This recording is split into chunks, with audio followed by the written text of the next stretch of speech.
Hahu. Hahu. Ha. What's up? Hell yeah. Hell yeah. I'm gonna kill myself. Sorry, just a bit tired today. How's everybody doing? I woke up late. I had 2 nightmares in a row. It's kind of crazy. Went downstairs. My stomach's been weird recently, so I didn't get to eat properly. Today's been rough so far. Pretty rough so far. You have the ache of the head.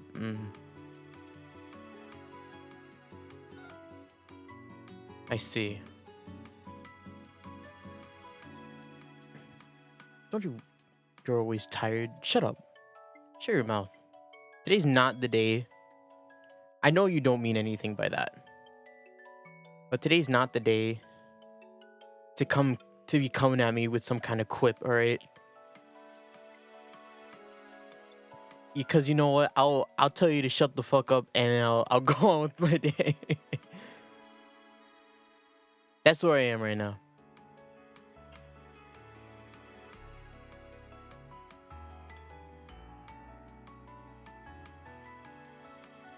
But yeah, Jesus. The nightmares this morning were kind of the most disconcerting thing. I don't even remember them.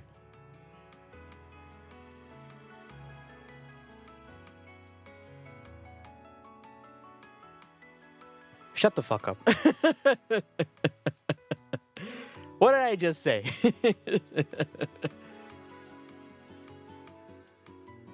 And entertainer doesn't want to entertain today. He just wants to sit back and sit back and be quiet. Yeah, I don't know what it was. Honestly, I didn't write down the dreams because I woke up and it was already pretty late.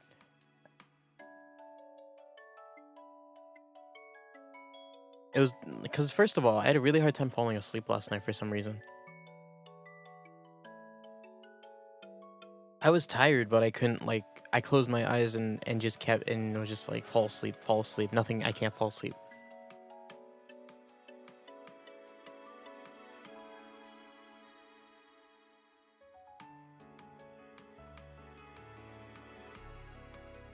Depends on what you imagine your dreams to be like. You know. And if you remember how often you have nightmares. I've talked about this a lot before. I have nightmares pretty often.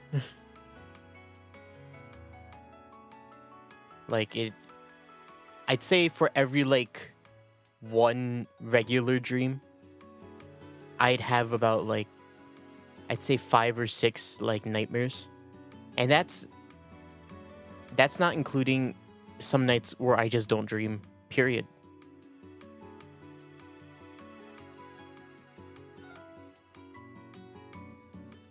Dreaming got damaged. Oh. Doctor, my dreams, I haven't been able to have them, and I haven't had them in so long. My imagination, it's not working anymore. No worries, son. That just means you've lost your innocence. Something like that. That's how I imagine that conversation going.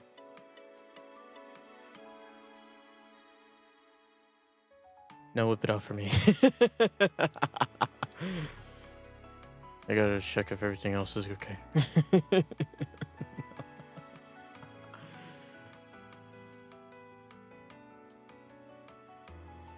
But yeah, what did I even dream about last night?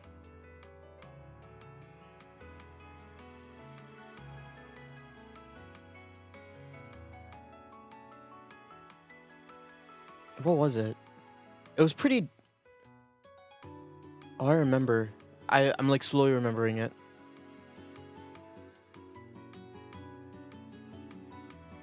Yeah, it's bad. It was weird because not only did I have a hard time sleeping last night, I did end up falling asleep even though I didn't think I would. I had one nightmare. I woke up. I'm like, what the fuck? Whatever. And then I fell back asleep and I had another nightmare. It was like two separate horror movies being played in my head in one night.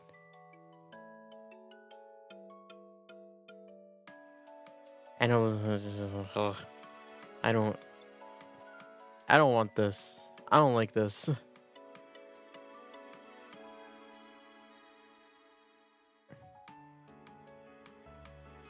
I'm trying to remember. It was definitely a chasing one. No, I had this. It was this whole elaborate ass like. I kind of remember the second one I had. The first one I had was It was like this one where I was being like chased around like this like open, almost like 3D platformer map, where it's just like a bunch of like conveniently placed platforms to get to an end goal. It was like that. It was like I was in a video game, but I was being chased by like a something. Like a horror something. Blood. It was red. Slowly like creeping up. Yeah, like a chase scene in a 3D platformer, kind of like that. Not great. Not great when you're actually the one being chased. And then the other one was like this whole thing where it was like these people were trapped in like this like temple.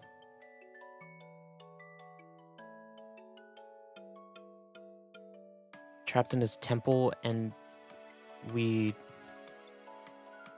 talk about Ace Attorney in a bit. I'm talking about dreams right now, man. Temple, and then like I went into this perspective of one of them, but the thing was like the temple had like an overseer. And the overseer was like, I demand blood sacrifices. And then like it was this whole thing. You know Green Hell? Do you know that movie? It was kind of like that. But like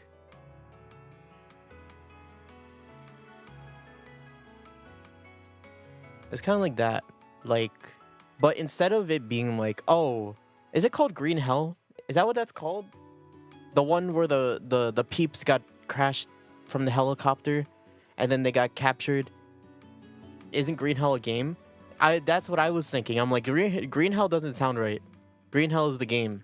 What's the movie called? Green Hell. Oh yeah, Green Hell is the game. What's the movie then? Green movie?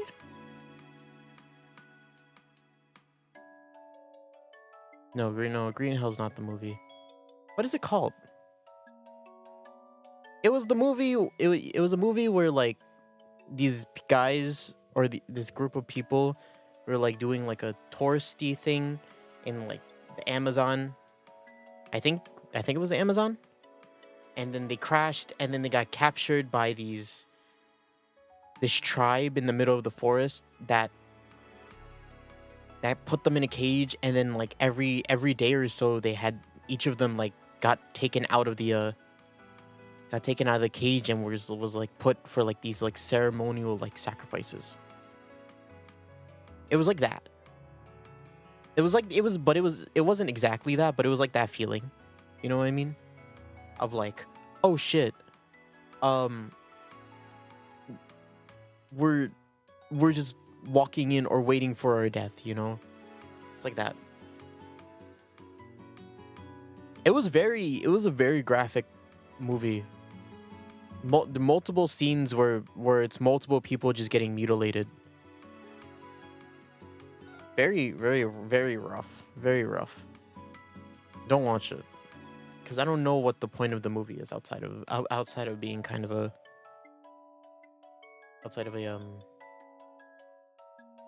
torture porn. Yeah.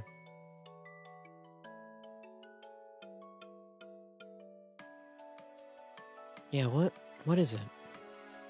What is it called? I don't want to remember it anyways. It's like that. So yeah, it was a whole thing where it was like, but it was like that, my dream. But instead of it being like, Ooh, we're all stuck in a cage. It's, oh, we're traversing a temple. And then every once in a while, there's like someone's dying. What are you going on about, man? Green gyro? Green girl. Of course it's girl. Why wouldn't it? I described this. Of course it's gonna be girl.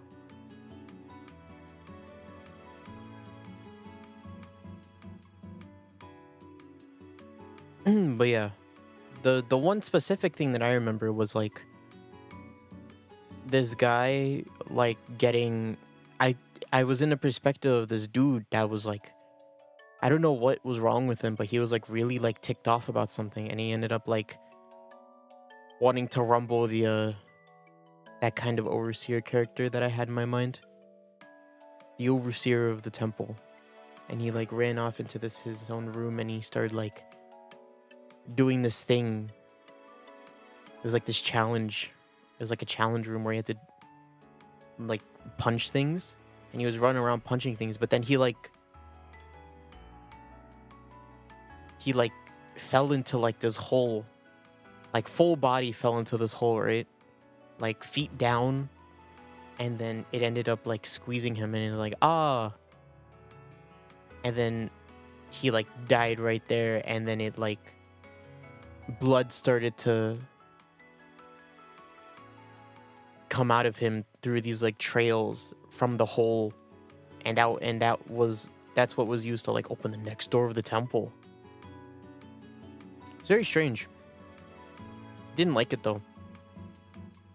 It was like this giant sense of like dread. What is that movie called? Now I really need to know.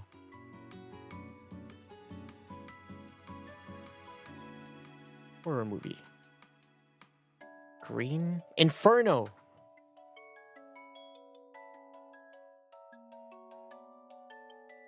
Green Inferno. That's what it's called.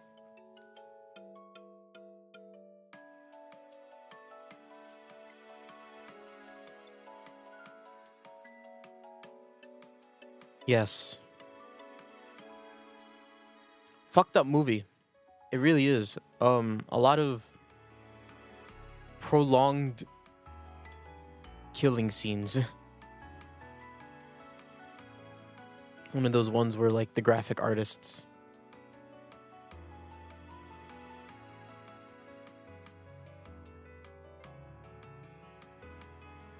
I haven't watched that one. Yeah. I think they're both in the same vein. Scary. Don't like it.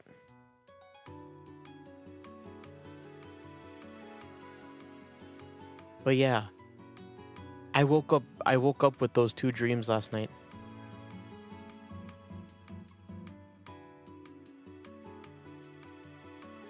Yeah, I hear you.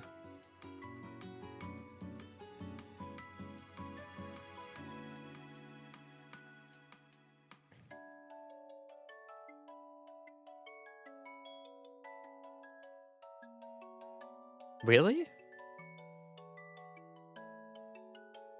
To be fair, I've only heard of it. Cannibal. Am I allowed to say it?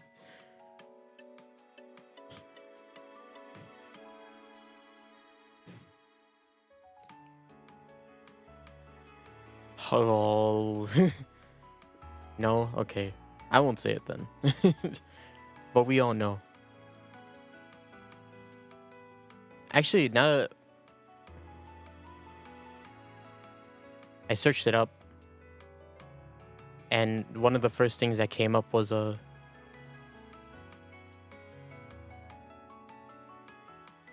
one is. Oh right. Yeah, I searched it up, cannibal. And it's actually like compared to the Green Inferno, which is interesting. So I guess they're basically similar or the same thing. Or probably. At least it's not this. Okay. That is it, the Siberian film is such an interesting like topic. At least in my chat it is, cuz like for the longest time when when like a year ago and the Hungarian peeps were more common in my chat, they talked about that a lot.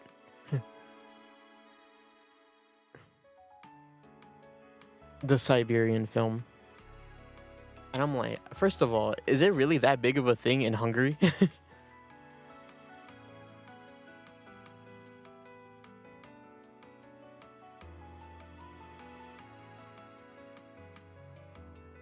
And second of all, what about this is so I've searched it up every time it's like it's come up in my chat. Yeah, like I would fucking you're throwing me for a loop, dude. Ugh, gosh. Yeah, it's so like I don't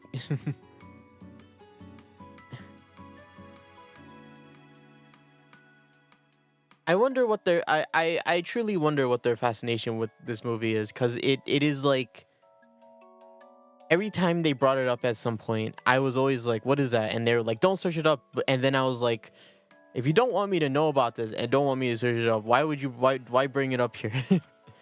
Hey, I gotta know the context of the things you guys are talking about. You guys just can't talk Hungarian in my chat and expect me to be like, sure, you just let them talk. Like, come on. I got a stream to run here. Speaking of stream, now we can talk about this. Yeah, we're playing some Ace Attorney today. You know anything about Ace Attorney? Sock? Ace Attorney is such a big thing. It's been such a big part of my life. It is. So if I do meet people that don't know a whole lot about it, I am surprised to an extent.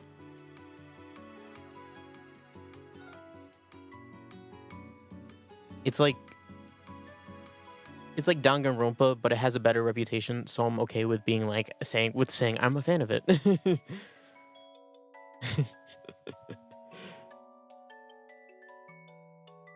The thing about Danganronpa is just like it can get pretty weird sometimes. So I say this a lot, like Danganronpa is like a guilty pleasure. Phoenix Wright is the opposite of that. I'm proud to say that I like Phoenix Wright. Or Ace Attorney, I guess you should say, because this isn't Phoenix Wright. These games aren't Phoenix Wright. These guys are like these games are about Phoenix Wright's like ancestor, grandpa. Might be older than grandpa. Haven't heard of this one though. Yeah, this collection of games is this is a collection. This collection of games, The Great Ace Attorney, it was stuck in localization hell for the longest time. I'd say for like 6 years, until like 3 years ago, where Capcom was like, let's release it. let's release it to the West. Or at least the second game was in kind of limbo. I don't know if they released the first game, if they localized the first game. I don't remember. But yeah, they released a collection of the games. They localized the second game, and they either also localized or re-released the first game. And now everybody can enjoy it. It's like what they did with the Miles Edgeworth games. One was released in America, even though the first game was really bad. The first Edgeworth game, unfortunately. But the second game was really good, but they never localized it because of how poorly it did in the West. It's like that, I assume. I hope, actually, it doesn't mean that. I think about it, because that would mean the first Great Ace Attorney game is really bad. And I don't want that.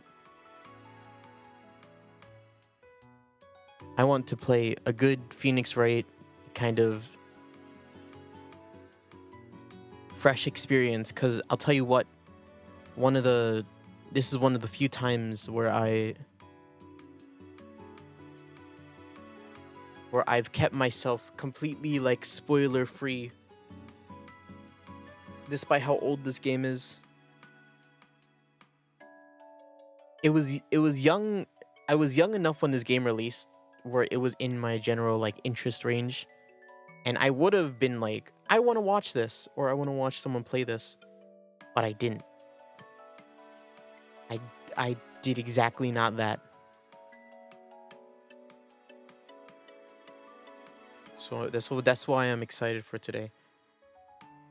That, unfortunately, that experience, I would like to say that it was the same for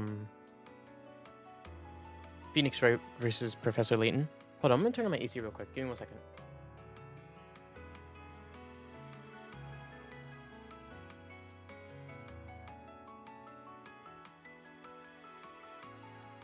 It's starting to get hot. But yeah, I would like to say I had that same experience with Professor Layton versus Phoenix Wright, but I really didn't. There were some things that I had known about that game before I played it, but that game was also mostly blind. Go check that series out, by the way. I really like that game too. But actually, the streams for that are kind of ass. If you like Phoenix Wright, you'll like that series. But also, like, the way it's like a lot of audio things during those streams are really bad.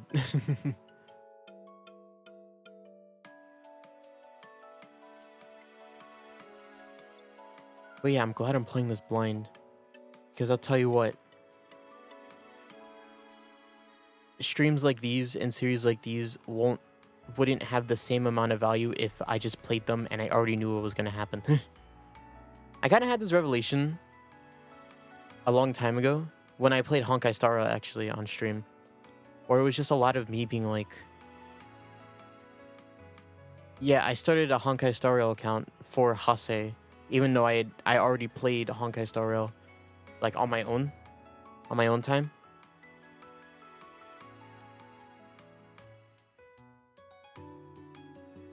Is speculation allowed? No.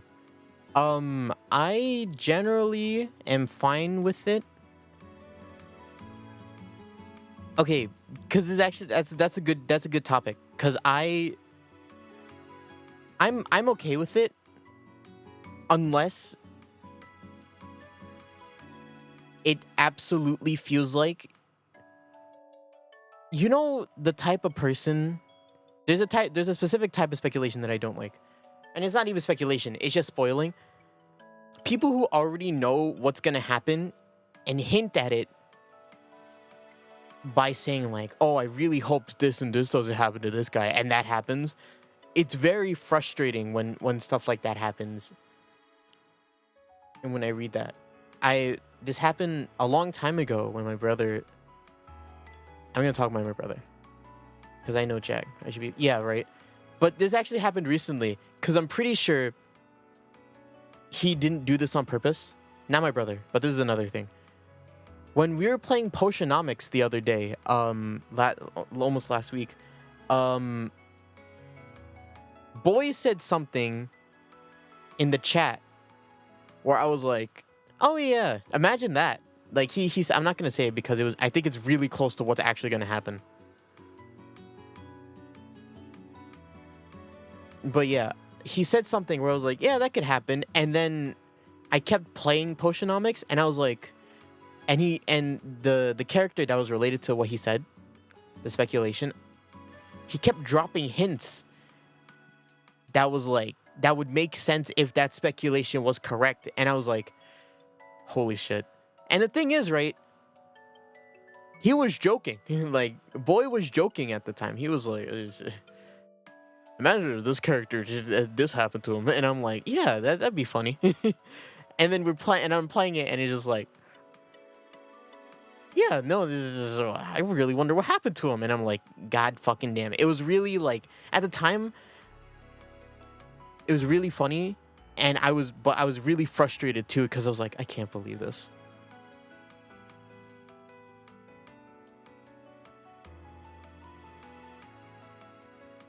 That's like an example of like an irrational like hate. You know, an irrational feeling of just like, I know he didn't know this, and I'm pretty sure he didn't know this, and he isn't just being like an ass. The type of chatter that's like, I really hope, man, I really hope there's nothing happens with this guy. He wasn't like that, but it was very like, oh god damn it. I can't believe that's right. But yeah, generally I'm okay with speculation. At least I'm okay with like the funny kind of speculation, or the serious kind, really. I really hope he doesn't. God, fuck.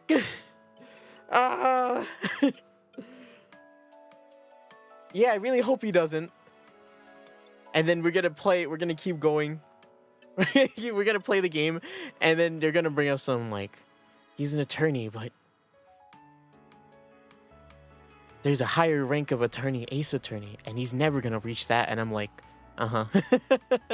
sure. I can't believe this shit. We're gonna reach ace attorney. That's not what ace attorney is actually about, but it's sort of a stop.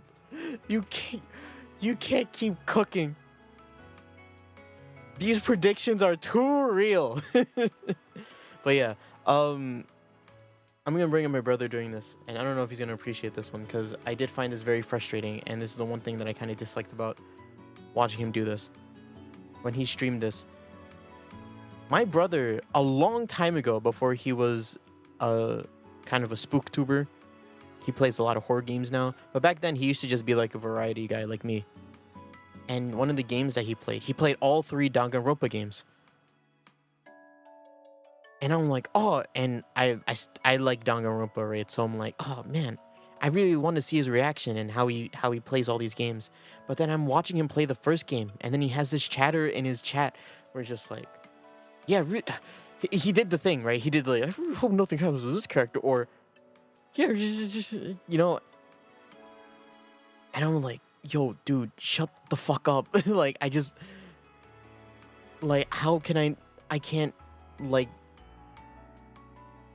I'm sitting here watching him play this game, but I have you fucking buzzing like cheats into his ear, and I'm like, please don't do that. And like, the thing was, he was fine with it, and I'm like, no, don't be fine with it. I ended up saying something about it, and like, and I got told off, and I'm like, you know what, I just won't watch it. True story. Very annoying. Very annoying. Feel like that's one of like the core memories I have when it comes to like, or like a stem for like the way I handle my streaming and my chat. I dislike that kind of stuff. I do too, because it's like, what's the point, you know?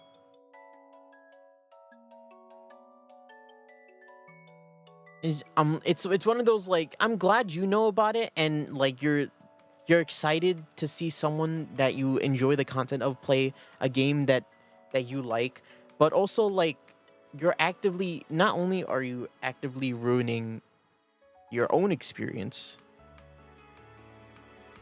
by clearly stating statements that hint that you already know what's gonna happen, but you're also ruining their experience. And it's just like, stop.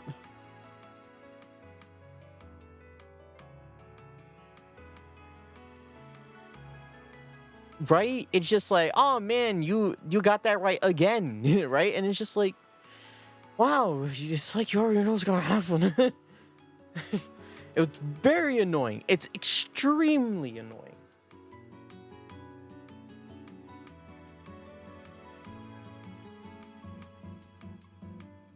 It makes me, I was very frustrated by that. And it makes me really sad that I can't watch my brother experience something that I like and see him enjoy it without having some random ass guy just fucking buzzing.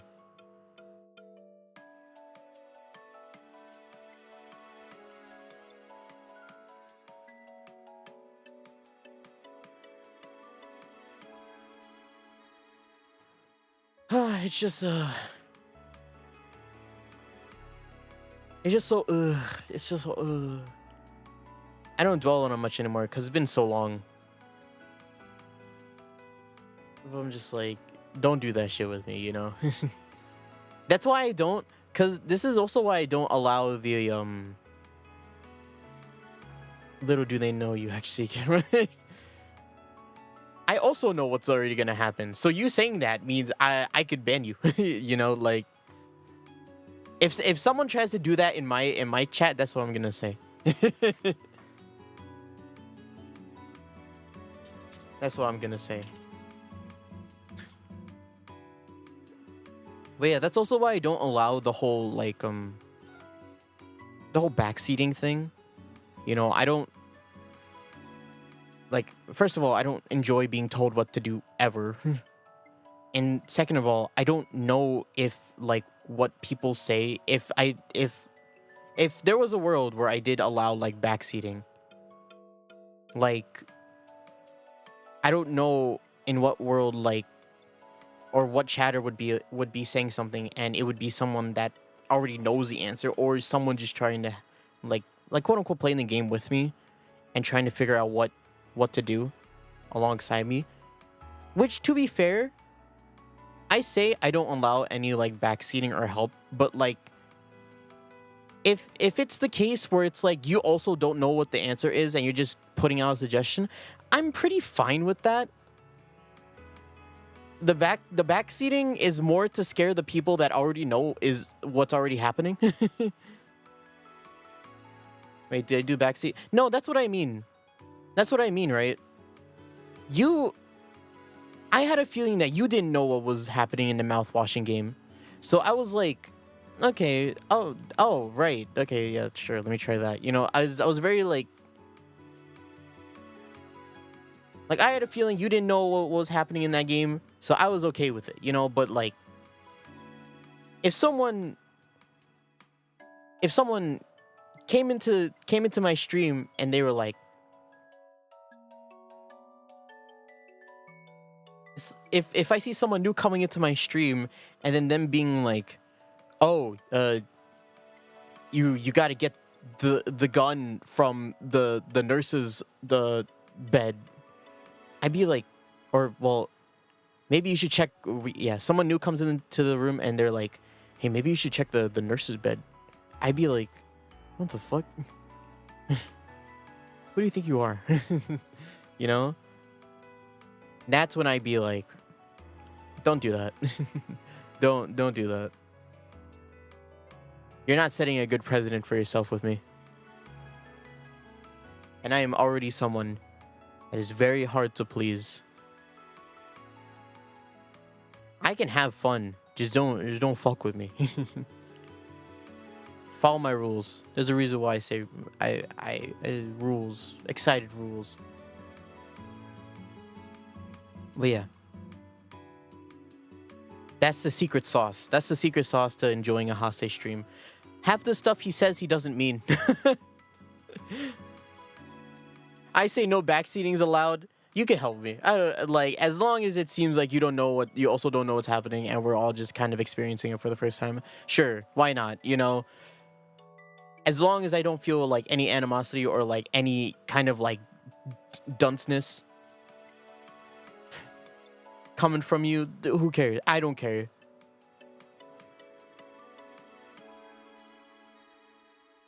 Yeah, backseat. What other rule am I kind of like wishy-washy on? I gotta think about this. Also, yeah, hate watch me. Don't watch me. Don't, but be respectful. Oh, I gotta look at my actual. Hold up. Hate watch me, but also like don't be a dick. We're not friends. That's true. Don't be mean to each other. That's true. Backseating. That's the one where I'm kind of like, I don't care. Generally try to keep the stream on topic. This is also one that I'm kind of wishy-washy on. Hey, I'll talk about anything. And if you want to talk about something else while I'm talking about something, as long as it doesn't seem like I'm already into a topic and I'm still talking about, you can fucking say whatever and I'll be like, okay, let's talk about this. I don't say this, but don't bring up my name in other people's streams. That's true. Don't do that. If I ever correct you, don't take it personally. That's true. If I tell you to shut up, but I don't mean that in a bad way. Just you're being weird. And even then I would just ban you at that point. Vibe out. Cool. Mr. Pink Dino. Wow, I forgot about Mr. Pink Dino. Yes, he'll delete. I'll delete messages. No politics. No politics. No role playing. No in-depth role playing. Yes, true. Don't police people. True. Who even is Mr. Pink Dino? You want to see who Mr. Pink Dino is? Hold up. That's Mr. Pink Dino. Yeah, don't police people. Think before you speak. Do not spam in my chat. There you go. Huh. And then any broken rules will result in ban. So don't be weird. Follow my rules. Please. But also understand that you could, for some of them, you can be relaxed with. It's a guessing game, which you'll know. You can't say that. You're gonna get yourself banned. Economy. The dollar is too much in current world America and current world everywhere.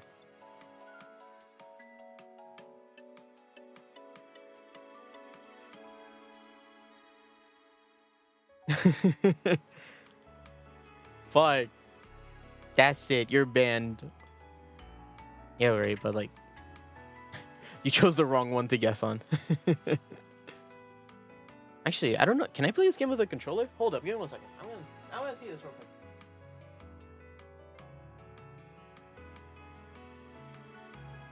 Also, I don't even know.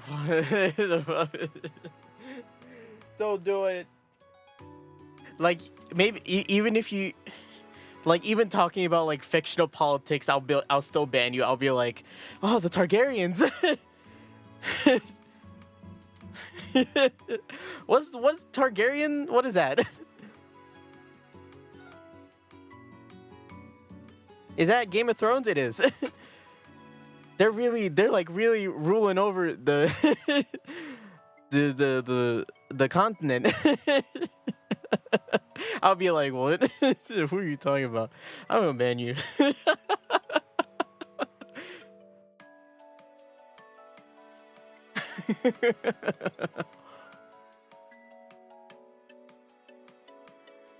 Mr. Burns? Ever since Mr. Burns got a monopoly in the nuclear plant industry, it's kind of fucked up. He kind of controls all the assets in the country. It's like, what? Who? I don't ban you.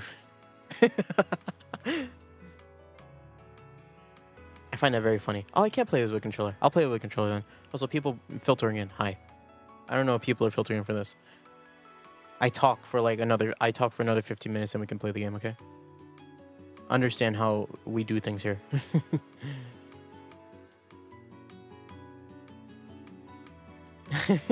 Enough about that. I feel the more I talk about it, the more dark it'll get. So let's talk about... Oh yeah, let's talk about this, because this did happen recently. I had popcorn chicken for the first time in a while yesterday. First of all, popcorn chicken, well, I only ever have popcorn chicken whenever my mother makes it. Like, we don't ever buy frozen popcorn chicken or like any takeout. I don't eat takeout that much in general. The last takeout I had was actually Chipotle, which is very good. Is that popcorn with chicken? No, it's just like little bite-sized chickens. It's like chicken nuggets, but smaller. And also, instead of it being like mashed up chicken mush, it's like cut up pieces of, it's just cut up. It's like cubes of chicken, either breast, thigh, either one of those two. Yeah, it's very good. I actually really like it. There's something about popcorn chicken. I thought you were eating chicken with a side of popcorn. That would be strange. I guess it could work though. It's like eating chicken and rice, but it's chicken and popcorn. Maybe it could be sweet popcorn, then it could be like chicken and waffles. Someone probably has tried that, but no, it's just small pieces of chicken. But yeah, I don't know what it is about it, but it's very like something so satisfying about it. And not only that, but there's like a flavor to it. There's something in the batter of popcorn chicken where it's like you're so easy to eat and you're so good, and there's something about you that stimulates something in my mouth where I'm like, I need more of it. Something about it.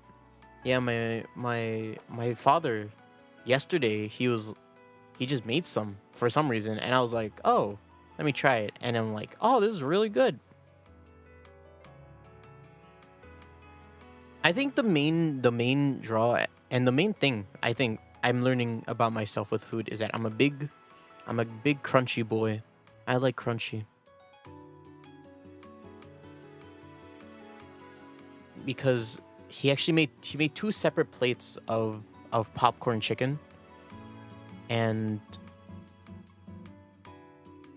one of them was like really mushy. It was like really mushy and just because it'd been sitting for a while, you know, and fried food tends to do that. So it was just like that, but it was really moist. So I'm like, okay, I'm fine with this. But then the other one was like, it was kind of tough, but it was really crunchy. So, but I was like, I kind of like this. It's kind of my shit. Too bad it was tough.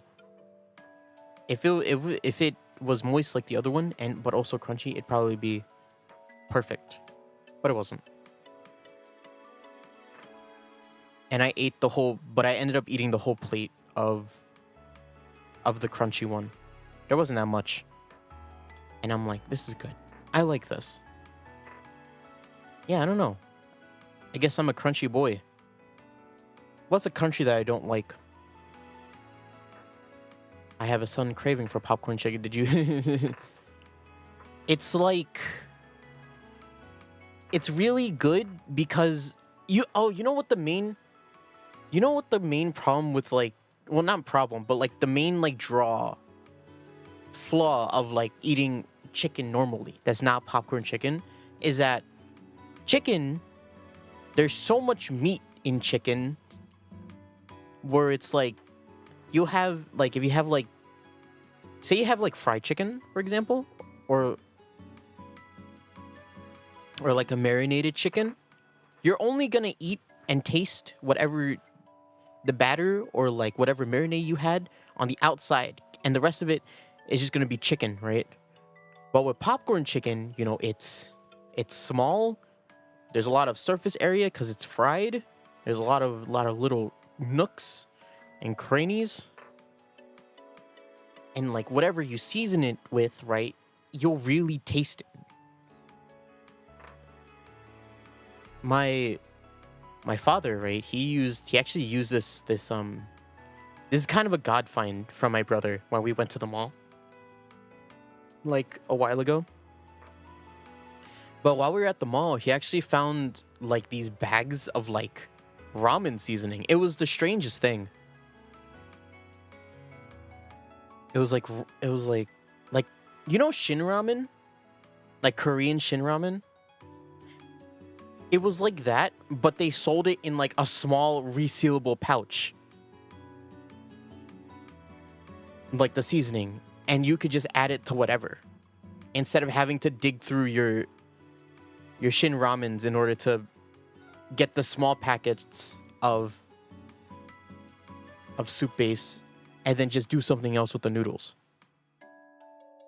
It's the strangest thing, but it is so good. He dusted it with that. It's very good.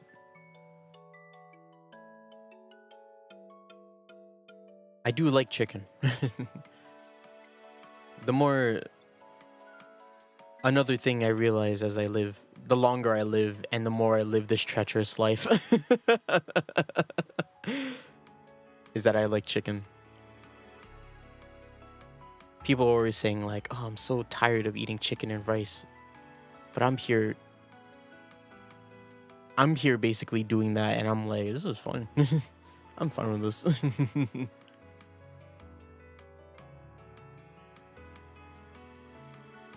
You're not pregnant though, or are you?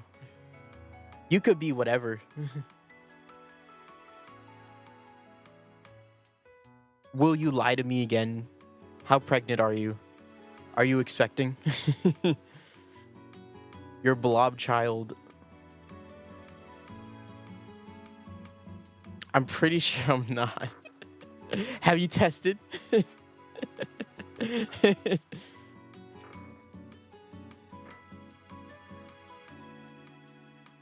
God, that reminds me that there's this. How did you say that? There's this there's this thing. There's this project / media thing. I don't know how to describe it. It's like a music video series. It's a Japanese music video series. It's called Milgram. They released like, oh man. Am I about to start talking about Milgram 6 minutes before I start playing the game? Sure, why not? I'll talk about it. Milgram, it reminds me because this project released a music video like yesterday or 2 days ago, and it was about that pregnancy, or at least the character that the song is about. Is about that. Milgram. All right, how do I describe Milgram? Milgram is like a series of. How the hell do you describe Milgram? It's a series of music videos and like web stories where you, which is yes, that. Yes, that. Yeah, it's a media on the internet where you and like every other viewer acts as the role of like warden in this prison program where you act as like the judge and the jury. And you dictate whether or not someone's crimes is worth like punishment and if they're guilty or not, right? And it's based on a real experiment that I also think is called the Milgram experiment.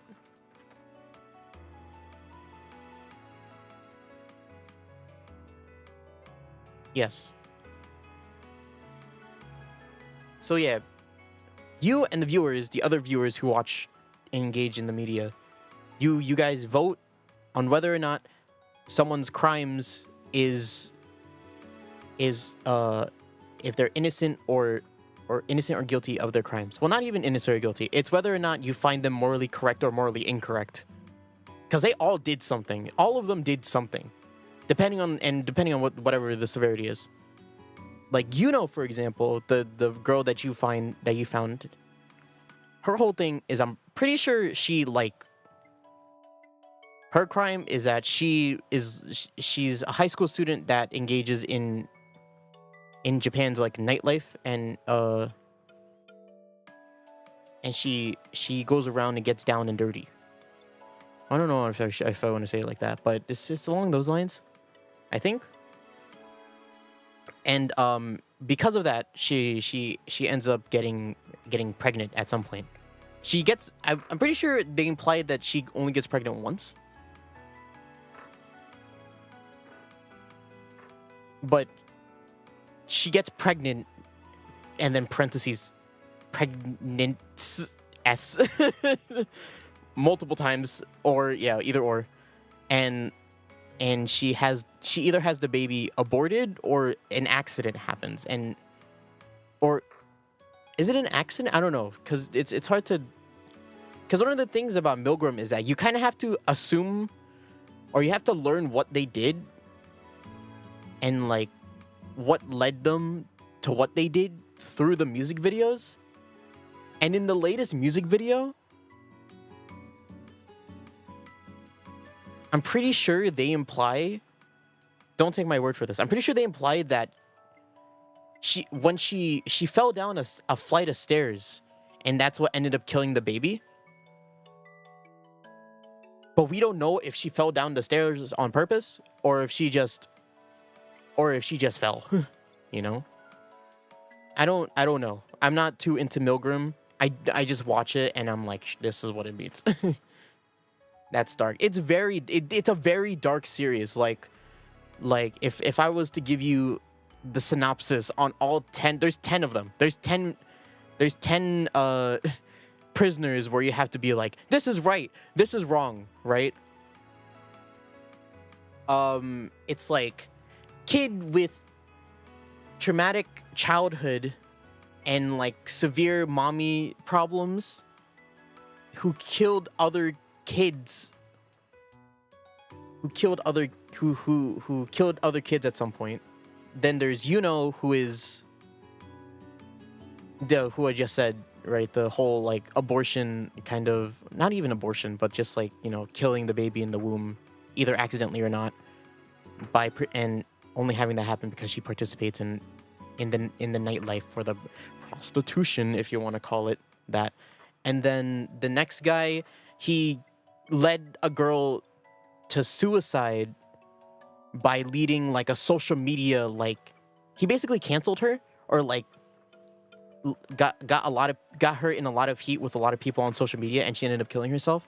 And then there's the fourth girl, who is like the master manipulator, who fucking like, at first we thought she was being bullied, but then we realized that it was this whole thing where she was like this, like she's like this hive mind of like peeps, and like she's actually not sad about what she did. She ended up stabbing a girl with like a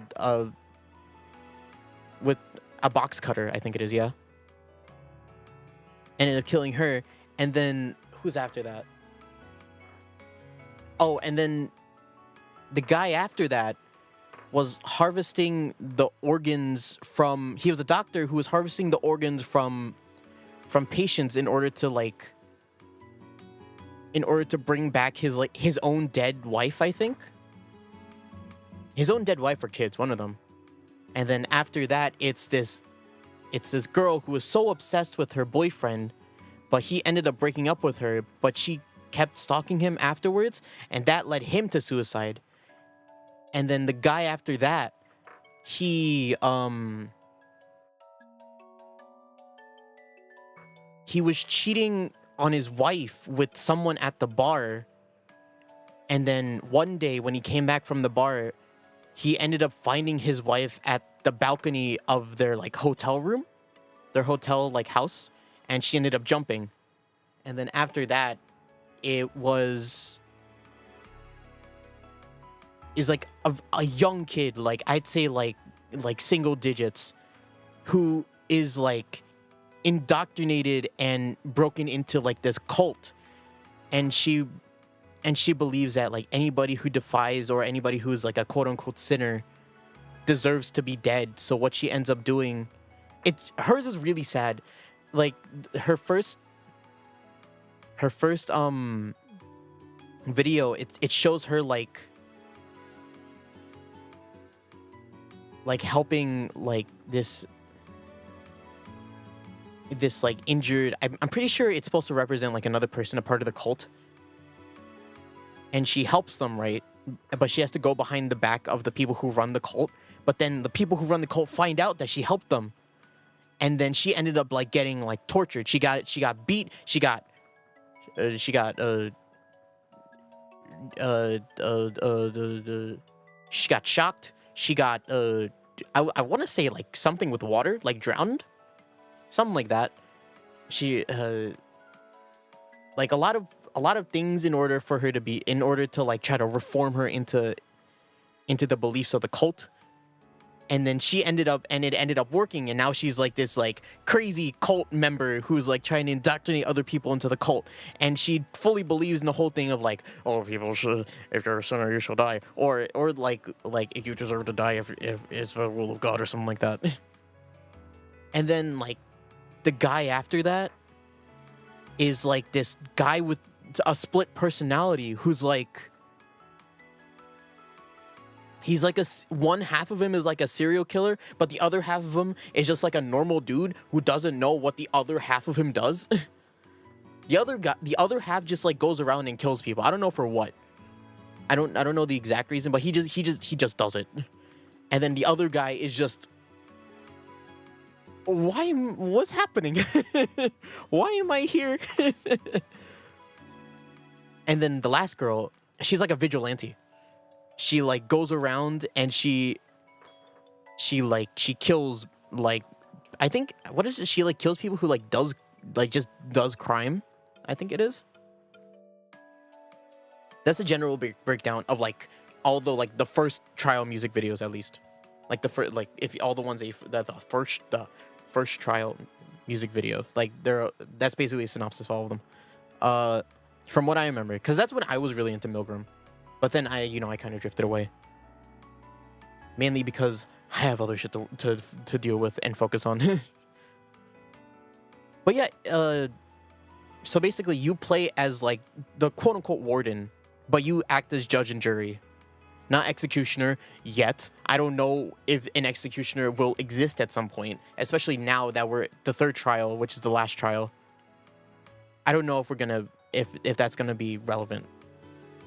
But yeah, you basically act as judge and jury with the rest of the world who watches the videos, and you have to see if the rest of the world agrees if what they did is justified or not. I'll tell you right now, I don't know why the fuck we forgave the kid. I feel like from the first video we should have assumed that she was kind of batshit. And the fact that we forgave her is kind of crazy. That's my opinion, though. And to be fair, I don't know the full like story of like the second trials, which I'm pretty sure is where she was forgiven. Also, spoiler: some of them die. Some things happen, some of them die. It's crazy. It's an interesting story. I find it, because it's also one of those things where it's a project where you can't go back in time. Like, you can't go back and be like, I wonder what happens gonna happen with this. It just keeps going. People have died. People are gonna die. Decisions have been made. It's just unfortunate that you're finding out about it too late in order for you to maybe make an influence in it. But yeah. Very interesting. I find it to be it's very thought-provoking, and it's a good like discussion point for people. I think creates very good conversation. But with the way people are on the internet, I tend to stay away from discussion about it in general, unless I am friends with them. And also if Milgram in general, I generally steer away from discussions because I just don't know enough about it either. I talked about it with my brother when he was like super new, and I told him that exact thing, basically that whole synopsis, and he was like, "Oh, this is cool," and then we never talked about it again.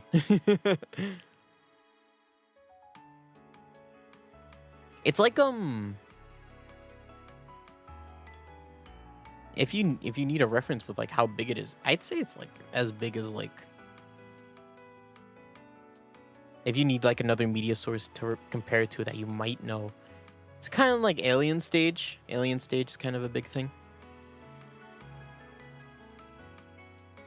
And that might be something you know as well.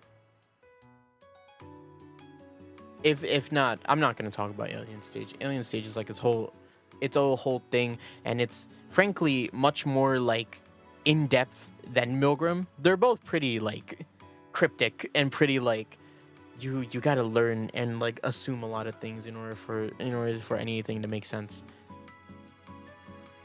But like those two medias, I think, on the internet right now are kind of their own like existence. If you're interested, watch it. If you're not, thank you for coming to my TED Talk. Let's play some Phoenix Wright.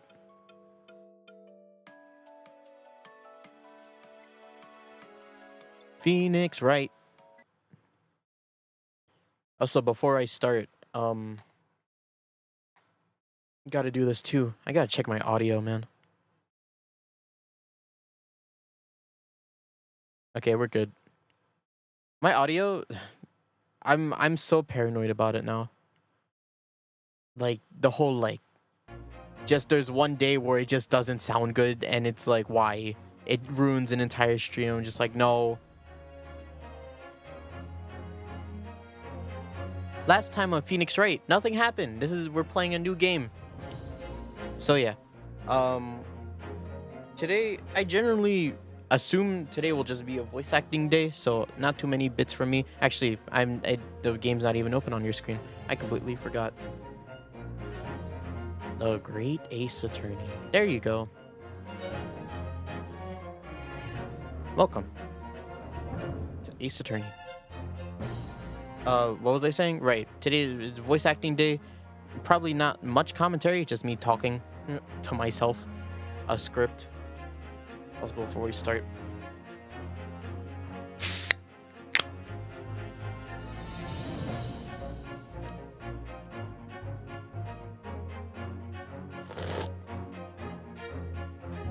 Good. Let me put on my gloves for this too. I keep forgetting to put these on now. Maybe that's why I haven't been locked in these past few days. I haven't put on my gloves. To be fair, I need to wash them. They're covered in like animal fur. Not covered, but there's like traces of animal fur on them.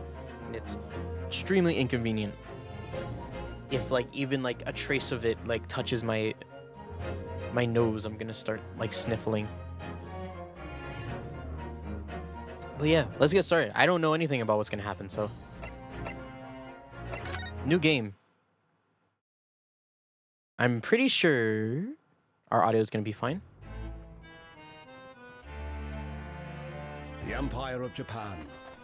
After opening its doors, a push for cultural transformation brought great waves of Western influence to this far eastern island nation. Yay!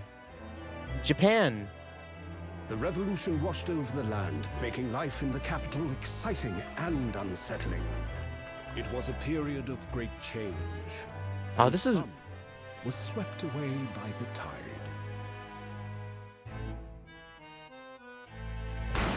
Whoa. Oh.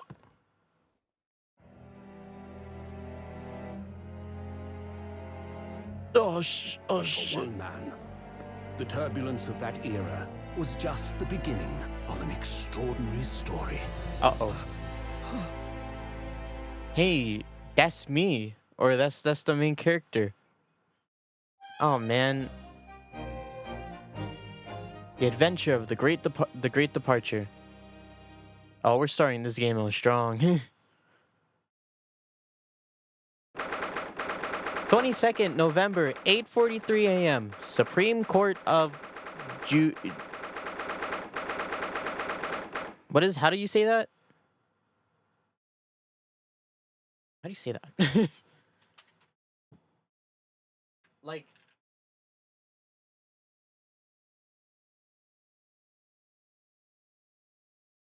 just A.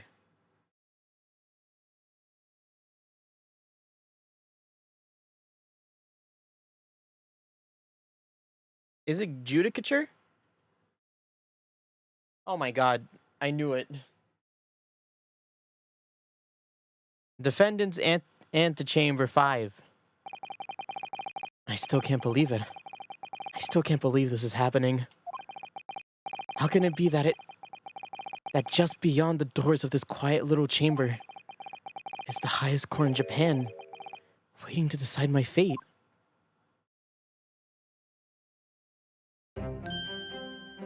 Oh. What? No, nothing. Save your glares, murderer! Sorry. My name is Ryunosuke Naruhodo. I'm a second-year student at the Imperial Yume University. 3 days ago, I somehow found myself in the middle of a horrifying incident. And now, here I am, awaiting my trial. That's enough. Oh, it's you. Okay, I recognize these faces. I don't know your name, though. Hold up. I gotta check my audio.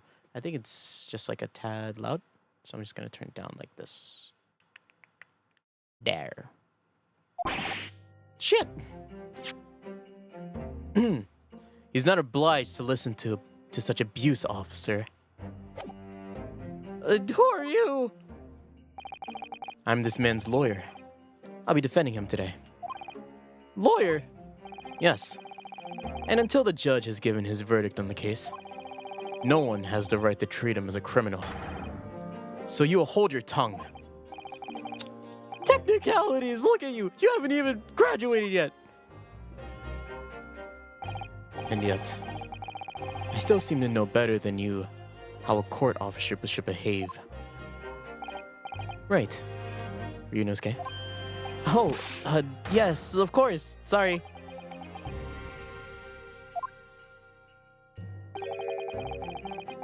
What are you apologizing to me for? Oh, I suppose that wasn't my fault. But really, Kazuma, I never meant to drag you into this. I'm sorry. There you go again, apologizing. Just like always. Though I must say, you've been all over the newspapers these past few days. Yume University professor murdered in cold blood by student. But obviously, you didn't actually do it, did you? Of course not. You have to believe me, I didn't do it. I could never murder someone. Then there's nothing to worry about. Straighten yourself up. Hold your head high. You mean... I believe in you. I know you're innocent, Ryunosuke. Kazuma Asogi, my best friend. Also a second year in Yume University. But he's far more clever than I am. A star student, in fact. He's even a qualified lawyer. Impressive, considering that he's still an undergraduate. It's not that impressive. The very concept of lawyers is only a few years old. Here in Japan, anyway. My qualifications don't mean much, yet. You said exactly the same thing 3 days ago. But I'm proud to have a friend like you, Kazuma. Truly. He's the murderer. 3 days ago. Yes. That's when all this started. Congratulations, Kazuma. It looks like you're going to get to study abroad at last. I know. I've been forever dreaming of this day. Finally, those government elites have acknowledged my academic achievements and successes in court. So you'll be representing Japan as you immerse yourself in the most sophisticated legal system in the world. I'm really happy for you, and proud, as your friend. There's not a soul in university who doesn't know Kazuma's name. He's a living legend. It's like there's some mysterious aura billowing around his temple. I want to bring change about in our legal system. That's why I have to cross the ocean to see the real thing with my own eyes. The heart of the British Empire. I wish I could see it too. Then come with me. We'd have a wild time tearing up the streets of Her Majesty's city of London together. If only it were that simple. Oh dear, look at the time. I better be going. Alright, I'll see you later. I think I'll stay and enjoy this place a little while longer. Good idea. After all, it's not every day you get to visit a high-class Western restaurant like this. See you in English class tomorrow, then, partner. Oh, we're partners. It was straight after that. That's when it happened. Asogi, may I have a word? Damn it, I had to leave. Oh, you left. You missed. You missed my entire explanation of Milgram and the start of the Phoenix Wright game. You haven't missed much of what in terms of Phoenix Wright. You missed the entirety of when I explained Milgram. We just got introduced to two characters. We're getting introduced to some characters now. Let me save. MX3D into it. Yeah, these games are in 3D. Because, well, this was after the they switched to 3D with Dual Destinies. Because this game's on the 3DS. Was on the 3DS, so yeah. Professor, I didn't know you were coming. Well, this case has personal significance to me. But never mind that for now. Asogi, you should go immediately to the judge's chamber. To His Excellency's chambers? Why? He was looking for you before. You advocating for the defense in this trial was a Sun decision. It seems there may have been some confusion around procedures, or about procedures today as a result. Who is this man? I feel as though I've seen him at university before. I see. I'll go at once then. I shall accompany you. Alright then, Yurinosuke. I'll see you in the courtroom. Wow, don't stare at me like that. Both of you. It's scary. I'm scared. There's something about these deadpan stares. Also, them like just turning to stare at me is kind of new. Yeah. Thanks, Kazuma. Bye-bye.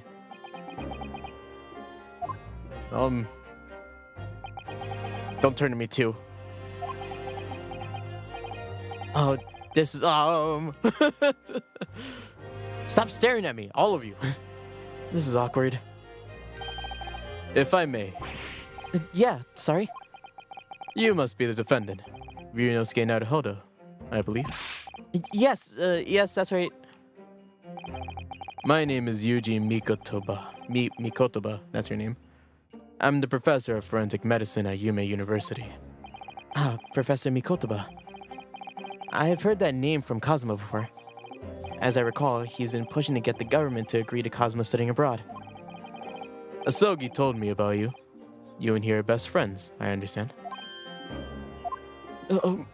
Yeah. Fairly close best friends. We spend a lot of time within each other's rooms. we study a lot together. As such, I feel you should know. Know what? Well, as you no doubt heard, Asogi has been granted permission to go and study in Great Britain. However, if he should fail to defend you in today's trial, I'm afraid that permission will be revoked and never granted again. What? As I suspected, you were unaware of this. I had a feeling Asogi may have chosen not to tell you. My best friend? How could he do this?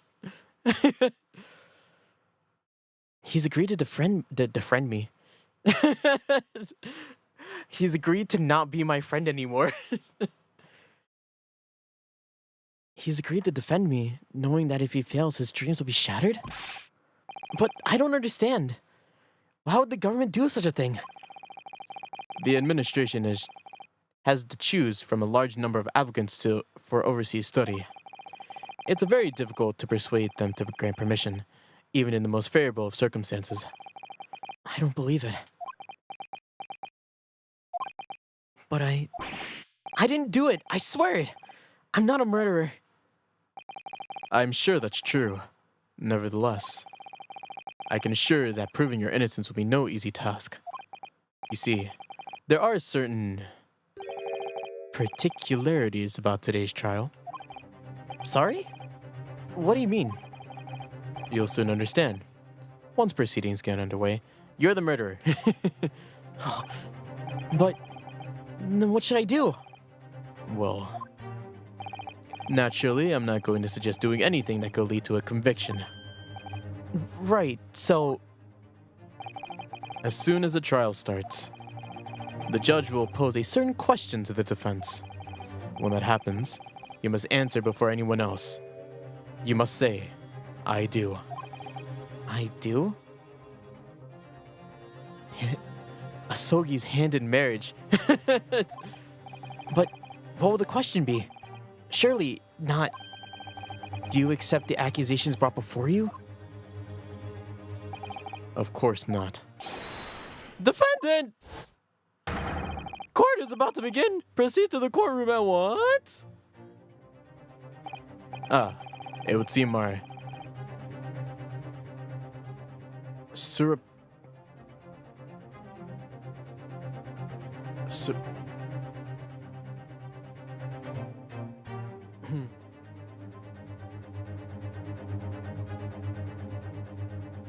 surreptitious discussions are to be cut short. So, allow me to summarize. Kazuma Asogi will not be the defense lawyer in this trial. Of course, as a defendant, the final decision is yours. What are you waiting for? Do you want to be found guilty for failing to appear? Get moving! There's no point in anyone advocating for the likes of you anyway. This is it. If this trial goes badly, Kazuma's dreams of studying abroad are over. And what's more, I'll be found guilty of murder.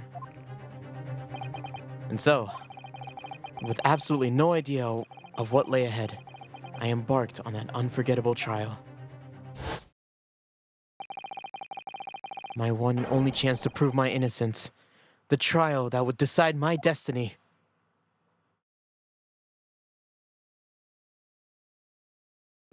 The question is if I want to defend myself or not, right? 22nd November, 9 a.m. Supreme Court of Judicature, courtroom number 2. Wow, look at all these people. All these people. Sitting in front of all these people, my best friend. So, this is a courtroom. How scary. The Supreme Court of Judicature. No court in the land has more power. I don't like the look of those people sitting in the public gallery. Lots of military and other uniforms in there. The powers that have been demanded the powers that be have demanded that this be a secret trial. A secret trial. A trial that's closed to ordinary members of the public. Only military and government officials may attend. What? But why? It'll become clear in time. But for now, you need to concentrate, Ryunosuke. It's about to begin. Oh shit, it is pain.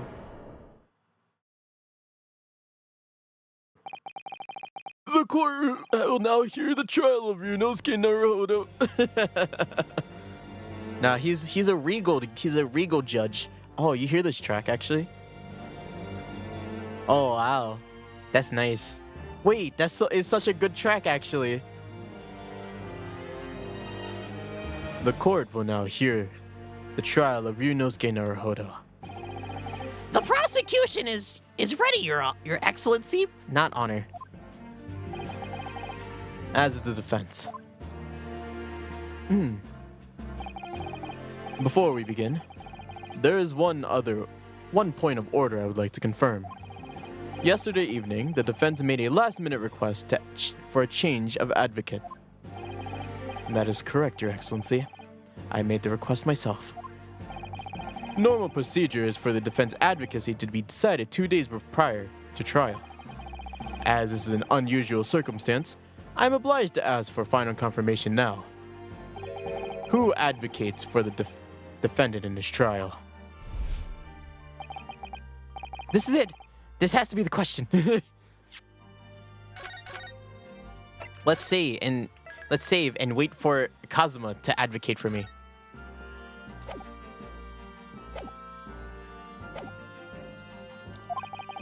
Who's going to defend me? That's the question the professor meant. But then, if I say I do, I need to answer the question quickly. What should I do? Wait here, wait and see. Cosmo is the lawyer here. I can't defend myself. If I said I do, because I was keeping shot. Aw, don't worry, dude. Do what you gotta do. If I said I do, I would be tantamount to lying. And I've been accused of murder, for goodness sake. This is no time for lies. Try and stop fidgeting, Ryunosuke. It's distracting. But if I don't say I'll defend myself now, things get end very badly for my friend. Your Excellency, no confirmation needed. As I'm standing here beside the defendant, I hope it's clear. Yes. Shit.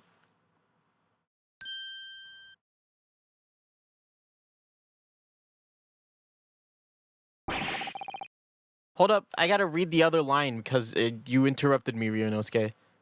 As I'm standing here beside the defendant, I hope it's clear who will advocate for his defense. What is the meaning of this unruly outburst? I would like to inform the court that I, Ryunosuke Naruhodo, will be defending myself. You'll be... What? What are you playing at, Ryunosuke? Professor Mikotoba told me everything just now before the trial. He did what? He said that your dreams of studying abroad would be dashed if you were to lose. How sad. It means you don't have faith in me. You think I won't be able to get you off. No, it's not that really. It's just that, well, on the off chance that things don't go well for me, I couldn't bear it to be the reason that you...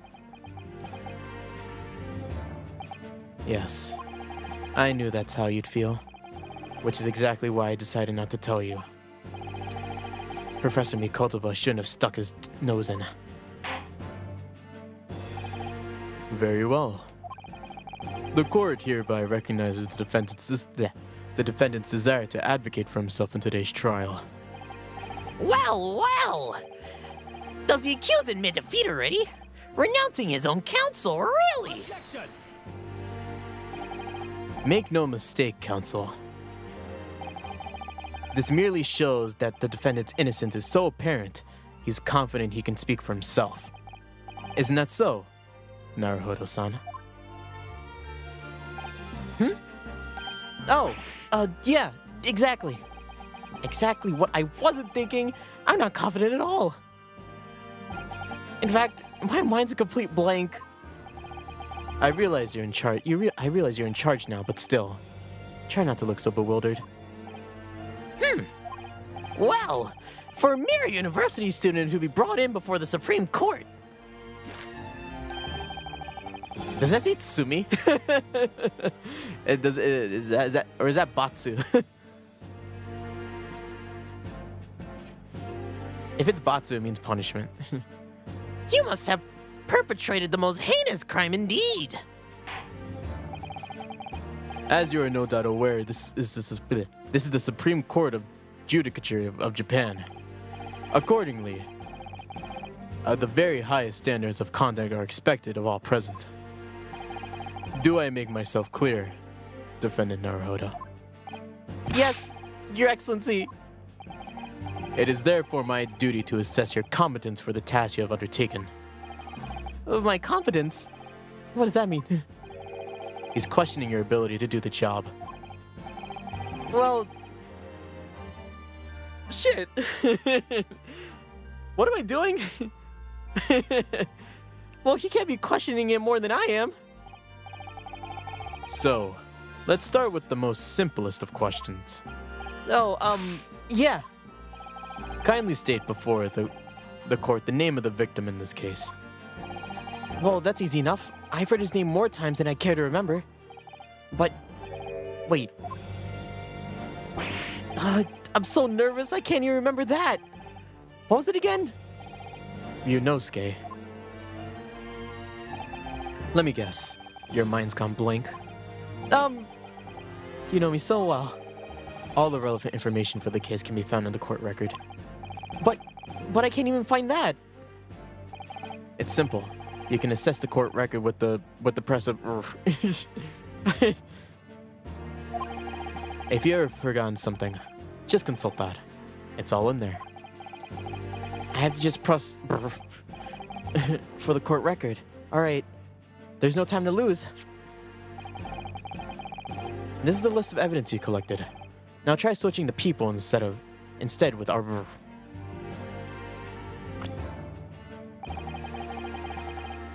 You'll find the details about the victim in here. When you're done, just press to go back. They're explaining tutorial and right, and it's just like the what? Just look at the court record. What button do you have to press? John H. Wilson. I'm John H. Wilson. Look at me.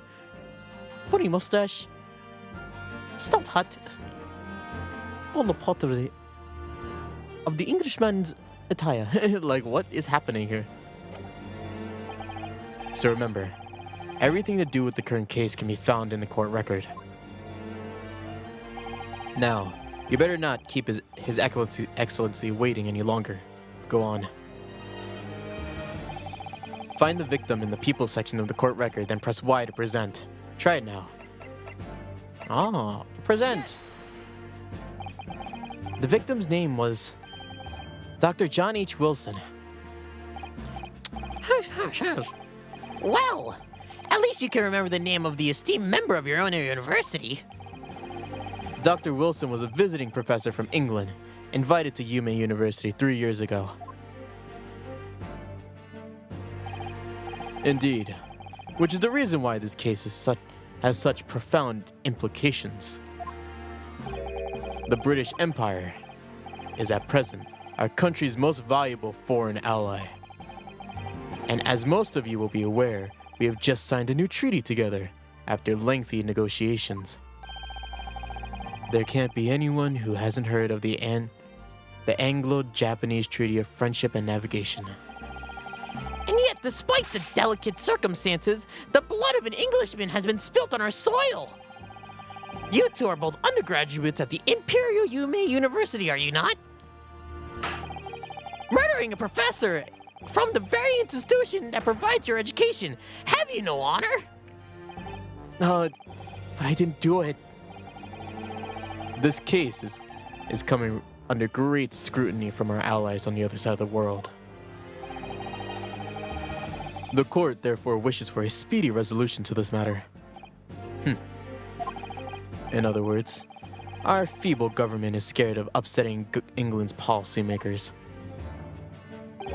And you're a convenient and expendable scapegoat to blame for this crime. So that's why this trial has these unusual peculiarities, is it? Exactly. Our government needs to convict someone as quickly as possible. All because the victim was an Englishman. Yes, Dr. Wilson was an Englishman. But nationalities and treaties won't make any difference for me here. The fact is, I was there at the scene of the crime. Oh dear, look at the time. I better be going. Alright, I'll see you later. I think I'll stay and enjoy this place a little longer. Good idea. After all, it's not every day you get to visit a high-class Western restaurant like this. See you in English class tomorrow then, partner. Yeah, he calls me partner here. The British Empire. Wow, it's incredible to think... Wait. I've seen that man at university. I'm sure he's a visiting professor from Great Britain. I don't know his name, but still, I should go and say hello. So I went over to the professor's table and introduced myself to Dr. Wilson. Now then, let me pose my next question to you, Defendant Naruhodo. Yes, Your Excellency. How did this professor of medicine Dr. John H. Wilson, loses life. State before the court the cause of death. What was it? Do we have the gunshot wound did not pass through the victim's body? Little after 2 p.m. Okay. The cause of death. Well, obviously, that was, Ryunosuke. Remember that in the court, every assertion must be backed up by evidence. By evidence? But how? By showing them the evidence. Have you never been in a court before? Aren't we studying to be... Are we studying to be lawyers? What are we doing here? Okay. 2 p.m. November 19th, shortly after 2 p.m. Single bullet fired at close range. Fatal hemorrhage from pectoral ballistic trauma. No exit wound. The bullet did not pass through the body. The bullet was still in his body. Weird. Wouldn't that mean he would have been shot from far away? I feel like the instant propel of the bullet would have passed through his body if it was fired at close range, though. That's weird. Oh shit, my whoopsies, pressed the wrong button. It's amazing how high quality this game is, actually. Well, don't. Hold up, gotta shuffle through my.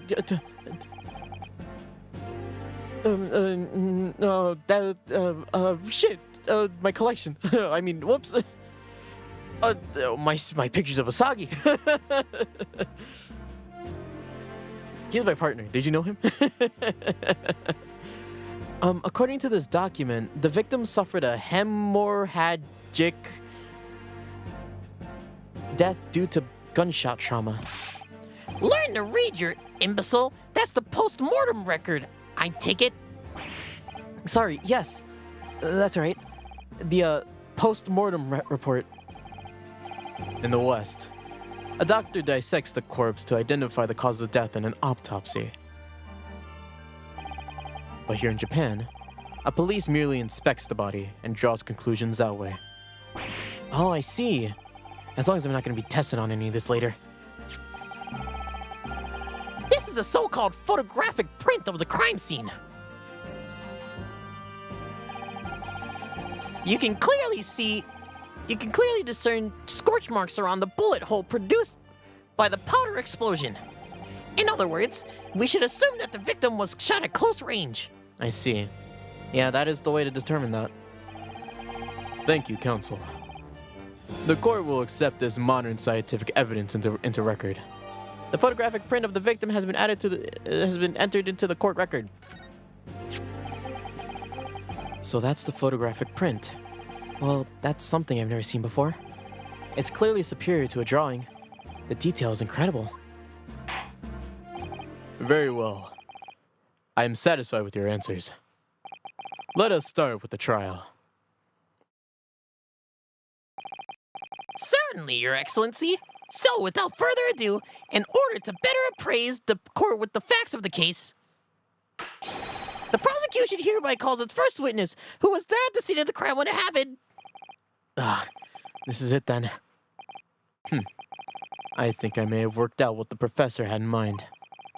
The professor? You mean Dr. Mikotoba? Yes. Clearly you're the defense lawyer today, not me. But that doesn't mean... Well, I can still act as your assistant. Ah, of course. When he was speaking with me before, he simply said, Kazuma Sogi must not be the defense lawyer in this trial. He really has been sticking his oar in, huh? Hasn't he? Maybe, but any help you could give me would be greatly appreciated, Kazuma. Well, my first piece of advice is, rein in that crazy look of bewilderment and control the cold sweats. Only if you rein in that crazy headband and control the cold stares first. There's like a perpetual like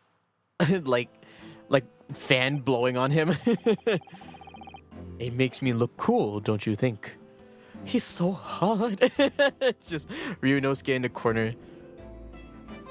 Sorry, I'm making a lot of like, oh, he's his partner jokes. It's Phoenix Wright, man. This is the predecessor of of Phoenix and Edgeworth.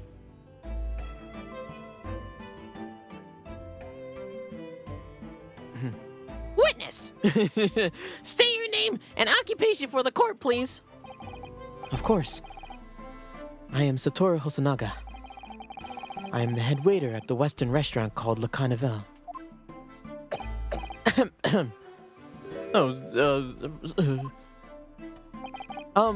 Are you alright? You seem to be coughing up some,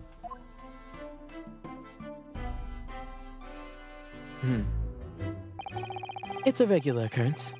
It doesn't really bother me. Well, it really, really should. As everyone knows, the capital's southeastern quarter was developed for Western visitors some years ago.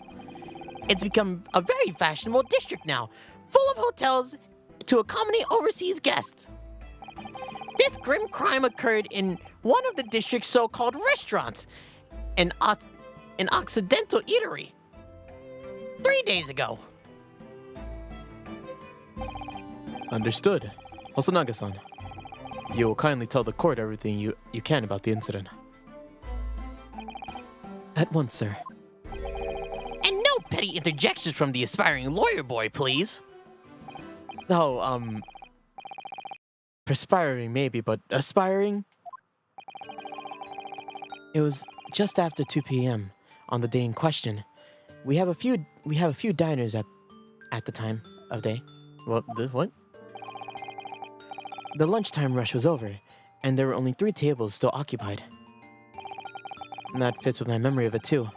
There were hardly anyone else in the place.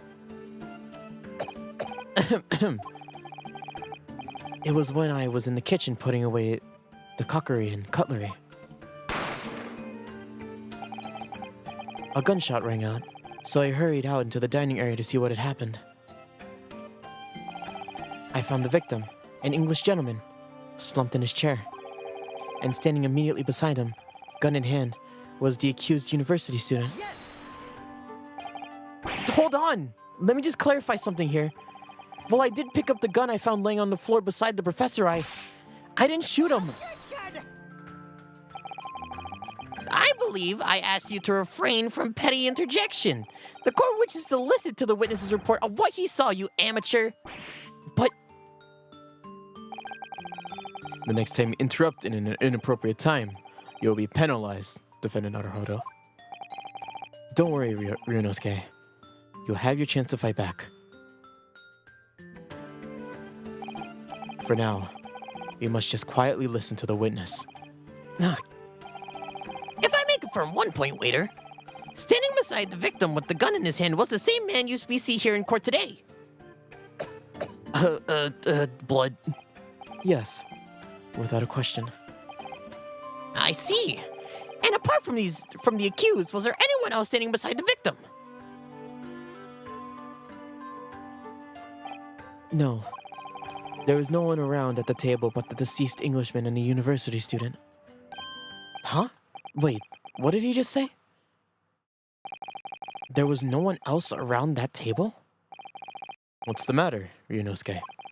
That's just not right.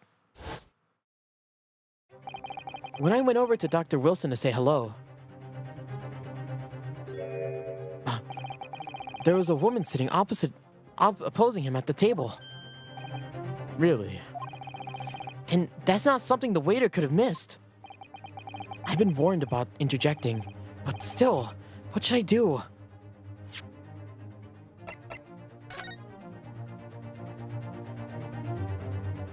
He didn't eat his steak. Yeah, if we interject here, what do we interject with, though? Just wait and see. I desperately want to say something, but I was told not to interject. Ryunosuke, if your parents tell you to study, you're the kind of man who would diligently get to work, aren't you? I suppose I am. I never got into Yume University otherwise. Look at this pose. I like this pose. Like, bitch. That's what this pose is. What the hell, man? But you can't always follow the rules in life, you know? If you don't say what you have to say right now, you'll seriously regret it when you're found guilty. Alright, You've scared me. I won't forget that piece of advice in a hurry. And there is something I want to say. I'm just gonna have to shut my eyes and say it. Just a moment, please. Dr. Wilson wasn't alone that day. I'm sure of it. There was a lady sitting with him at the same table. Dear me, what are we going to do with you? With your blatant disregard for court proceedings, I'm beginning to wonder if you're not a fraud. Could it be that the accused, as a mere student, is not a real lawyer after all? But I'm sure of what I saw. Osanaga-san, is there any chance you've been mistaken? Perhaps your memory of the events is hazy? No. The deceased gentleman did dine alone. I don't believe it. I actually have a rough plan of the restaurant as it was that day. Please, have a look if you'd like. Let me see. A sketch of the establishment's layout drawn by yourself, I presume. That's right. I'm afraid I used the back of my business card. It was a turbulent situation. However, as you can see, the gentleman in question was seated alone. Well, you're clearly a very conscientious waiter. Thank you, sir. The court will take this plan and add it to the court record as evidence. Oh, well... Is there a problem? Hand the plan to the court officer at once. Of course. Here you are. What was that about? He's been completely calm and collected until now. Something certainly seems to have shaken him. The waiter's business card has been entered to the court record. What is the business card like? Actually, like the girls, the ladies' business card.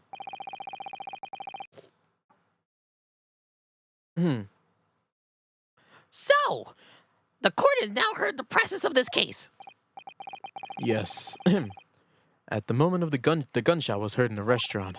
The only person in close proximity to the victim was the defendant on trial today. It would seem that we are looking at a black and white case here. The defendant, Naruhodo. Yes, Your Excellency? If you admit your guilt at this stage, the court will be willing to look mercifully upon you. In other words, you may have some small reprieve in terms of your inevitable punishment. I called this waiter as an unsworn witness in order to explain the details of the case to court. But I must warn the defense, if you are determined to pursue matters further in this case, the prosecution has decisive evidence from sworn witnesses who were present at the scene of the crime. What do you think I should do, Kazuma? What do you mean? Well, I'm gonna be found guilty one way or another, it seems. Wouldn't it be sensible to plead guilty at this stage and hope for a more lenient sentence? Everyone keeps telling me that this trial is unusual, about these peculiarities. And you said it. Professor Mikotobo said it, and so is the judge and prosecution. I'm scared of what lies ahead if I push this. As I said from the outset, I believe you're innocent. I trust you. And yet, despite knowing that, you're willing to now throw in that trust back in my face. Is that it? What? If the accused is in fact innocent, then a defense lawyer is duty-bound to prove the innocence by whatever means necessary. Are you just going to abandon that duty? Are you going to give up on yourself? The battle hasn't even begun yet, Ryunosuke. Shit.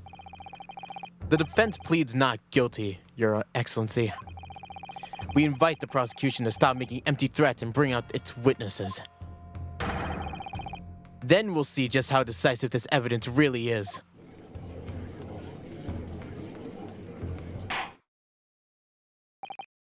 Indeed. Prosecutor Achi, please continue with proceedings. Well, you have been warned. The young can be so reckless. You know, Many call me a saint, but I can be a devil when I want to be. Ugh. In a few moments from now, that dumbstruck young mouth of yours will be silenced forever.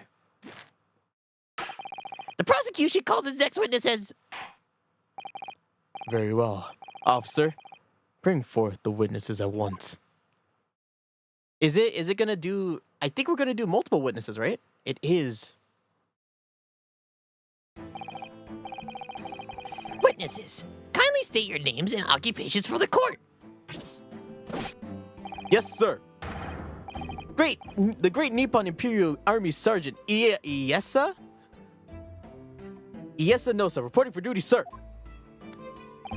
Myself, I find employ as a purveyor of fine articles of antiquity from the efflorescence of our nation, Nippon, and conduct my trade from Rasute, a humble premises in the 2nd District, Curio Korakuta, at your service. An antique dealer and a soldier. What an unusual pairing. Both of these gentlemen were present at the restaurant on the day in question. They must have been diners at the other table the waiter mentioned. Myself, I habitually take tea of the most exquisite aroma at the establishment in question. Always past noon. Fitting voice for the last guy. He always sounds like that in every game. Every trial, every starting trial in every Phoenix Wright game, he sounds like that. He'll always sound like that. And not infrequently converse with interested parties regarding the curios which with I make my business. I can't understand a word that old man is saying.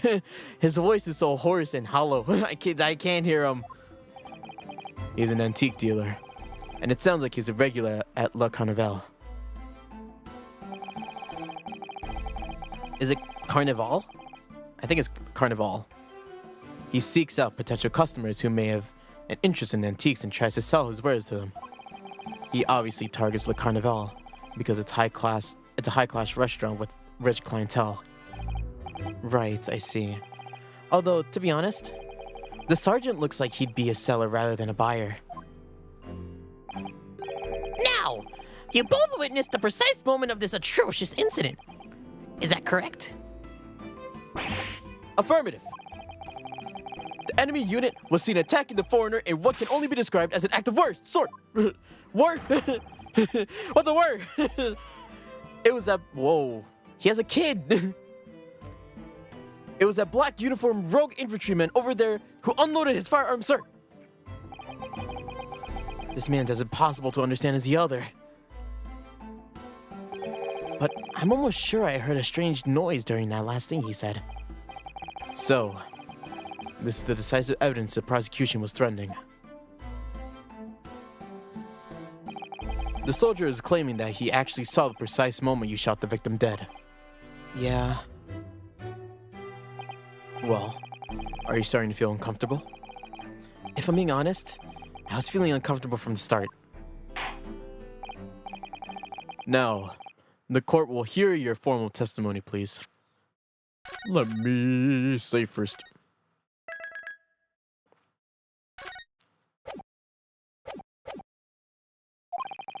You will state everything you saw at the precise moment the incident occurred. Yes, sir. Yes. Sir, yes, sir.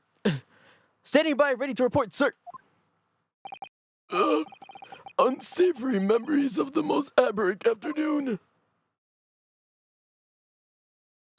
Yeah. Oh, our first testimony. What the witnesses saw. I was ingesting a regulation beef steak at the restaurant while having a tactical discussion with the old man. Myself, I was extolling the virtues of a peculiar fine golden curio to the military gentleman. At that precise moment, a firearm was discharged. I observed the enemy's action with my own eyes. The black uniformed varsity cadet fired the English civilian. And from the back, that cowardly weasel. Wow, that's not right. I was on my hands and knees investigating the whereabouts of my mysteriously absconded precious curio. Whoa. So you, Sergeant Nosa, actually witnessed the vital moment. You saw the split second when the defendant fired the weapon at the victim. Yes, sir, affirmative. The wicked university cadet, sir. The cruel and unforgivable enemy. Whoa, put that knife away. Oh, that's a seppuku knife. Right? Scary, man. Put that away. What times we live in, when an English gentleman may be assailed in the broad light of day. Tanto is called Tanto? But this is ridiculous. I didn't shoot anyone. Is that really true, Ryunosuke? Yes. All I did was pick up the gun that I saw laying on the floor. After I said hello to Dr. Wilson, I went back to my table and drank some coffee. And then when I finished, I got up from my seat to leave the restaurant, when I noticed an English-made gun next to the chair where the professor was sitting.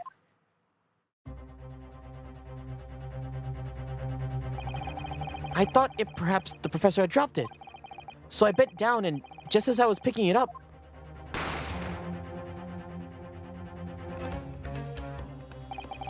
well, if that's the truth, then there was obviously a criminal somewhere on scene.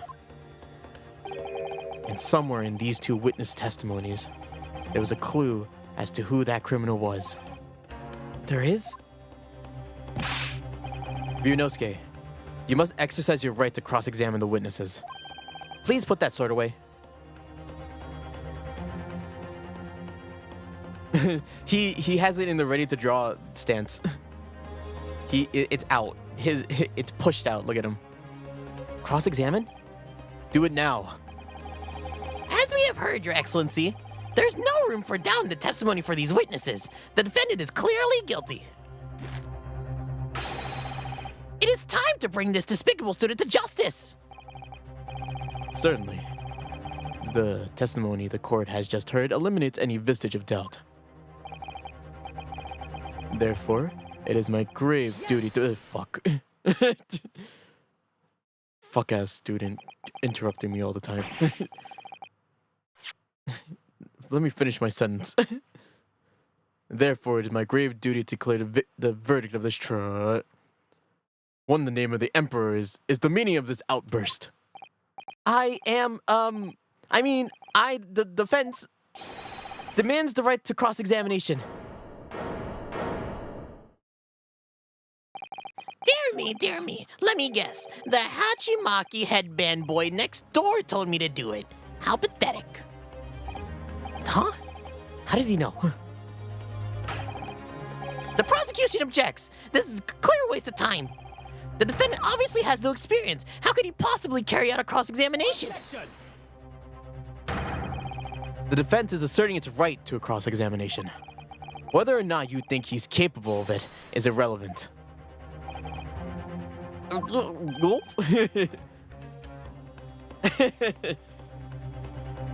Kazuma's so demanding. Exercising your right, how pathetic. Yeah, how dare you? How dare you try to fight for yourself?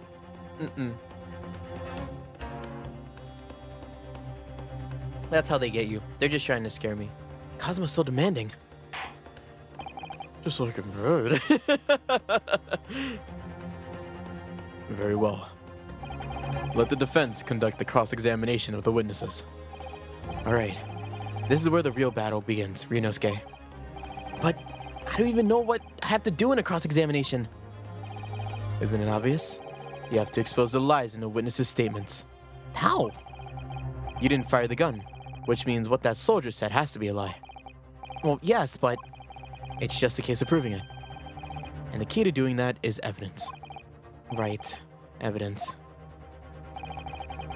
All you need to do is present some decisive and indisputable evidence that proves the witness is lying. You're gonna get a bruise on your hand, man. Now let's go, Ryunosuke. Don't let them beat you. Alright then. It's all... I love that difference. Slap.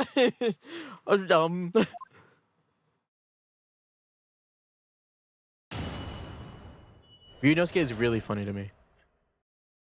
What the witnesses saw. So do so I can press? I can press. I'm gonna press these. Ingesting. Yes! Yes! What kind of steak were you eating?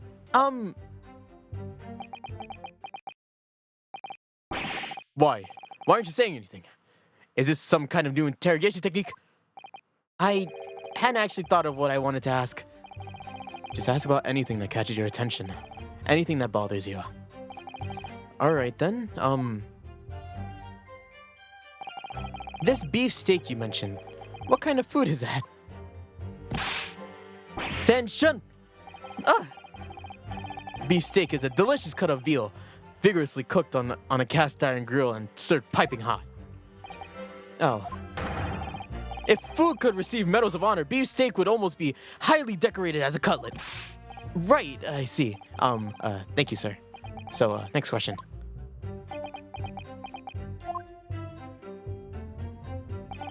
This cutlet you mentioned, what kind of food? Yunosuke. Tension! Cutlet is a delicious cut of... Look at the old man shaking next to him. He's really feeling this conversation. Beef. Cutlet is a delicious cut of veal tossed in breadcrumbs and fried in cooking oil. Accept your guilty verdict, atone for your crimes, and when you're released from prison, try it. Yes, sir. I will, sir. On the double, sir. Sorry to interrupt, but how about trying to stick to questions that are relevant to the case? Oops, sorry. I'll do my best. So, next question. Is it just me, or do you keep hearing some sort of wah crying noise? Negative. Well, at least we've learned that he's a big beef lover. Affirmative. It's not easy knowing what questions to ask. Great. I got an achievement for that. Myself, I was extolling the virtues of particularly fine golden curio. Yes! I have no idea what you're talking about. A koban, boy. A koban? You mean the old Edo coin? The day prior to the incident, a treasure of exceptional value from the Hoei period entered my possession. I took myself to the restaurant the following day with said item secreted in my bosom pocket. In the hope of an affluent cognizant.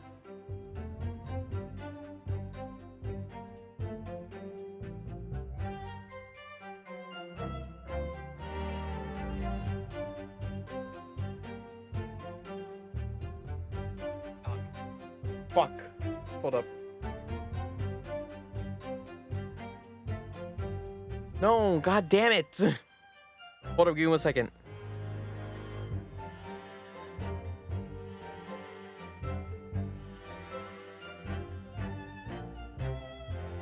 Hello? Cognoscenti. A connoisseur. In hopes of an affluent cognoscenti appraised of its indisputable value being present. So, you were hoping to sell your Koban coin to Sergeant Nosa, whom you met at the restaurant. Yes, it's quite clear where you're going with this, boy. You were about to assert that the penniless soldier would have no hope in purchasing this precious koban. Isn't that so? Well... You little upstart cadet. You want to add disrespecting a superior officer to your list of crimes, do you? Blatant. Subordination. No, I didn't say anything. Although penniless might just be the word I was looking for. In any case, the hour was already advanced beyond that of the midday luncheon.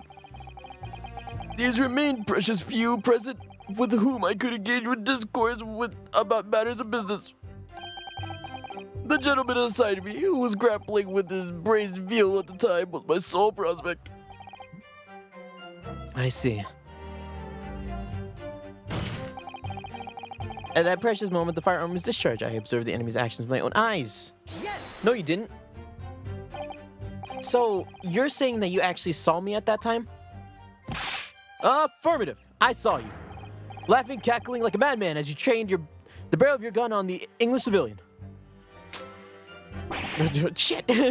But that's impossible. I only...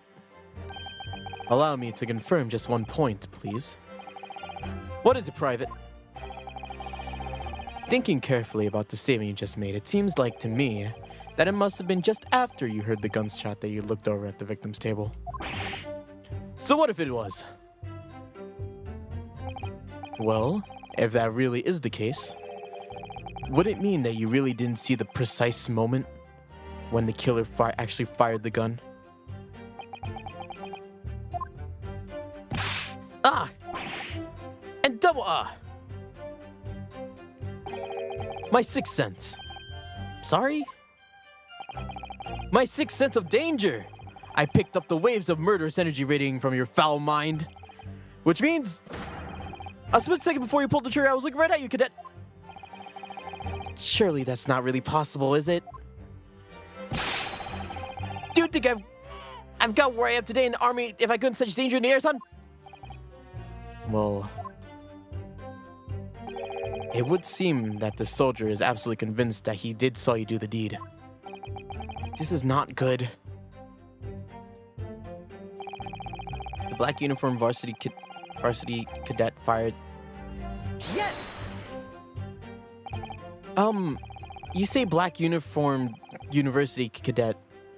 You're saying that was... Ah! I just had about enough with your sauce, Cadet. Who else would you see around here with a black uniform, Well, there's someone standing right next to me who fits the description as well, but... It was you little weasel!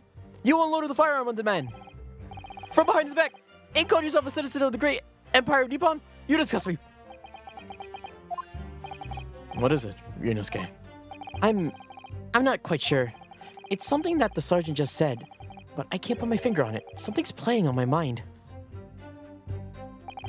In that case, check back over the details of the evidence you gathered in the court record. And if you find an inconsistency there with what the witness just said, then don't hold back. Present the evidence to the court. Thrust it in the witness's face and make him choke on it like this dick. Whoa. Kazuma, what's your name? Kazuma, say it for a beverage, man. Shit. I was on my hands and knees investigating. Yes! So you dropped your coin?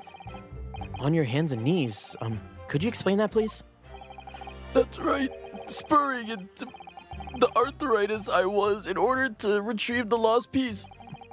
What lost piece are you referring to? The Koban, of course. The exquisite Hoei era Koban coin. I just been showing the red treasure to the military man when he masticated his meal. After averting my eyes for the briefest of moments, it was there no more. It simply vanished. The Koban vanished? Hence I began to acquaint myself with the intricacies of the floor in order to locate it, and then it happened. You heard the gunshot, you mean? None other than that. Although it was no concern of mine. I was frankly scouring the floor for the aforementioned lost treasure. So, in fact, you didn't actually witness the precise moment when the incident occurred. Indeed, myself, I did not. I have no idea what I'm supposed to do here. Listen, Ryunosuke. We know that there are lies lurking in these statements. Time to expose them. I understand that. The question is, how? Like I said before, the key is to using the evidence that you've collected. You can examine and present evidence while a witness is giving a testimony by pressing. Go through each witness statement and the details about each piece of evidence and compare all the facts. Somewhere in there, you'll find something that doesn't add up. In other words, an inconsistency. An inconsistency? When you find a statement and a piece of evidence that seem to contradict each other, present your evidence with why and rip your witness apart. Just be careful, because if you see a contradiction that has no basis, you'll be given a penalty. And if you dealt too many penalties, the defense's case would fall apart, and you'll receive a guilty verdict. So that's it. Peruse the evidence in the court record, and find the inconsistency with the witness's statement. Alright, I'll give it a try. You can hear the witness's statement over and over again, as many times as you like. So keep your head and be measured in your attack. Good luck, partner.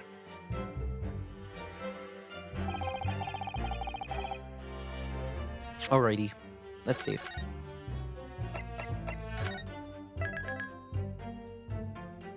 Because we got someone to fuck up. Contradict. Into his back, you weasel. But it wasn't into his back. It was into his chest. You're the weasel. Weasel?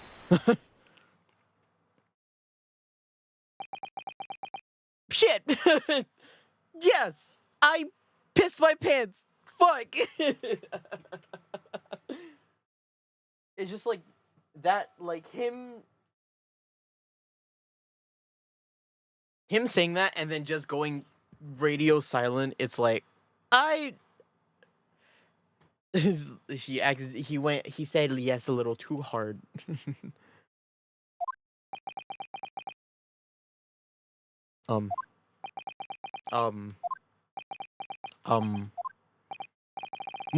What are you playing at, cadet? What is the meaning of this subordination?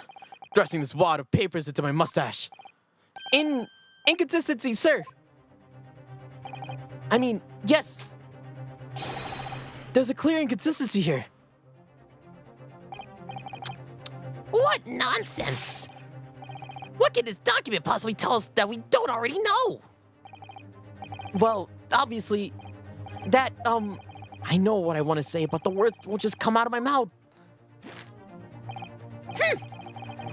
I think this proves beyond any doubt, Your Excellency, that there is no place for an amateur student here in this grand courtroom. This is so frustrating. Oh, please. Surely this doesn't require an explanation. It shouldn't be more plain. To spell would be an insult to court. Kazuma, what? I mean, we know it too. I just shit my pants a little when I said yes, alright? Just give me a second. What are you talking about? It's apparent from a single glance at the post-mortem report presented by the defense that there's a clear discrepancy here with the sergeant's statement. What? Sergeant Iesanosa. Yes, sir. What, sir? The statement you just made was this. The black uniformed varsity cadet fired on the English civilian. From the back, the cowardly little weasel. Yes, sir. Affirmative, sir. I witnessed the crime with my own military-grade eyes, sir. But no, that just can't be it. Why not, cadet? Because... As is clearly stated in the post-mortem report, fatal hemorrhage from pectoral ballistic trauma, no exit wound. The bullet did not pass through the body. The photograph print of the victim clearly shows the same thing. The victim, Dr. Wilson, died from a bullet wound to the chest. Sergeant, according to your witness statement, the culprit shot the victim from behind. And that is an obvious discrepancy here. Well, how do you explain it? Oh, there he is. He does have a kid. Oh, the kid's cute. What the? What was that? Something just popped up from behind his back, but he pushed it down again. Certainly, there is a clear discrepancy with the facts here. Would you not agree, Sergeant Nosa? Yes, sir. At this juncture, that would appear to be indisputable. Until the moment I heard the firearm discharge, my eyes were affixed upon the delicious Le Carnival steak, sir. What? The last testimony the court heard has proven one thing beyond a reasonable doubt. This witness, Sergeant E.S. Enosa, did not see the defendant firing the gun at all. Ah, that's absurd. I think the conclusion we must draw is simple. There is no place for an amateur prosecutor here in this grand courtroom. Fuck. That was supposed to be cool, but I stuttered. Yeah! Cool. You look at the kid. There's been a complete turnabout in the mood of this trial, just from that one discrepancy. That was the simplest, discrepancy you could have found, man. This is what being an ace attorney is all about. But I definitely saw him. That university cadet there. He was pointing the firearm directly at the victim's back. Yes! But I never fired the gun. All I did was pick it up off the floor. And you, old man, you didn't see the moment the victim was shot either. Myself, I have already been quite clear. The gunshot interested me not. I was far too busy on the floor. Oh, yes. You were looking for a Koban coin, weren't you? Indeed. My prize Hoei era Koban. Hunting around under the table, I was. In case mayhap it had fallen there, and then it happened. You heard the gunshot, you mean? Indeed I did, but I heeded it not. I was only concerned about finding my absconded Hoei treasure. Nothing could distract me. Out of interest, did you find the coin in the end? No. I see. That lamentable day. The precious Hoei Koban was lost to me. No doubt some unscrupulous scoundrel pocketed the prize coin for himself.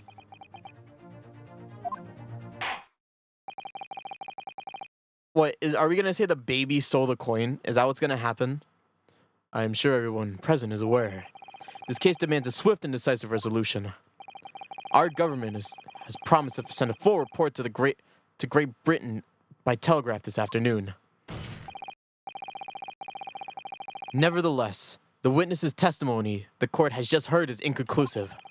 No matter how subservient our government feels it must be to the British, it would be unforgivable to deliver a verdict on this trial right now. What is your position, Prosecutor Ouchi?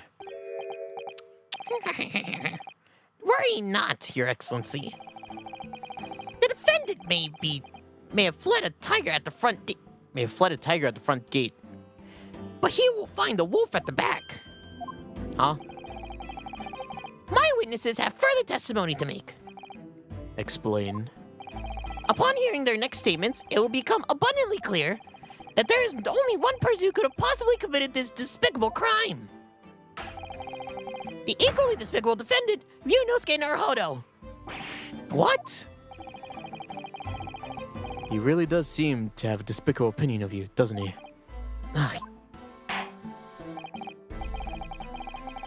Very well. The court invites the witnesses to testify again. You will thoroughly explain the reasoning behind the prosecution's allegation. Is that clear? As clear as curical glass, Your Excellency. Yes, sir. At once, sir. Awaiting signal to testify, sir. Excuse me, but there's something or someone peeking over your shoulder, I think. Affirmative. The newest member of the Nos family to rise up through the ranks, sir. Name, Ido. It would seem those straps are a sign of the sergeant being too strapped to afford a nanny. Ido, attention! Your father is about to quell the enemy. Watch and learn, my boy. He's just dumbass kid. Look at him.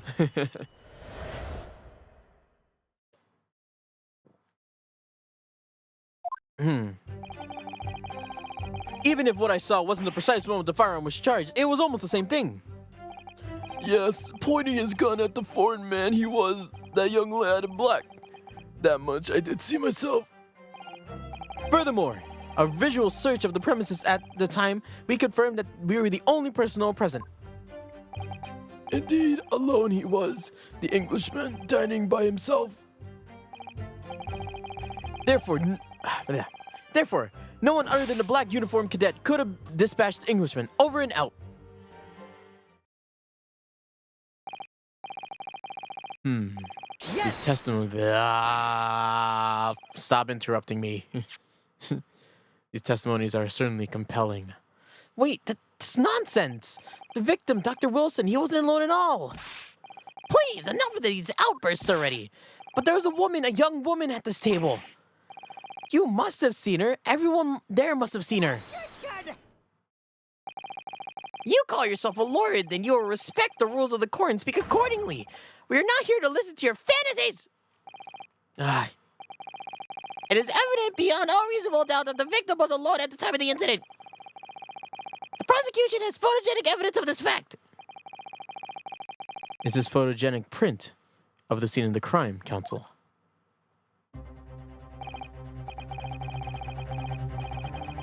Indeed, of the table at which the victim was dining, taken by the investigator immediately after the incident. As can plainly be seen, there is only one place set. Certainly. Based on the appearance of the print, it would be reasonable to conclude that the victim was not in the company of anyone else. This doesn't make any sense. The court will add this new photogenic evidence to the record. Yes, please. Photogenic print of the crime scene has been entered into the court record. I don't understand. Wait, can I look at the...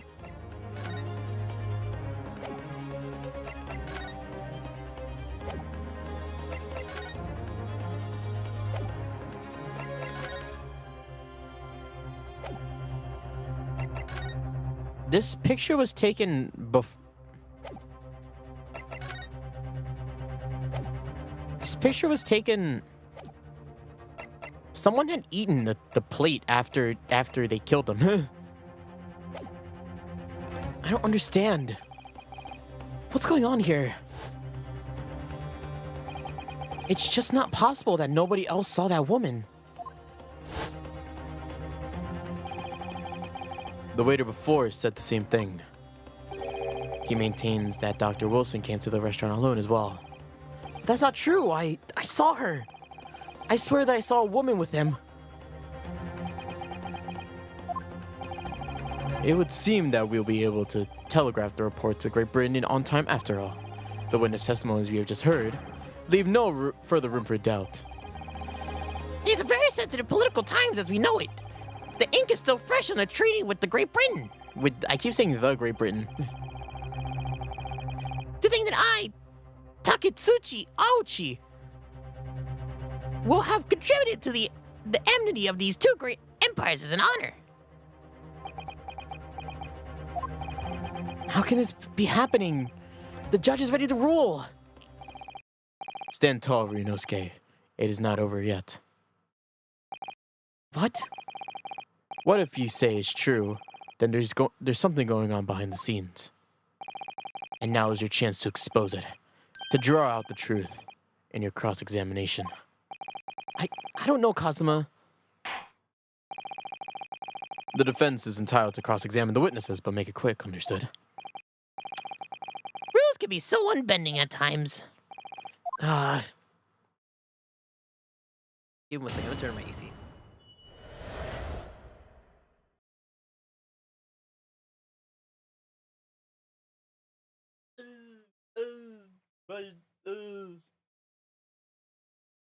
My AC. I think my room getting colder makes me like just a bit sleepier. Even if what I saw wasn't the precise moment, it was about the same thing. Yes! It doesn't mean that. No, that's not the same thing at all. For a start, I didn't even fire that gun. We have a different opinion of that. The opinion of a uniformed officer versus that of a fledgling cadet. I don't think so. Consider this, defendant. Just a moment ago, I blinked. Did you? Did you see it? Did you see me blink? How could I? And yet, it is an undeniable fact that I blinked. So there you have it. Have what? Attention! The sound of the firearm rang in my ears, and the very next moment, I saw you waving the gun at the Englishman. I think that says it all, don't you? Ah, And let us not forget that the antiques dealer witnessed the moment in this very incriminating position as well. Isn't that so, Korakuda-san? did you? Oh, that's fine. Yes! Yes! Yes, it may be true that I was holding the gun at this point, but I've already told you, I only picked it up because it was up. That's only because I picked it up off the floor. Well, obviously, as the culprit, that's the only way you can explain it. I had just finished drinking my coffee and I was about to leave the restaurant when I noticed a gun on the floor at Dr. Wilson's feet, so I picked it up. At that exact moment,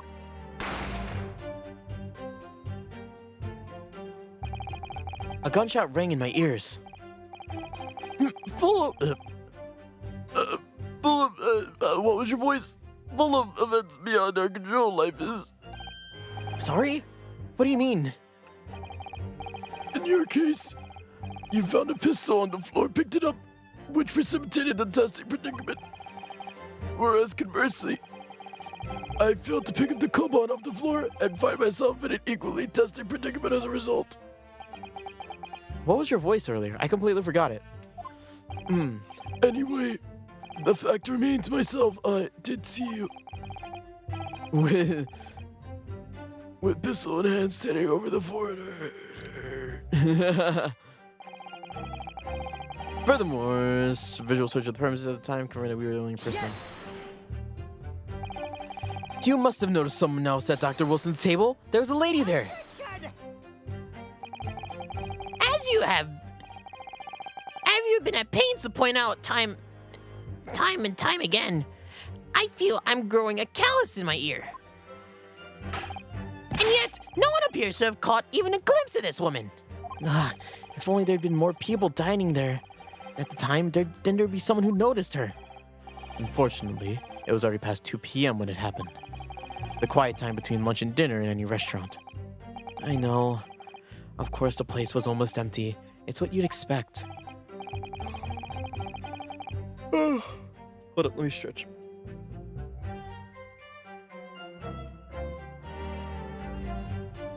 Okay. Certainly. 2 p.m. is neither here or there in terms of time to eat. I wonder if there was a reason why the victim was eating at that time of day, and why he was alone. Yes, Your Excellency, there was indeed a reason. There was? This was found in the victim's jacket pocket. What is this, Counsel? It's a medical report card, Your Excellency. It would seem that the victim had an appointment at the clinic prior to visiting the restaurant. Had a clinic. Yes, it would indeed appear to be an entry for the date in question. November 19th, noon to past 1 p.m. The very day of the incident. So the victim went for a late lunch following his appointment. The explanation couldn't be more simple. The prosecution felt no need to submit this evidence before, as it really has no bearing on the case. I wonder. What do you think, Ryunosuke? Well, it's hard to see how it could be related, really. Remember, you can request it for it to be entered into the court record as evidence if you think it'd be useful. Should I ask for Dr. Wilson's medical report card to be submitted as evidence or not? Sure, why not? Yes! If I may, I'd like to ask for that medical report card to be submitted as evidence, Your Excellency. Excellency? On what grounds? The court has already heard conclusive witness testimony. Additional evidence will be extraneous. Not to mention that the victim's movements prior to his arrival at the restaurant are of no concern. Whether or not they're of concern are up to us to decide. We have the right to explore all possible avenues. I beg your pardon? You have no authority to refuse a perfectly valid request for a submission of evidence. Very well. This court will grant the defense's request. Youngsters these days are forever asserting their rights. It's the most disturbing trend. He actually said it. Asserting, exercising your rights. Fight for yourself, man. Do it. Officer, kindly add this victim's medical report card to the court record. The victim's medical report has been added to the record.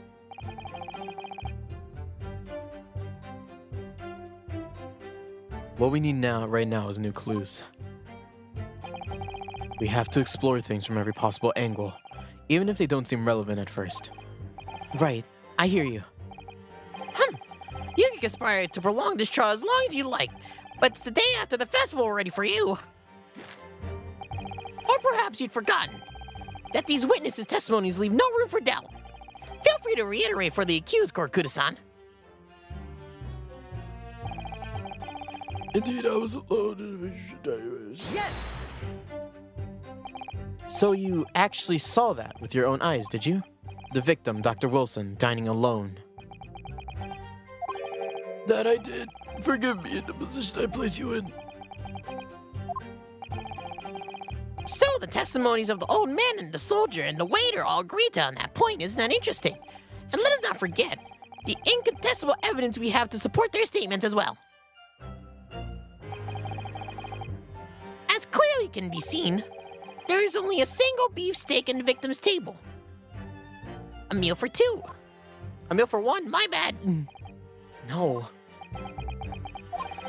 The antiques dealer, the sergeant, and the waiter who testified before.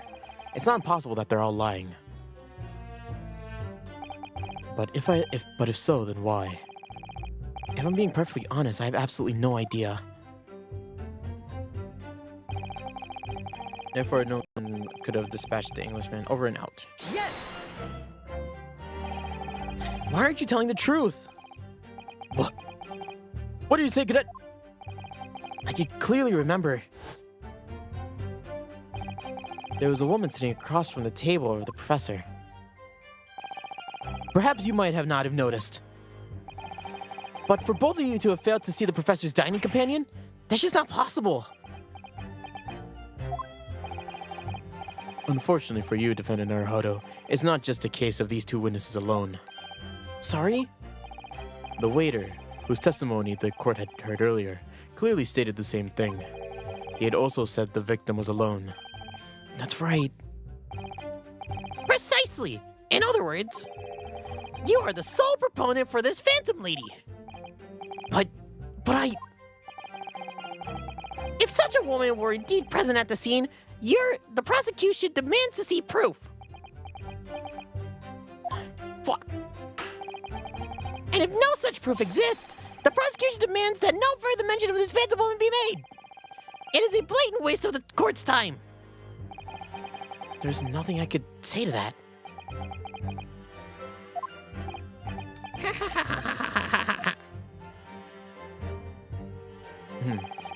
Excellent work, Ryunosuke.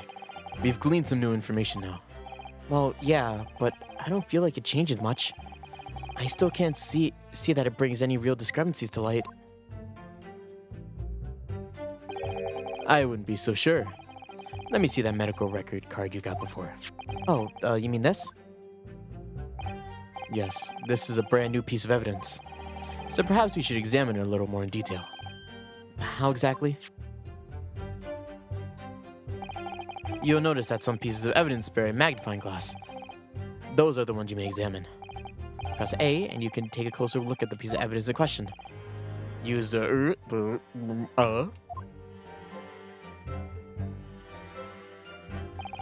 to rotate the evidence in all directions and examine it from all angles. by using You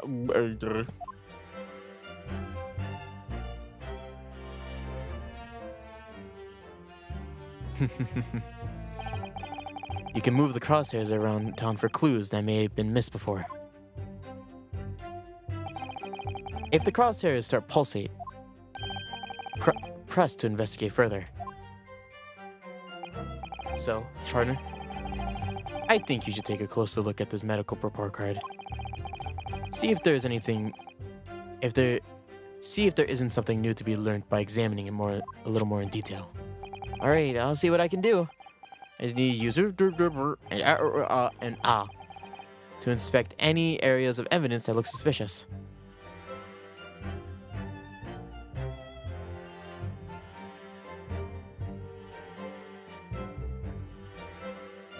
Medical report card required for every visit.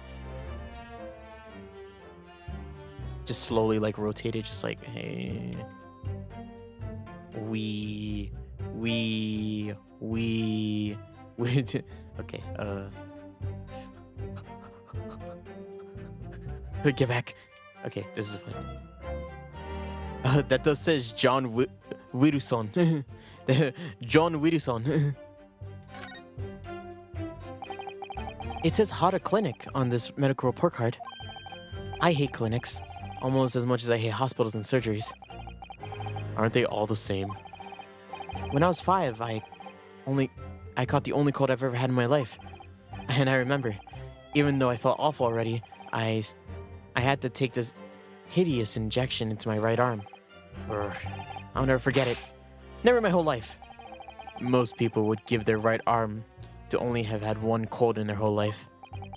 Anyway, I don't think this is a clinic where they treat people for illnesses like that.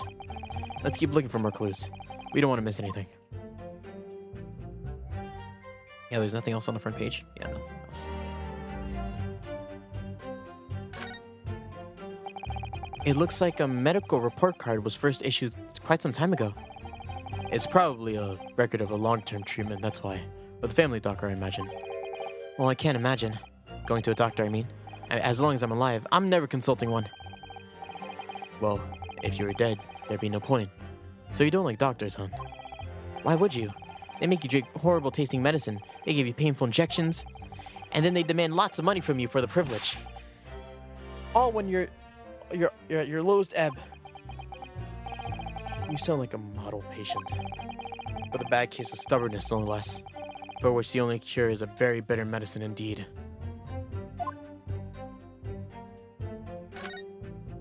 Open sesame.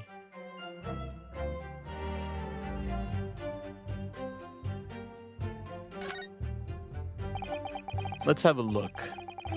This is some kind of medical history. Ah. There's an entry for the day the professor was killed. Extraction of molar with topical anesthesia. Extraction of molar? You mean he had a tooth taken out? It would seem so. Just before the incident, he had a bad tooth removed. Perhaps they used laughing gas. That is the most modern practice in the West for pain relief. Yes, I've heard of this anesthesia.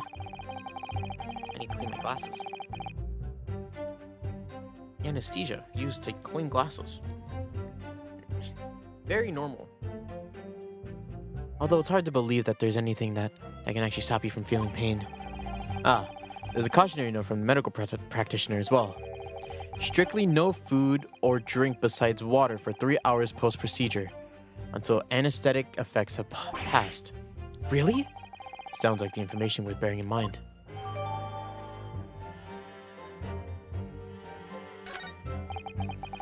With this new information, the meaning of one particular statement totally changes. So, I think it's time we listen to this testimony again, don't you? Definitely.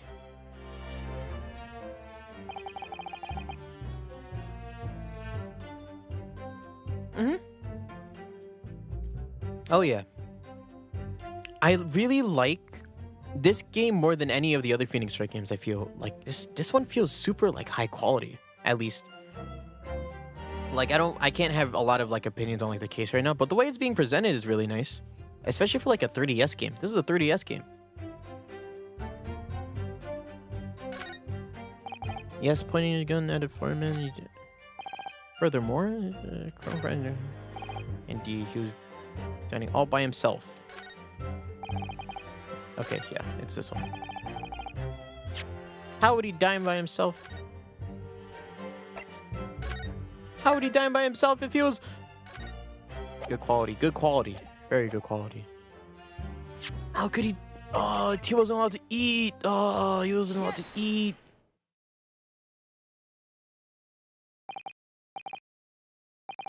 His phantom ate the food, obviously.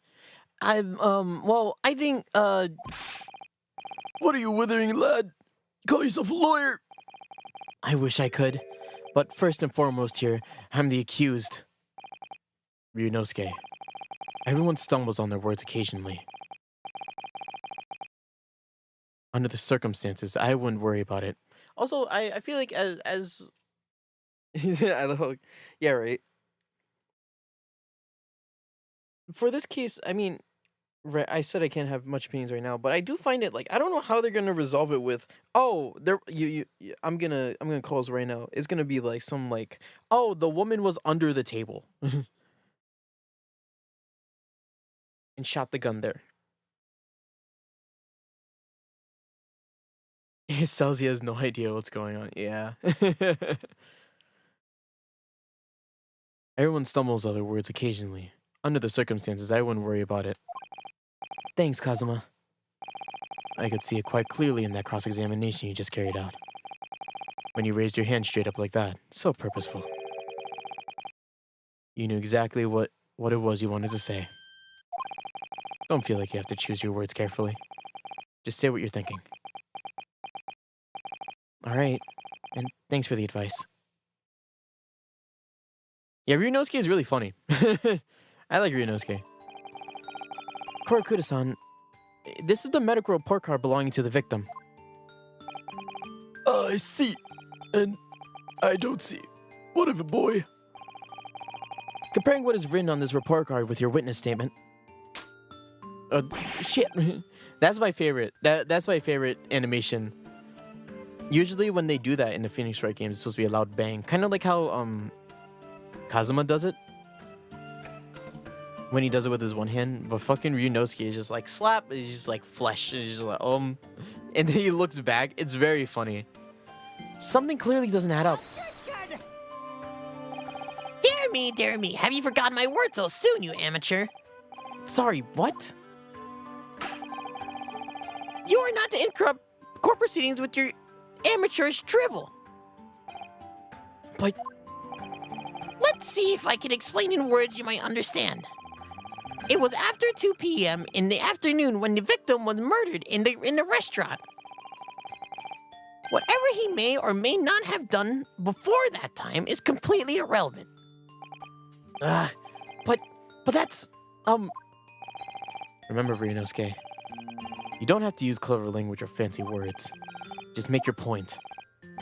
Your Excellency, I believe we're finished here. There is surely no need to prolong this trial further. The witness testimonies the court has heard has been clear and concise. This medical report card has no bearing on the matter at all for the simple reasons that there is no one else besides the pale-faced pupil who could Oh, he did it! He did it properly this time! I can't believe we were just talking about it. He did the slam. Anyways, there's no one else besides this pale-faced pupil who could have possibly perpetrated the crime. This medical record has nothing to do with the case? Do you really believe that? What? That outbursts have petrified me, boy. Of course I believe it. How could it possibly be relevant? Perhaps because Hoda Clinic, which issued the report card, is the dental clinic. A dental clinic? Is that supposed to mean something to me? Perhaps if I told you that the victim had just had a tooth extracted. What's this now? Furthermore, if I told you that as a result, the victim had been forbidden from eating.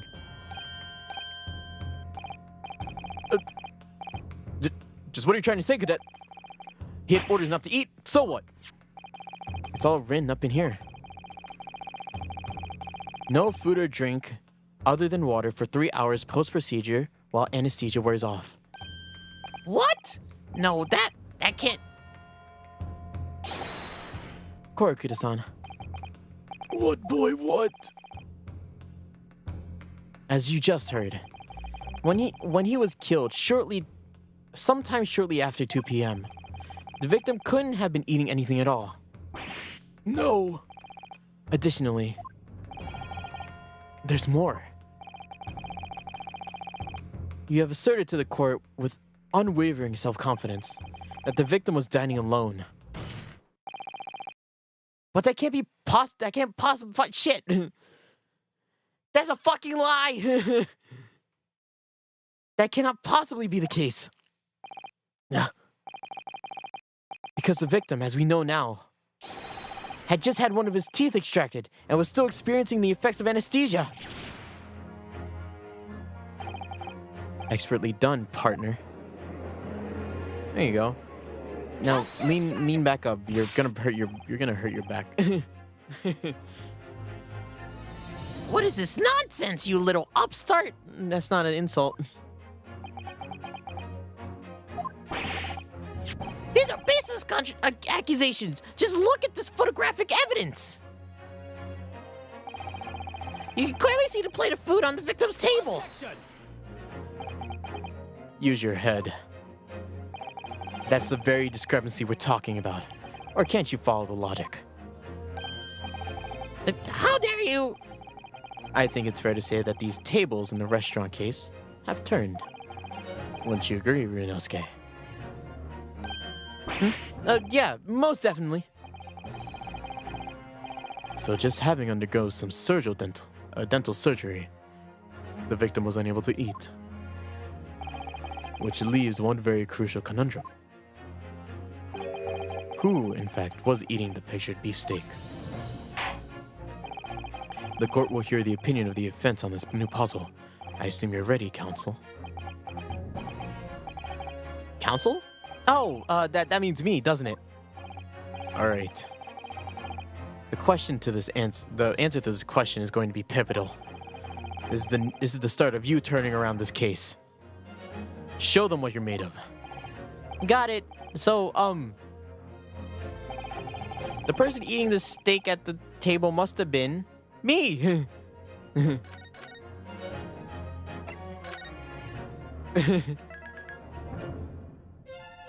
I was eating this. I was really hungry, so I asked him if I could eat some of it, and then he didn't say anything. So, but I took that as a yes. So I just started nomming on it.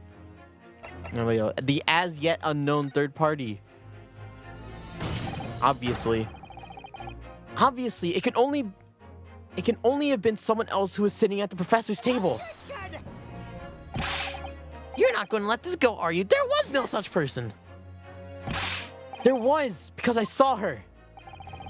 When the incident occurred, we knew that the victim couldn't have been eating anything. Yet we have evidence of having steak on his table. Therefore, the only logical conclusion is that there was somebody else there eating. We have strong evidence to support our assertion. It's clear that these witness testimonies are unreliable. If the court decides to push through a ruling at this stage, we will have lodged a formal complaint with the Ministry of Justice and pursue a fair retrial relentlessly. Kazuma? Are you insane? You would take on the government? Don't worry, counsel. I have no issue with you. What do you mean? I have an issue with them, the two witnesses on the stand. What are you talking about? We've demonstrated with evidence that the victim was not alone. So, if it now turns out that the two of you are deliberately lying when giving your testimonies, obviously you will be charged with perjury. Perjury. And, since this is a murder trial, you'll also be deemed complicit in the killing. Complicit? In murder? No!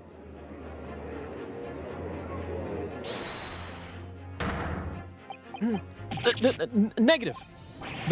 There was no mention of this at the tactical meeting. I was just following orders. That's right, as the man says.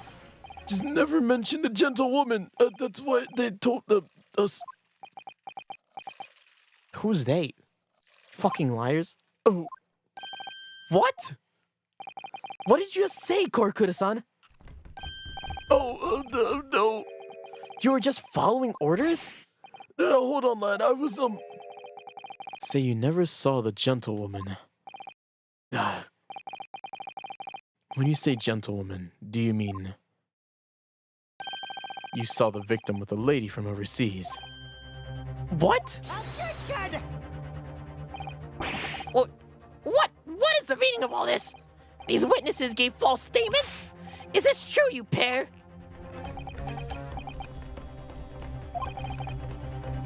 Just one. Just one simple slip of the tongue. Oh my god. Fucking perjury city. Welcome to Phoenix, right? Everybody fucking lies. It's perjury. You're gonna get charged for this. Order. Order. Counsel, explain what's going on here. It's painfully clear now. You tried to prevent these witnesses from telling the truth. Absolutely not! The prosecution knows nothing of this! Oh, shit. Then who's been behind this? Who tried to make you keep your mouth shut? Well, That's classified. So you're prepared to be a conspirator in this murder, are you? You wouldn't. This can't be happening. Ryunosuke, judging from the way they're reacting to this, I'd say they were sworn to silence by someone with considerable influence. However, I don't believe Aochi has any idea about this. What are you saying? I mean, to wield that kind of influence, there's only a handful of possibilities. It could only have been the government, the military, or the police, I suppose? Well, any ideas on who might be behind this?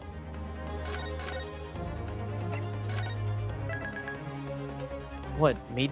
Do we know? I don't think we picked up on anything that could tell us.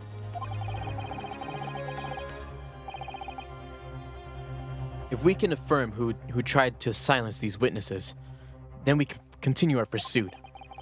So we need to name whoever it was that tried to keep our witnesses' mouths shut. Of course, we'll need evidence before we make any firm accusations.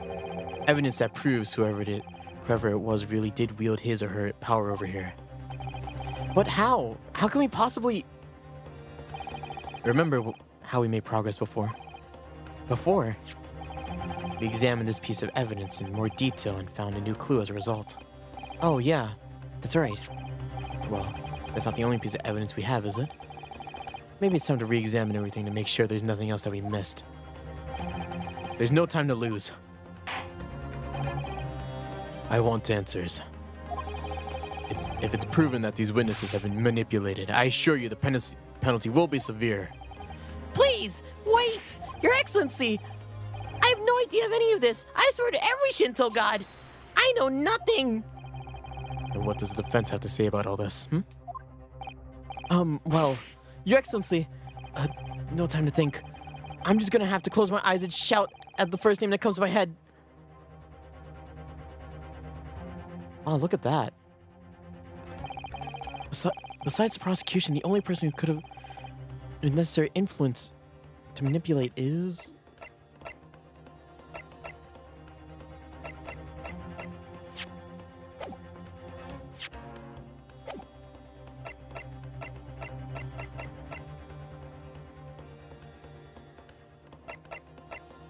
Oh, I can't check my evidence.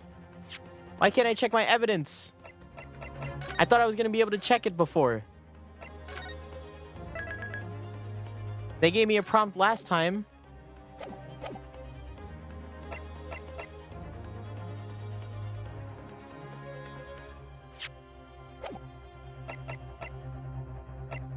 I can't change it. I can't look.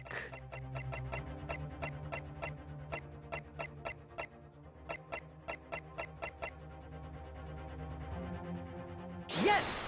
Yeah, was it the butler? Well, surely that would be Satoru Hosonaga-san. Why did I wanted to look at my evidence earlier, but it's... Oh, hey.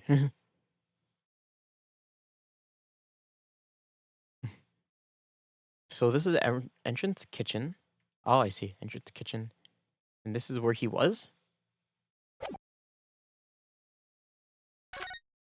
I'm gonna look at this real quick. Chief Inspector Satoru Hosonaga, Primary Criminal Investigation Division, Imperial Police Bureau. Wow. Well, that's unexpected. What is? Look, do you see it says witness name here? Satoru Hosonaga. Well, yeah, business cards do tend to show the person's name. That's sort of the point. It's not the name that's unexpected. It's his job title. His job? Oh! Chief Inspector Satoru Hosonaga. Primary Criminal Division. Primary Criminal Investigation Division. Imperial Police Bureau. Inspector? What on earth? I have no idea. But let's face it, the police have a lot of power and influence. If they're wielding it somehow...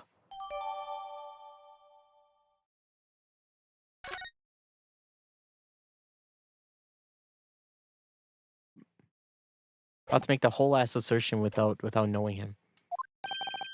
Hosonaga-san, the waiter who took the stand earlier. Poppycock! What possible reason would the waiter have these witnesses give false testimony? Not to mention the fact that even a head waiter could not possibly have that level of influence. For once, I would agree with you. If, that is, the man truly were a waiter. What? If he truly were? Come on, Ryunosuke. Time to hit the core with the truth. The truth about Satoru Hosonaga's real identity is proven with this evidence. He's a fucking police inspector! The plan of the restaurant sketched by the man in question. I agree it shows a great deal of attention to detail, but I'm not sure we can conclude any... sorry, Your Excellency. It's the back of the card. It's the back of the card that's of interest. I beg your pardon? Or perhaps I should have said the front? Yeah, it's the front of the back of the card. That's where they're telling shit. I mean, smart boy, Your Excellency. I'm not allowed to curse here, right? Cause of what? No, you're not. All right. It's just like that's where the telling detail is. Would somebody please explain what this overexcited student is trying to say? Hosonaga sketched the plan of the restaurant on the reverse side of his business card. The front of that business card reveals the man in question's profession, his true profession. The waiter's profession, but surely that's good. Good gracious! That's right, Your Excellency. The card reads Chief Inspector, Primary Criminal Investigation Division, Imperial Police Bureau. What? The waiter is a police detective? I haven't heard of anything mentioned of this. Why haven't I heard any mention of this before? The Imperial Police Bureau has immense power, absolute power, as far as regular civilians are concerned. So, witnesses there on the stand. Was it in fact the waiter who gave you your orders? Or was it he who told you not to mention you'd seen this foreign gentlewoman at the scene? Whoa. Hold it. Whoa. Hosonaga. You dastardly man. Inspector Hosonaga. I was worried something like this might happen. The moment you asked me to submit my sketch as evidence, I realized it was a possibility. The court will take this plan and add it to the court record as evidence. Well. Is there a problem? Hand the plan to the court officer at once. Of course. Here you are. Yes, I remember now. He did act strangely when the judge asked him to hand over his business card. I strive to carry out all investigations flawlessly. It's my guiding principle. But I let myself be distracted when I made that sketch. It was an unusually careless mistake. So, you mean to say you really are a detective?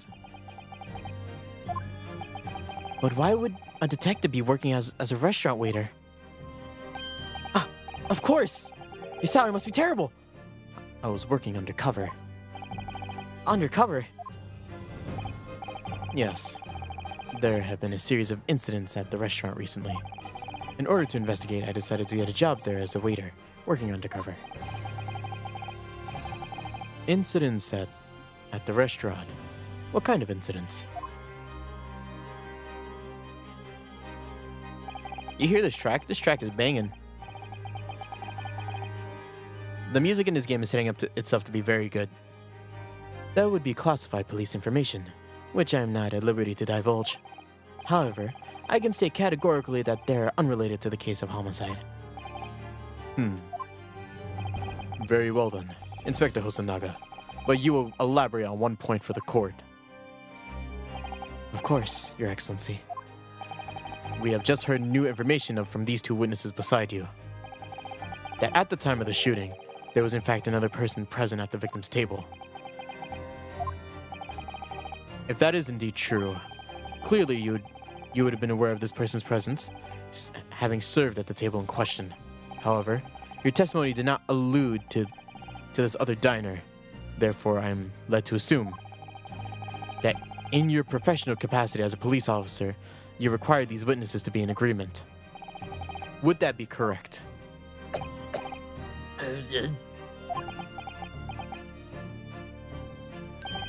Correct, Your Excellency. Unbelievable! As suspected.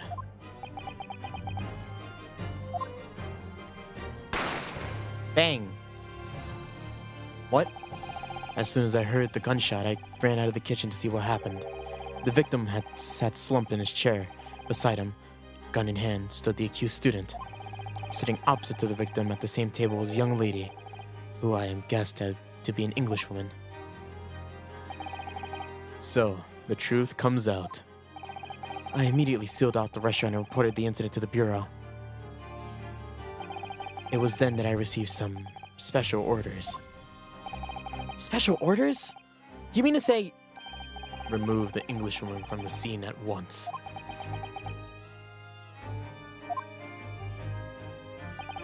It was made clear that the Englishwoman's presence at the restaurant was to be concealed. Those are my orders. But what if the Englishwoman was the killer? I think it would be in everyone's best interest to not pursue that idea. The Empire views friendly terms of its relationship with Britain more highly than anything at the moment. An Englishman has been murdered on our soil. To name an Englishwoman as our primary suspect, well, without irrefutable evidence, that would be completely out of the question. So, that's the reason for the disappearance of the Phantom Woman in this case. But that's not right!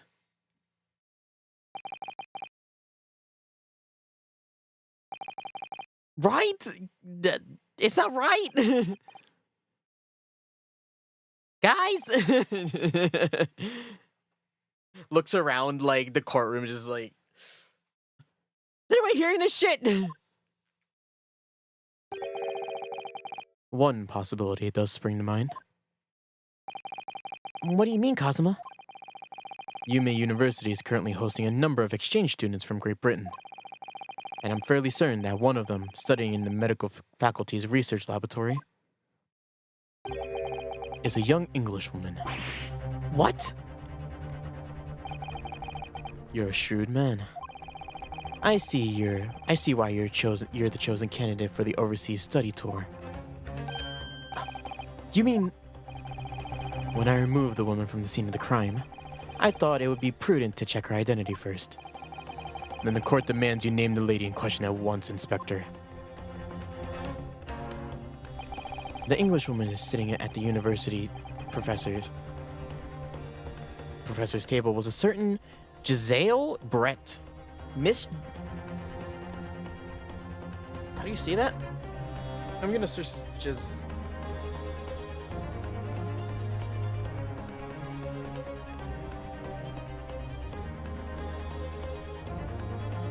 pronunciation.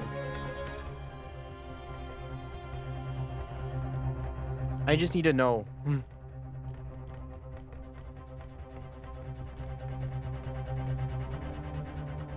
It's just Giselle. Okay. She is indeed a foreign student researching in the research laboratory in UMA University's medical faculty. What? What is happening here? That's right. Ouchie is about to get a bit ouchie. At Boo Boo Ouchie, you know, like ouchie. Is that what his name is? I admit that under orders of the police bureau, I erased all evidence of this lady's presence at the scene and ordered these witnesses to make no mention of her in their testimonies. It must be up to your excellency to decide how to deal with this situation. Very well. My thoughts on the matter are as follows. Thus far, the case presented to the court has been underpinned by a particularly critical premise. Namely, that the victim was dining alone. However, as we have now discovered that this premise is false, it would be a discretion of our justice system to ignore the truth and give it a ruling at this point. But, Your Excellency, that would mean missing the noon deadline of ruling in order to send a telegraphic report to Great Britain. Our own government will surely be very displeased by such actions. Calm yourself, Counsel. I will not allow the government of our country or any other to influence the proceedings in my courtroom. No. Inspector Hosonaga. Yes, sir.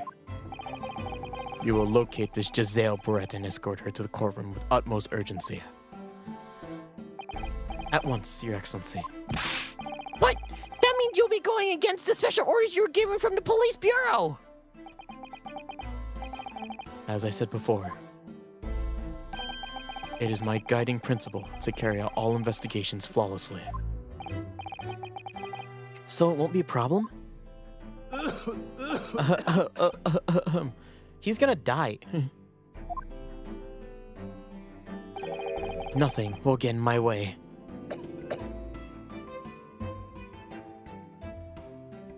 You caused us trouble, but I'm starting to like you, so I'm pretty sure you're gonna die. Court will be adjourned briefly. The prosecution must call the English student Giselle Brett to the witness stand. Do I make myself clear? Yes. Your Excellency. Good. Then we will have a 30-minute recess before reconvening. Wow. If I'm being honest, I do find the premise to be a bit not cliche, but very like, oh wow. The only reason why we couldn't get to the bottom of this case because everybody else started lying about not seeing a lady, right? But I think it fits the theme of like, I'm pretty sure this game is gonna go down the route of like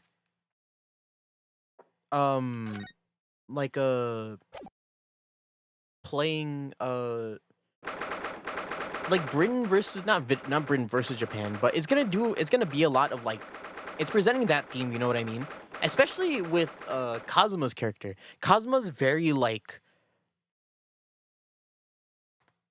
he is the straight man. He is very straight.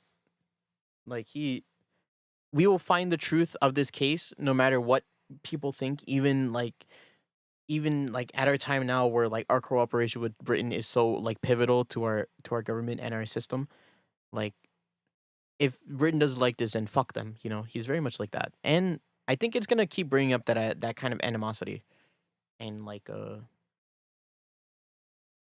and duality and almost like competition between the two. Like there's always going to be one versus the other. And I think that's exactly what's happening here. I like the themes that are being presented. I don't like the fact that the case had to do it like this, which is just like hide the girl. Like we don't know why they hid the girl. But well, to be fair, yeah, when we find out, hopefully they'll explain it, but they would have a damn good answer. 22nd November, 11:38 a.m. Supreme Court of Judicature, Defendant Antechamber 5. Excellent work, Ryunosuke. That was superb. My heart was in my mouth the entire time. It was almost unbelievable. I mean, looking at you in there. You were drenched in sweat, your eyes popping, your knees knocking, and you were grinding your teeth. It was a grim sight, but before I knew it, you started finding inconsistencies in the testimonies. I think you might have a natural talent for being a lawyer. Oh, forget it. It's terrifying. If I get through this, I don't ever want to be inside a courtroom again. Anyway, it looks like we've exposed your phantom lady at last. Miss Giselle Brett, a student from Great Britain. Is she? That's what I was trying to tell everyone from the start. Dr. Wilson wasn't alone. There was a young woman with him. I've been saying it all along. Yes, you have, haven't you? I might not be overly confident in the courtroom, but my powers of observation are one thing I'm sure of. Yes, I can see that. So, about this young gentlewoman. Oh, before we keep going, hold on, give me 1 second. Let me change real quick.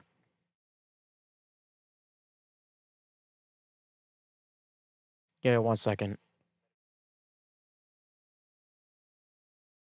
What?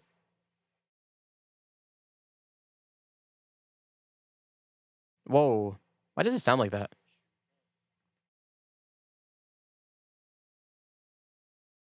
Uh.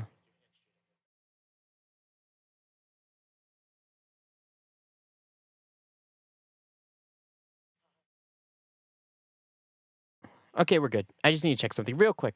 All right. All right. Back to it. Yes, I can see that. So, about this gentlewoman. Thanks to our detective friend, she was hastily escorted away from the scene, it seems. Did you see what happened with that? No, I didn't see any of it.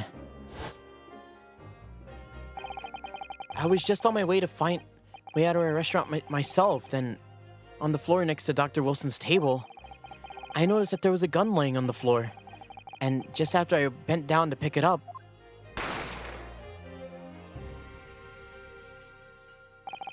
I didn't have any time to think about where the sound of the gunshot came from. The waiter ran over to me, looking as white as a sheet, and then he bundled me up in some sort of small pantry next to the kitchen. Fast thinking by the detective. He apprehended his suspect without a moment's delay. Yeah, and because I was shut in the pantry, I have no idea what happened outside the dining area. There you are. Well done, both of you. Oh. Well done, both of you. Is this, yeah. Professor Mikotoba. Well, it seems I was right. The pair of you make an outstanding team. You've exceeded my expectations, I have to say. Yes, it seems you planned from the start. You arranged things so I wouldn't be able to act as a lawyer in this trial.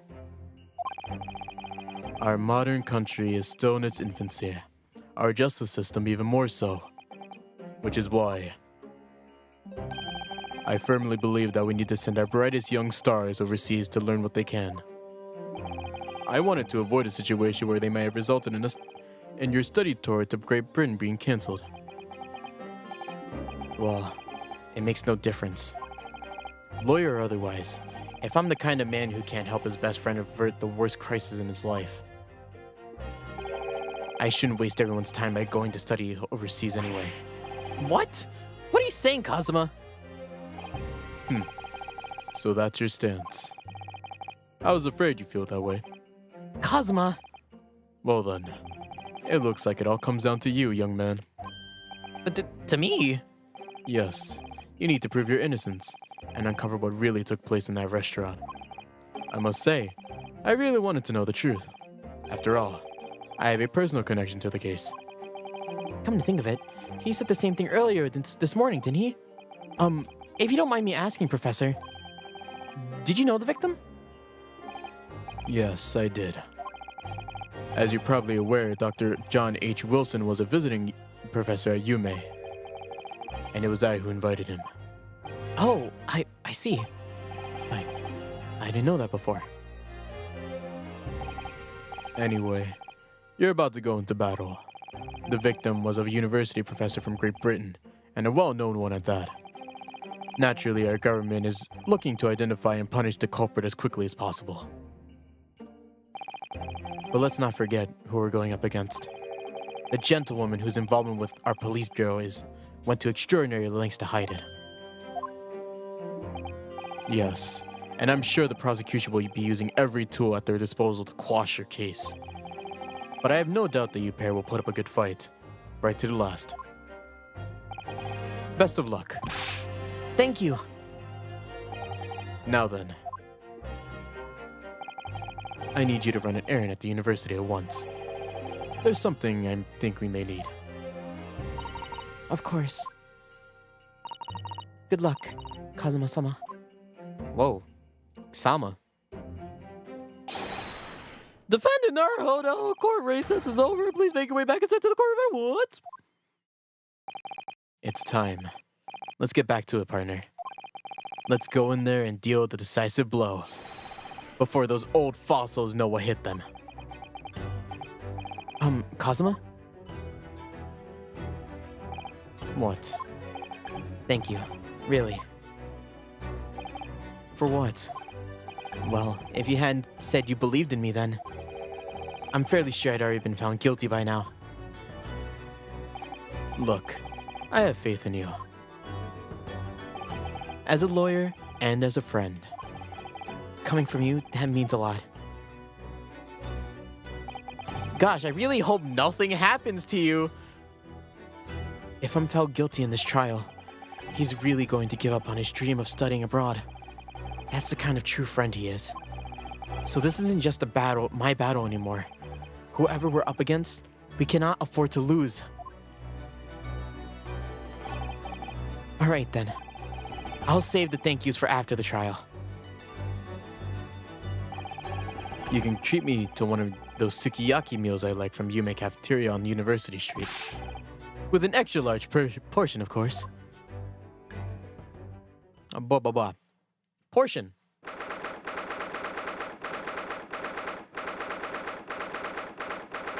22nd November, 12:09 p.m. Supreme Court of Judicature, Courtroom 2. Wow. We've been here for what? Like 3 hours at this point? Jesus. I'm pretty sure we started at like 9, right? The court hereby resumes the trial of Ryunosuke Naruhodo. Prosecutor Aochi, have you managed to subpoena the witness? Yes, Your Excellency, against all odds. And thanks to a certain young stripling, the prosecution is now under rather painful scrutiny from the government. Sorry.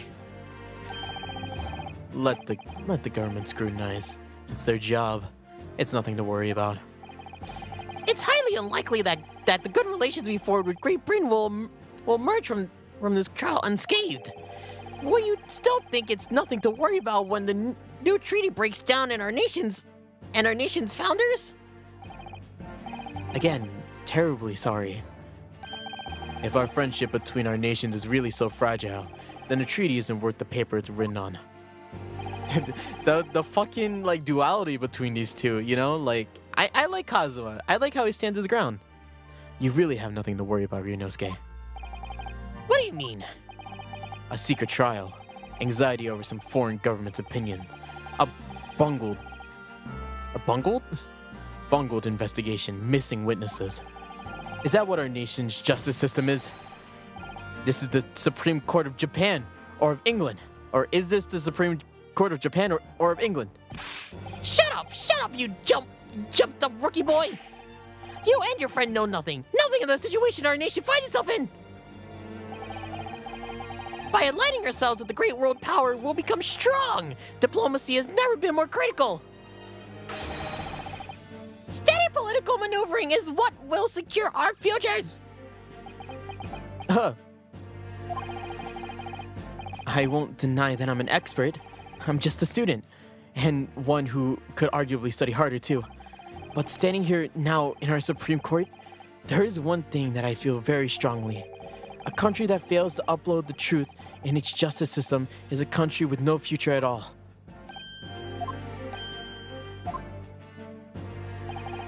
Well said, Ryunosuke. Despite the wide-eyed look of terror. You little brats! Thank you, Counsel. This court is the pinnacle of our nation's justice system and exists solely as for the pursuance of truth. With that in mind, this trial will now resume with the next witness taking the stand. The visiting student from Great Britain, Miss Giselle Brett. Yes! Your Excellency!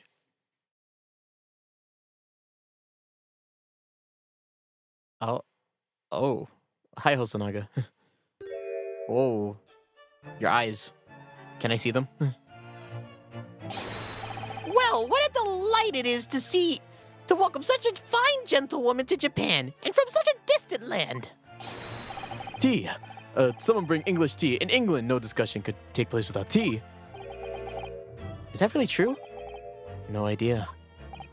So, could we possibly trouble you to state your name and occupation for the court? Of course. My name is Satoru Hosonaga. I had been working undercover as the head waiter at Le Carnival, but my true... Yes, we already know all about you already. Inspector Hosonaga, where are your manners? In England, it's always ladies first. Is that true? No idea. More importantly, a little earlier today you said something to me. You said your powers of observation are one thing you're sure of. Oh, yeah. I think I did, didn't I? Yet your description for this amazing sight was simply a woman?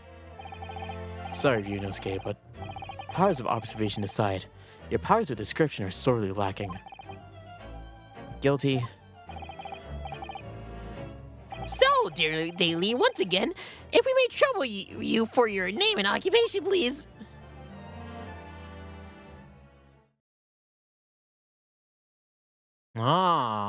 This is what we're doing. You can't speak Japanese. You don't speak Japanese, so you're just speaking English or in tongue, apparently. Very specific cursive. Nondescript cursive, I should say.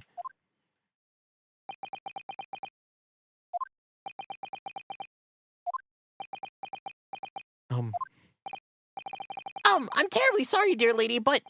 What? I can also speak English as well.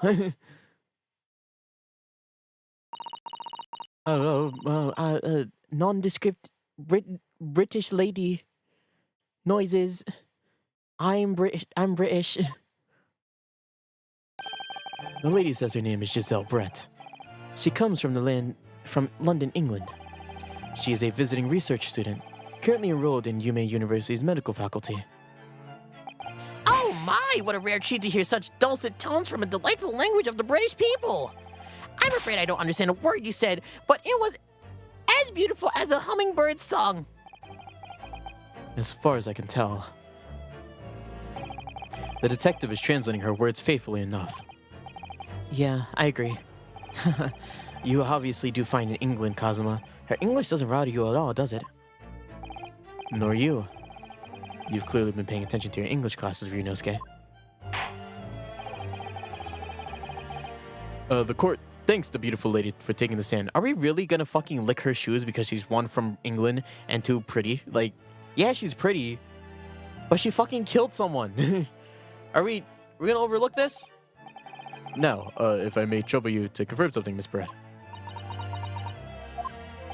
3 days ago, at the restaurant called the Carnival, a grim murder took place.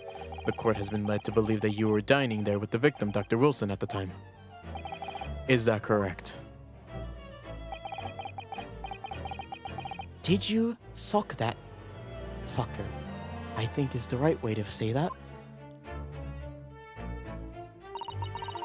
I indeed did not suck that fucker. I was actually on my own. I wasn't there at all. She says, yes. Oh, never mind. You did admit to it. This could take some time. Even though she's studying here in Japan, she can't speak any Japanese. I cannot speak Japanese, for I am from Britain, England. A powerful country. Unlike Japan. Okay. just like, what? Holy crap. She'd like to apologize for disappearing from the scene. She says that she was due to make a presentation at the university, so she had to leave immediately. Interesting. When you're the one who engineered her escape. I was just following special orders from the Bureau. Well now, dear lady, would you be so kind as to cast your eyes upon the photographic print? Seeing as you were so unfortunately present at the scene of the crime, could it be that your resplendent eyes caught sight of the wicked perpetrator, perhaps? Am I understanding you correctly? What are you saying to me? Apparently, it was very frightening and sorrowful sight. What do you mean to say? Yes, it would appear the lady did witness the crime. The very moment when the accused, standing right there in this courtroom, shot the victim in cold blood. Liar! Order in the court. Didn't you hear that, Your Excellency? Here we have absolutely conclusive witness statement. Well, it looks like it's clear now. Clear who our real enemy is. Unfortunately, I will have to ask you to formally testify, if you please. Kindly tell the court the exact nature of this frightening and sorrowful sight you described. Please describe the very graphic scene that very much traumatized you to the court.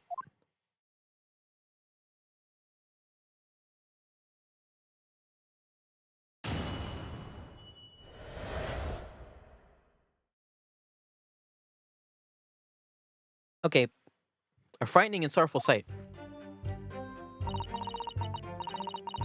Bibbidi bobbidi boo, I saw him lick his shoe.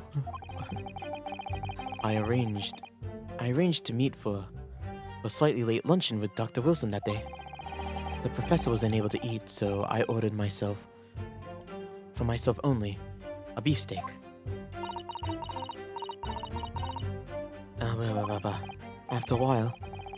After a while, the accused came over to greet the professor, and then he got into a fierce argument. Then, not long afterwards, the accused took the professor's gun and shot him right before my eyes.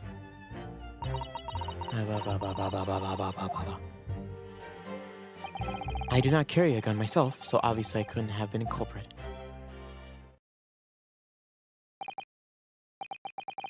This is a very condemning testimony. No, I didn't have any kind of argument with the professor at all. Objection! Quiet, you filthy wretch! Look at you, you black-hearted blackguard! And look at the Snow White angel! I'm sure that even the dark-minded scoundrel like you can imagine those words the court is going to believe. You're still making the same mistakes, Ryunosuke. You mustn't blurt out when you're goaded like that. That's a lesson you need to learn. But he's so annoying! Fuck! Of course, I was at the scene as well. I took the statements from this lady and the two witnesses who testified before, and reported back to the Bureau. It was decided that Miss Brett was not involved, so I let her go. The testimony from the last two witnesses were completely worthless, however. Well, even so, on the day in question, the lady was wearing the same outfit as she is today. As you can see, there's nowhere for a person where she could conceal a firearm. I think she could hide a gun almost anywhere in that outfit if she wanted to. Unless and until the precise location where the witness could have hidden a weapon can be shown, this is moot. There's no pockets in my outfit. I have nowhere to hide the gun. Those are the witness's own words on the matter. Ah, this is ridiculous. If only if I were allowed to lift up her dress, that would prove it. Don't think about doing anything rash, Ryunosuke. But I didn't fire the gun I picked up. There must have been another gun there that day. You're right about that, which means this lady was hiding a gun somewhere. Yes, that's what we have to prove now. How do we get here? Gun proving? Gun location proving? And to do so, we still need to pull her testimony apart. Liar. The defense may now cross-examine the witness. Oh, yes, Your Excellency. This is about to be a really long testimony. They went back and forth a lot, right? So... Oh, it's just 5, like last time. Okay, sick. Can you just look at things?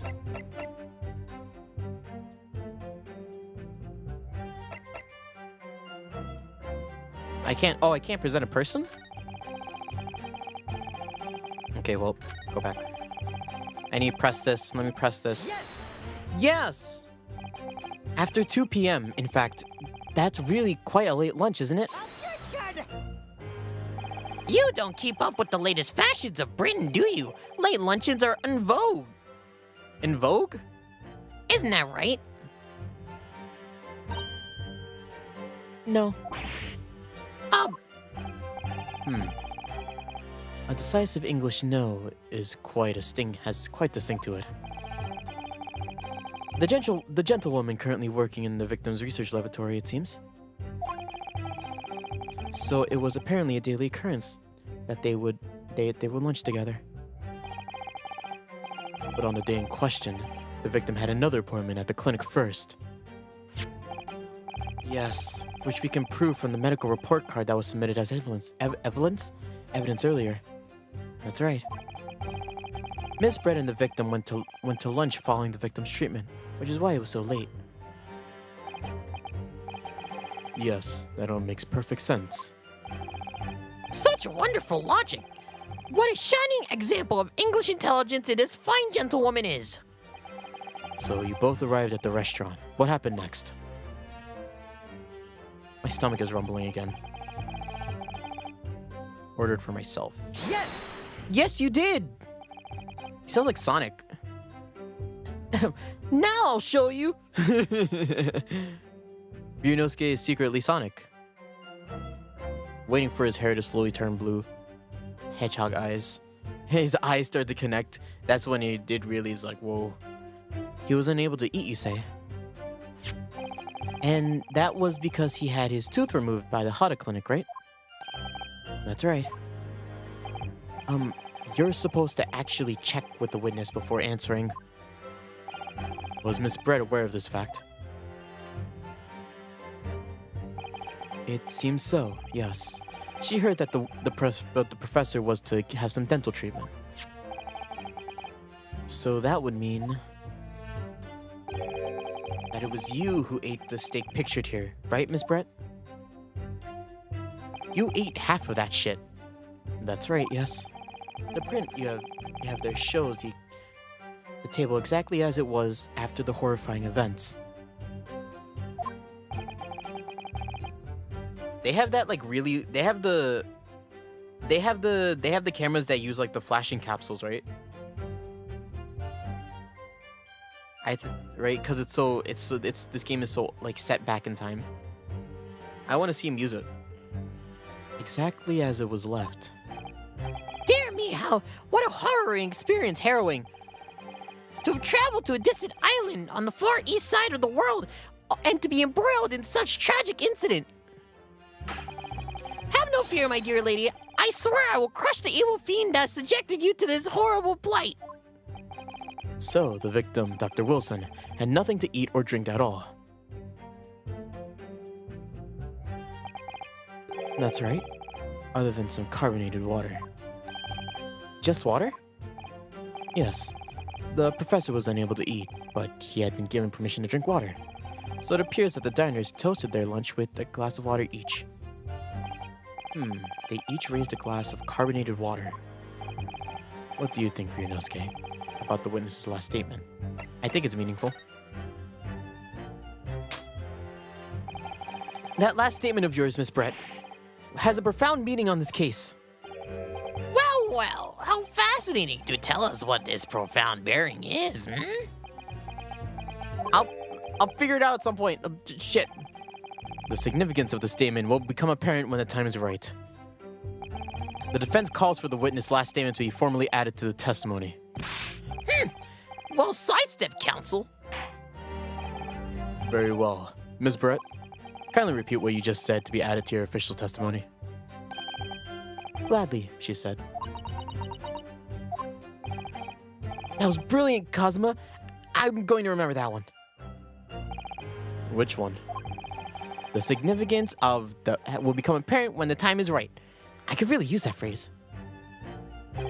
I'd hope there'd be some more useful tips you're picking up from this experience than that, Ryunosuke.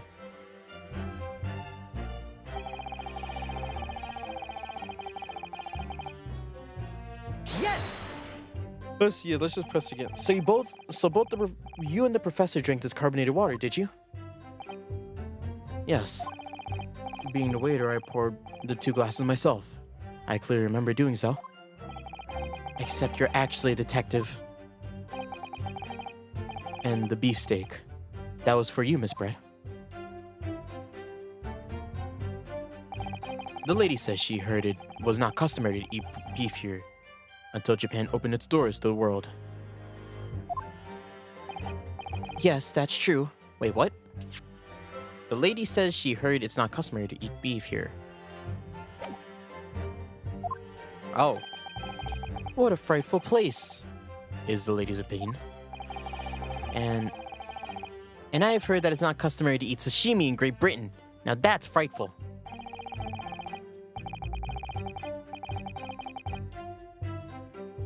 Yeah, right? I'm like, what does that mean?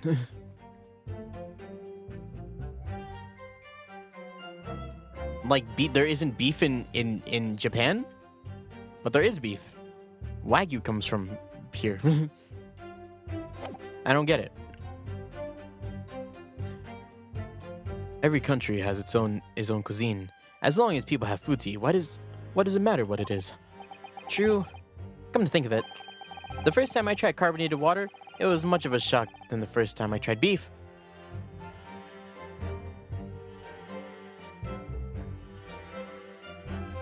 I see. Oh, like it wasn't normalized? Okay, I can see that. Okay, that makes sense to me. But anyway, back to the witness's statement. Somehow, I feel like there's something out of place in what she just said. We need to pounce on even the slightest thing now, because you never know what might lead us to our goal. Our goal is turning this trial around. Understood, Cosma. After a while, the accused came over and greeted the professor, and they got into a heated argument. No! I never got into an argument with the professor. All I did was, when I noticed him, was go over and say hello. Please don't get angry with me. No, I wasn't directing that retort at you. It was meant for the lady next to you. But anyway, as I said, I did not argue with the professor. I'm afraid your words are in vain. Sorry? Miss Brett does not appear to speak Japanese. No, of course not. Japanese is such a cumbersome language anyway. It sure is. English is the future. We all must speak English.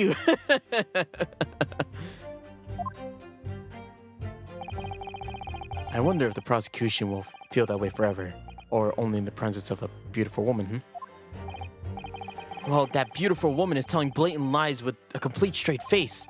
I have to find something that'll unravel her testimony, no matter how how seemingly insignificant it may be. Sorry, I had like a brain fart there. Anyway, it seems that after the argument, the accused briefly returned to his own seat. That part ties in with what you said, doesn't it? Yeah, I still had some coffee to drink. And the next time he got up after that was when I finished my coffee and stood up to leave. Stop smiling. Weirdo. If I was Apollo Justice, man, you'd be so fucked. Then not long afterwards, the accused took... Yes! Like I said, I did not shoot that gun. And like I said, there's no point in repeating that assertion over and over. Well, I wasn't expecting to be attacked by my own side. Nevertheless, defendant, you can't deny that when the shot rang out in the restaurant, you had the gun in your hand. Well, yes, that's true, but all he did was pick up the gun I saw on the floor next to the professor as I was leaving the restaurant. In fact, yes, there was someone much closer to the victim than me at the time. That's highly suspicious, lady at the set. That won't do, you rotten, dirty, rotten scoundrel. Dirty? Wait, hold on. Yeah. Your baseless accusations could very well cause an internal incident, boy. It seems to me that your accusation is just as baseless as ours. What nonsense. The lady is merely stating what she saw. And this is already an international incident as far as I'm concerned anyway. I don't carry a gun myself, so obviously I couldn't have been the culprit. Yes! Liar! It's all very well saying that, but can you prove it? Absolutely. I verified personally. You verified it? Yes. Immediately after the incident, I checked to make sure the lady wasn't carrying a weapon. I distinctly remember her saying, "I'm not." That's all you did? You just asked her? Surely you carried out a physical search, Inspector. No. Why on earth not? An honorable English gentlewoman clearly stated that she did not possess a weapon. There was obviously no need for any further probing into the matter. Or there was no permission given for any further probing into the matter, perhaps. Think what you will. But if you're going to continue with this preposterous claim that this refined woman is concealing a firearm, the prosecution demands that you support your assertion with facts. In other words, he wants evidence. I do not consent to such to me. The lady wishes to point out that, of course, she wanted to stay and assist with the investigation, but she was in a hurry to give a presentation at the university, so she was compelled to leave. Not to mention the fact that your office had told you to get that woman out of there. Not get her out of there. I just urged her to leave. The woman would like to point out that she was in no way meant to run away from the scene of the crime, which is why she was too happy to cooperate and testify here in court today, of course. Why the hell is Cosmo so cool? Because he's so confident. He's so confident. He's confident. He doesn't put up with the English bullshit. He calls out people on his shit, and he has a perpetual headband that's always flowing in the air, all thanks to the fan that's standing right next to him.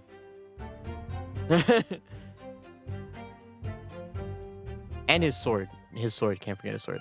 Unlike a certain student who refuses to admit when the game is up. You could at least have the courtesy to pay attention to what I'm goading you. Look at him. The perpetual fan is just off screen. So it's always just flowing like that. So she's maintaining that you got into an argument with the professor, which at the end of which you shot him. Which is an out and out, totally unfounded lie. Still, Her statement is very compelling.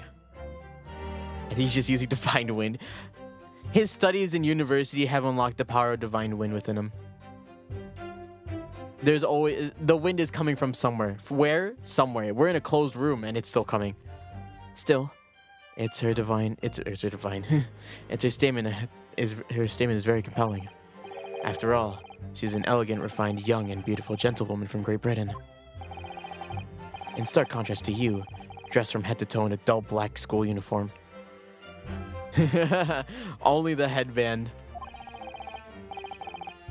I'm just exactly the same way as you are, except for all the flapping red ribbons. They talked about it. Yeah, and he looks sick as fuck, Ryunosuke.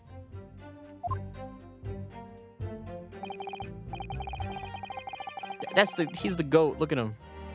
Well, anyway, this is our only chance to expose her testimony as fiction that it is. If we can't do that, the trial's over. Even with your thick skin must be able to feel the murderous looks that you're getting from around the room. Only too well, I feel half dead already. And the fact that I can't get a single inconsistency from her testimony isn't making me feel any better either. The first thing is to press her on any statements that seem slightly off to you. Do that, and an opening will present itself. I promise you. I need to expose the true face of this exotic foreigner that's hiding behind the mask. That's what I should be aiming for in this cross-examination. Anyways, it's this one, right? Yeah, there's only one glass. Weirdo. Yes! Weird!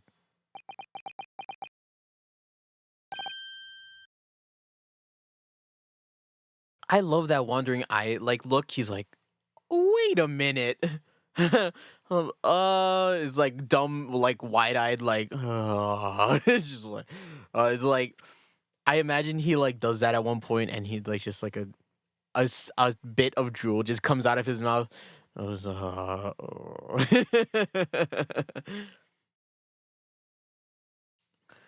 That's it. Just let me confirm something, please. It's to do with this photographic print. Just a short while ago, you spoke of this print showing the victim's table at the scene of the crime. And said that it was exactly as it was left.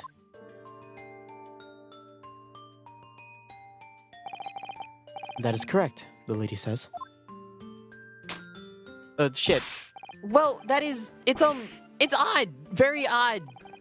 Dear me, what's odd is the defense's inability to express itself. Ryunosuke, what is it about the print that looks odd to you? Well, obviously, it's the cheers. The Cheers!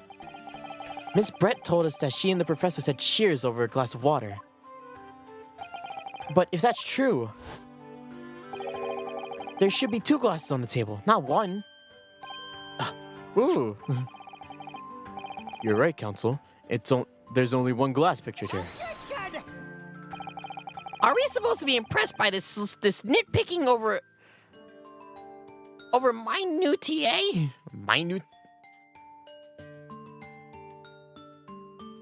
You guys are using so many. I'm pretty sure it's minutiae, but minutiae. My bad. Minutiae. Great. What possible difference does the presence or absence of a glass make on the case? Minutiae, you say? What does that word mean? It's like a nitpick, right? Yeah. It's like a really small thing. Could it be that the detective here removed the glass from the table to conceal the lady's presence? Of course not. I would never do something so reckless. But there should have been 2 glasses on the table. Or are you going to tell me you can clink with only 1? You're quite right. I certainly took 2 glasses to the table.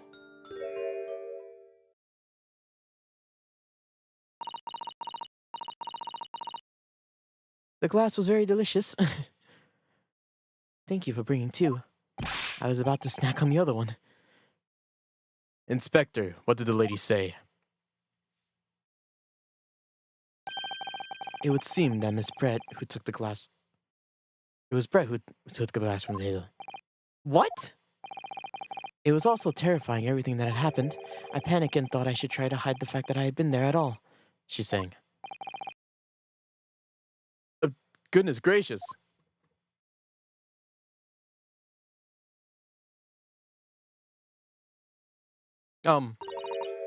Sorry. Oh. There! As I assured the court before, this is of no consequence at all. Oh, please. We must remember that this student had just murdered this lady's lunch companion right before her eyes. Who could blame her for concealing a glass or two in the state of her disarray? That's absurd. Oh, really? So do we take it that you are now going to accuse this vulnerable, young, beautiful woman of mischief? What? No. This can't be put down as mischief. I'd like to know exactly how the lady took the glass from the scene. It was British. It would seem she slipped it into a small handbag she was carrying. A handbag, you say? Yes, Your Excellency. A small handheld pouch commonly carried by a well-to-do woman in England. So the beautiful lady has graciously explained how and why she removed the glass from the scene now. However, the fact remains that the glass has absolutely no bearing on the case. This student has been trying to confuse the court with logical reasoning, but in the end, it's come to nothing. No matter how pretentious, no more pretentious accusations. You've wasted enough time already. Well, now she has a place to hide the gun. Indeed. The lady has offered a satisfactory explanation to why she has removed the glass. To think henceforth, we can consider this a matter of no bearing on the case. Counsel for the defense, are you in agreement? Well, I don't know really. If you want to pursue this matter further, you're going to need to show it has some deeper significance. Yeah, you're right. So she took the glass away in her handbag. If there's some deeper significance there is, it's the handbag. Wait, the lady put her glass in a handbag, you say? Yes, do try to keep up. It's already been explained to the court that all English gentlewomen carry handbags for small items. Let me see. A little while ago, Miss Brett stated the following. There are no pockets in my outfit. I have nowhere to hide a gun. But what she forgot to mention was her handbag, in which it would be perfectly possible to conceal a gun. You're right. Well done, partner. I had a feeling you'd pick up on that too. What are you insinuating, you vile blackguard? Why you keep calling me a blackguard, huh? I know this is already racially charged, but it's about to be more. You know? It's like, just stop. The color of my clothes have nothing to do with what's happened or the fact that I murdered him, but...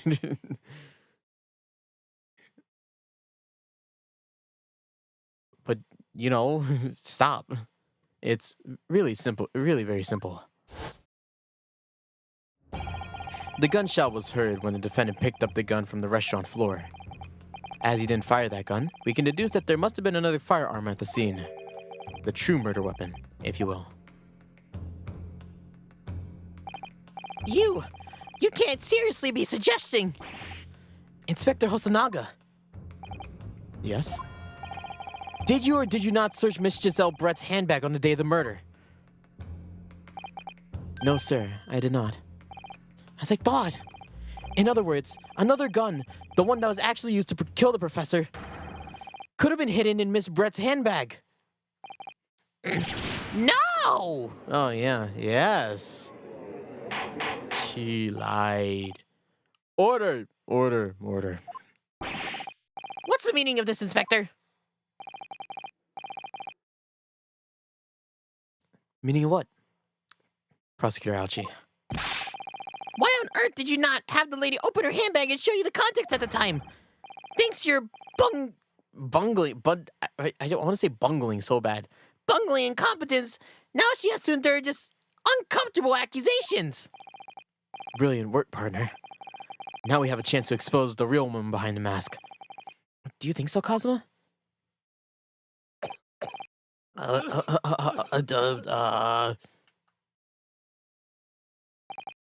Well, I'm sorry for this what a sorry situation.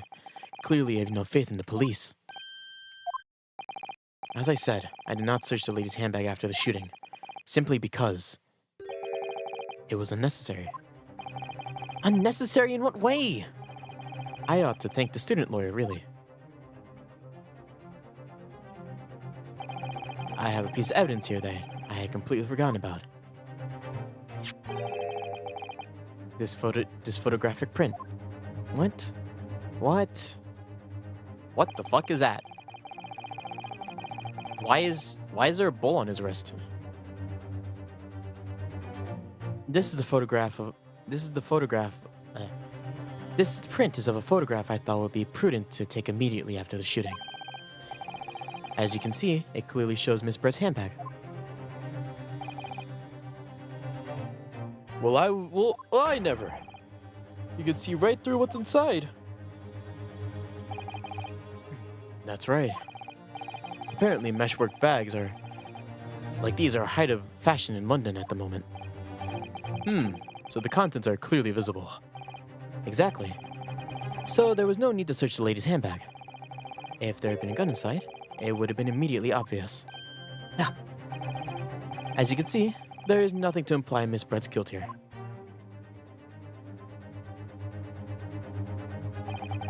Thank you for helping to prove that, Naruhodo-san. Oh, fuck me. Oh, ow! Are you okay? Ryunosuke, are you okay? Did you see Kazuma like fucking looking at him like, dude, what happened? Did you like the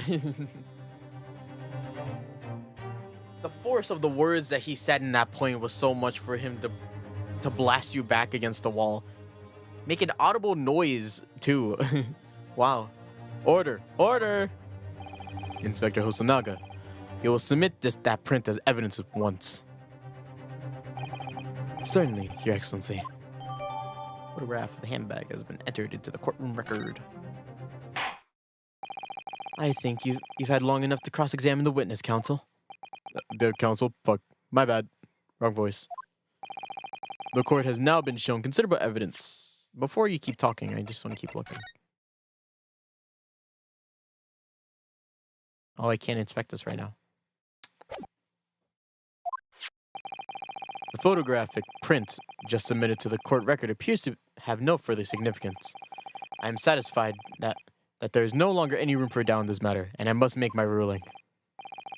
Indeed, there is only one logical conclusion. The pathetic rookie slumped over the bench before us is the only possible perpetrator of this crime. Oh, fuck. No. Just when I thought I was beginning to turn things around, I'm in a worse situation than I was at the start. Kazuma? I'm sorry, Ryunosuke. Now that the cross-examination of the witness is over, there's no way to force the trial to continue. What? Wait, you mean this is it? You could tell he's sad because his bandana stopped flowing. I say you put up quite a fight for a rookie student, but the weak are meat while the strong eat. You're wasting your time. There is no way to defeat true justice. The fact that you chew on your own heart's content from the inside of your cell. This can't be happening. Am I really going to be found guilty of a crime that I didn't commit? And Kazuma, his dream of going to study in Great Britain will slip through his fingers. Kazuma. What? Is there really no chance for now of turning the trial around? You heard the judge. There's nothing about that last photograph the detective produced that we can contest, which means there's no basis on which we can argue for the trial to continue. Very well. I shall now proceed immediately to the ruling. It seems we will be able to report to the British government on time after all. That smug little. Ryunosuke Naruhodo, having considered all the evidence placed before me, I hereby find you.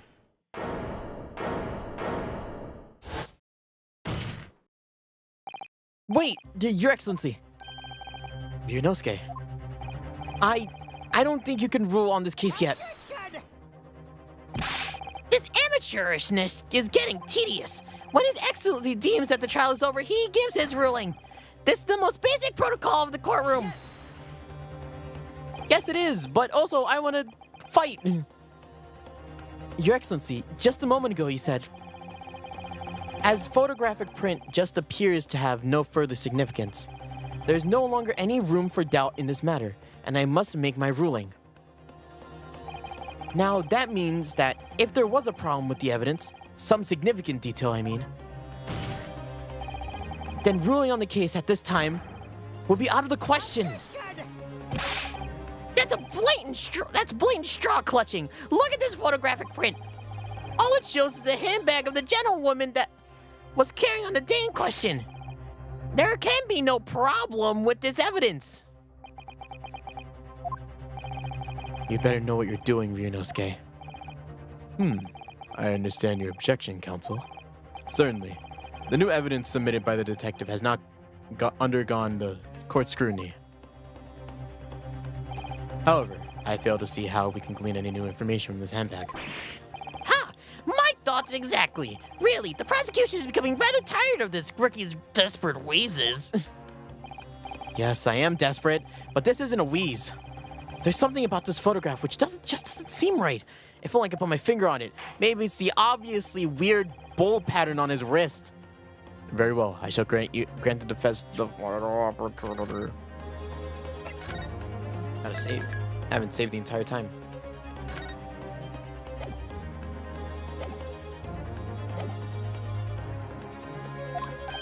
Huh.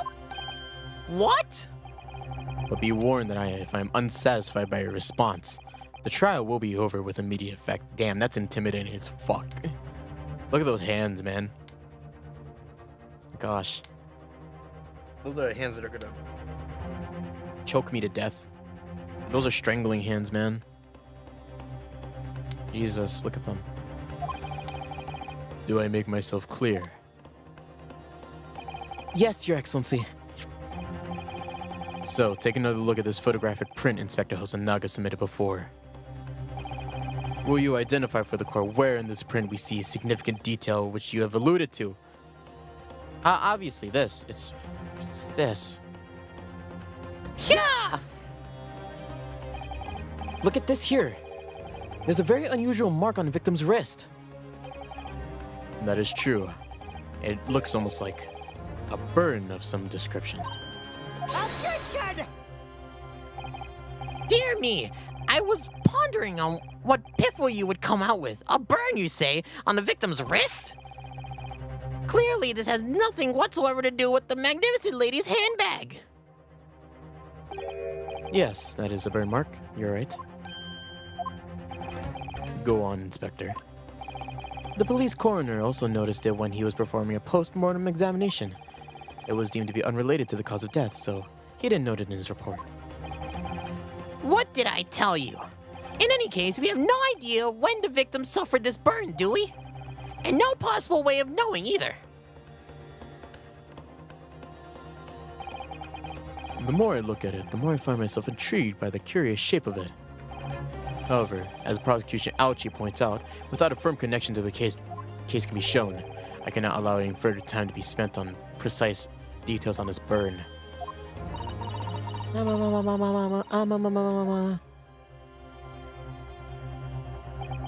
Excuse me, Your Excellency. It would seem Miss Britt has had a lunch appointment with the dean and the other university staff. She would like to know if she may be excused from the stand now. Oh, of course, dear lady. We shan't hold you up any longer. I'm sure His Excellency is about to give its final ruling anyway. What's your thinking on this, Ryunosuke? Do you believe this burn has something to do with the case? To be honest, I'm not really sure, but if I don't keep pushing, then it's all over. So I was thinking that I should keep digging and digging in hopes that I might uncover something useful. Yes, you're right. I am? If we can just link that burn to the case, if we can do that, we might be able to freeze this shutting door back open again. Prize. Just give up, Council. You can't possibly hope to do that. Indeed, I'm afraid that without evidence, I can't allow you to pursue what is little more than conjecture. But what if we had evidence? Evidence that irrefutably links the burn on the victim's wrist to the case. Then would you allow it? I would. Yes? To tell the truth, I hadn't noticed that burn. But as soon as you pointed it out, what I did notice was the color draining from Miss Brett's face. Really? I have to find some link between that burn and the case.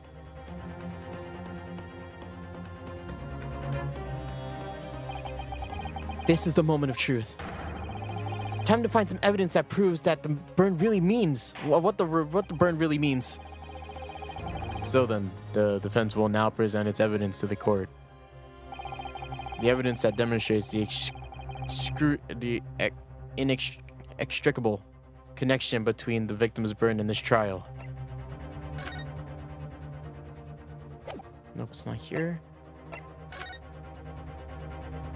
Oh yeah, there it is. The bowl is on the hot plate.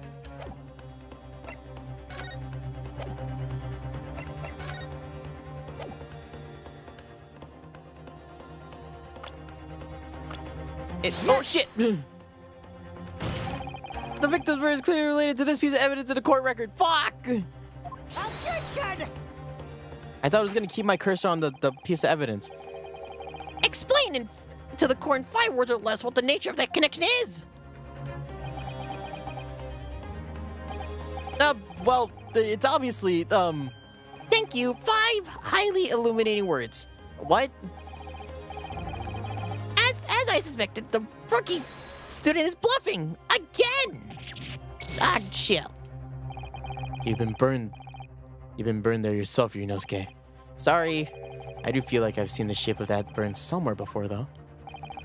Look through the court record again. Carefully this time. Yes, I will.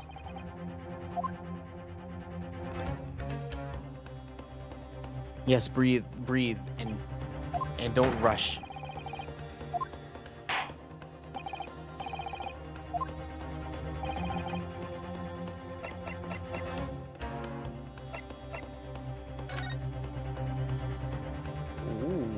What's that? Ooh, what's that? Ooh. Ooh. Yes! What's that? What's this, Counsel? Yet another print. Yes, Your Excellency. I believe photographic prints are an amazing invention. When we humans look at a scene, we miss things.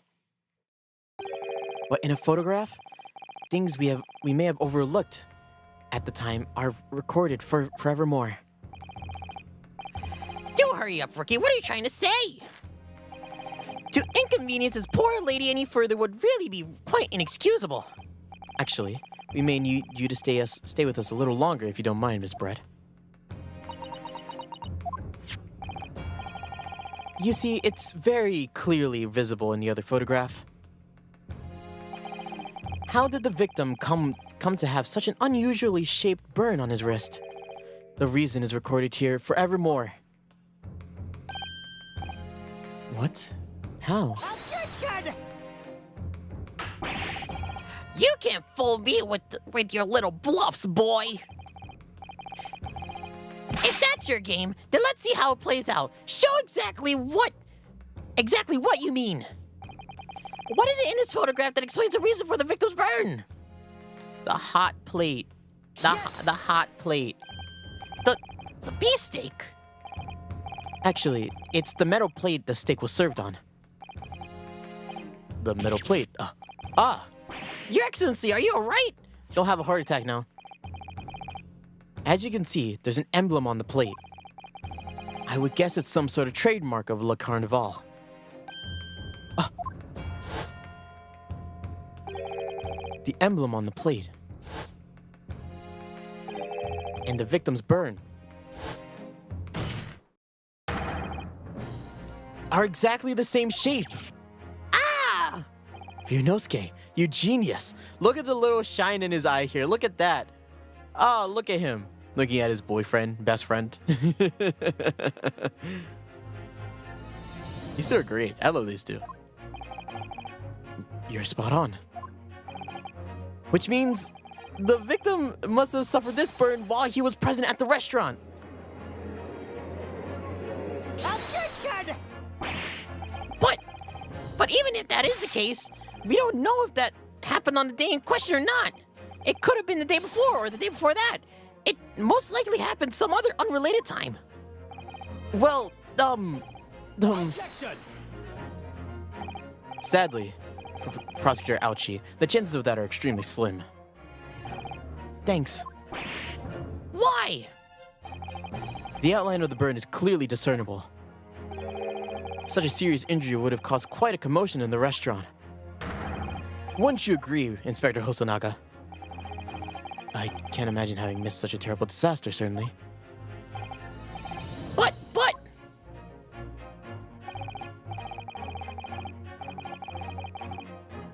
I would say, looking at the picture of the wound, that it wasn't suffered very long ago. And although it's not particularly large burn, it's extremely well defined, as the defense just pointed out. This was no mild burn, that's for sure. Can you be more specific, Inspector? Well, let's see. If the plate was around 90 degrees centigrade, a burn like that would have taken around 3 seconds.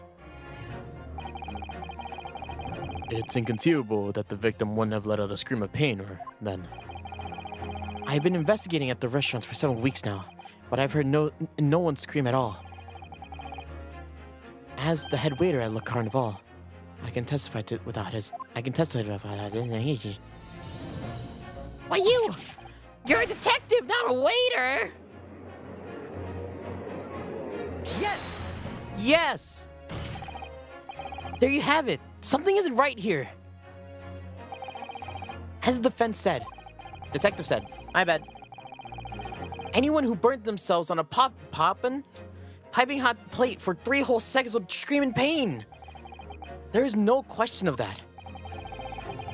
Yet, the Inspector Hosonaga never heard the professor scream, not on that day or any before it. That's right. And the strange thing is, on the day he was shot, I didn't hear him cry out either.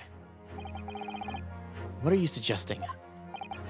Well, if the professor had carelessly laid his wrist on the plate for anything like 3 seconds that day, it would be beyond careless, I think, Counsel. Then the rest of us in the restaurant, myself, the sergeant, and the old antique dealer, all of us, without any question, would have heard him scream. Wouldn't you agree, Professor Ouchie? Well, yes, I suppose. So the question is, why didn't a single person hear Dr. Wilson scream? I almost don't believe it. Ryunosuke, do you think... Can it really be true? I never dreamt that we'd arrived at a conclusion like this, but I'm starting to think that maybe he was dead before he got shot. We've been led into a terrible trap. Oh, wait, yeah, he was dead before he died, right? That statement doesn't make sense. He was killed before we thought he got killed. There's only one possible explanation that I could think of to make this apparent impossibility. On the day in question, when he suffered the burn to his wrist, Dr. Wilson was already deceased. No man could remain silent with his wrist burning on a hot plate for 3 whole seconds. That's clearly impossible, apart from one particular situation. Counsel, are you suggesting? Yes, it's only possible if the man was already dead. Already? Dead?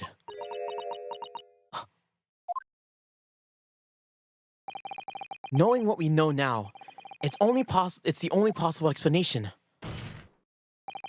When the beefsteak was brought to Dr. Wilson's table that day, the professor was already dead. That's madness! Wow, okay, this took a turn. I didn't expect this. Order, please. Counsel, explain this absurd notion at once. The victim was killed by a gunshot.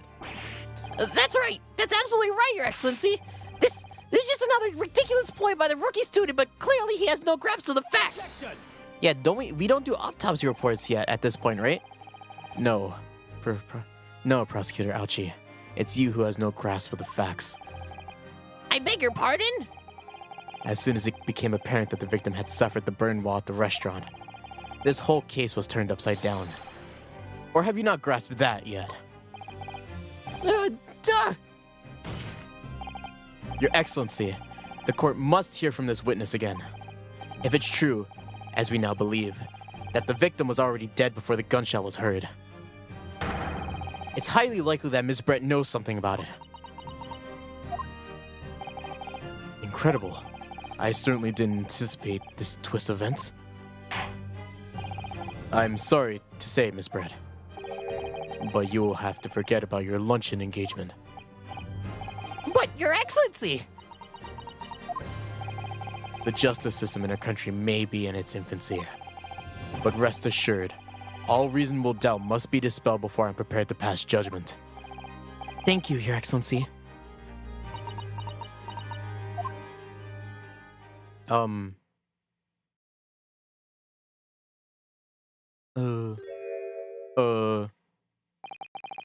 What was that smile? Yes, of course. I mean, I'd be delighted to help, Well, you can speak Japanese. especially if it helps relations between my country and yours. Miss Brett! You speak Japanese?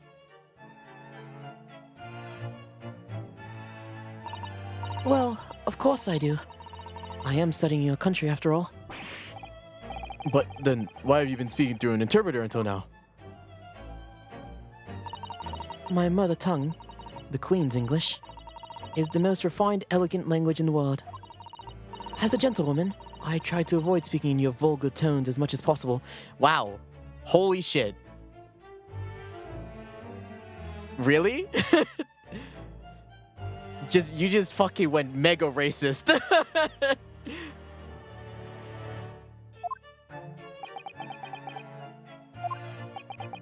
She just called your language kitanai, man. Whoa. But it seems the men of this land possess none of the chivalrous virtues of English gentlemen. So I can see that I shall now have to lower myself to communicating with you all on your own level. Oh, well, you are the epitome of a true English gentlewoman. We are truly honored by this lavish consideration you have graciously afford us. I see. In that case, Miss Brett, I will now ask you to testify in your own words about the events leading up to the death of the victim, Dr. Wilson.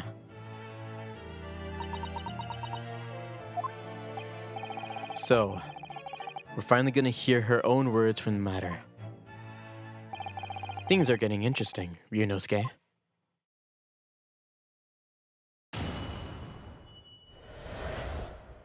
The victim's death?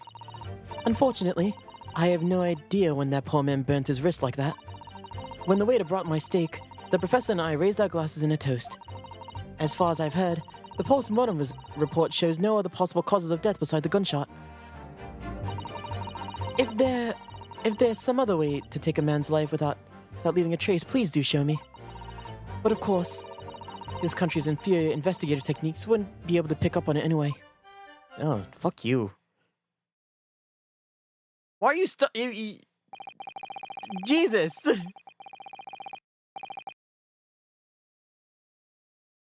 That most captivating, beautiful testimony will go down in the Supreme Court's history. Thank you. Easy does it. I hope this is the last time I'll have to sully my lips with the coarse tones of your unbecoming tongue. Oh, forgive me. I do hope I haven't insulted anyone. That's all you've been doing. Not at all, lady. It is a delight merely to hear you speak, dear lady. It seems very clear from your testimony that this boorish talk of the victim's burn is utterly irrelevant. I will be speaking to your country's Minister of Justice about what has happened here today. The Minister of Justice? May be irritating to bully a student be given the harshest punishment possible. Amen.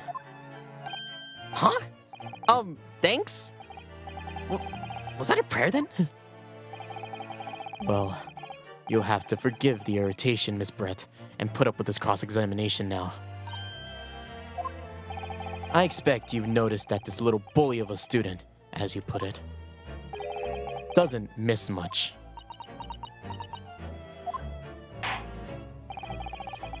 It's amazing how much she has turned into just like the... She's like, okay, she's okay. You know, they're saying she's pretty, so I'm just gonna believe. Like, yeah, she's pretty cool. Pretty and cool. But now here's just like... She's turned into like the most bigoted, like... What the hell? Hey, man, that's fucked up. Hold on, give me 1 second, guys.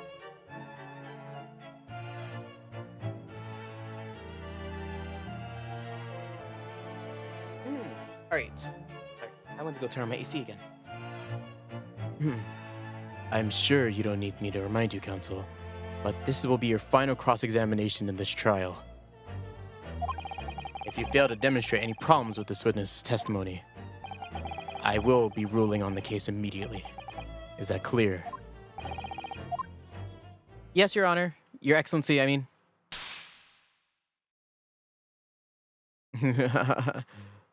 He is so funny. I like Ryunosuke a lot. Yes, Your Excellency. Then you may proceed with the cross-examination.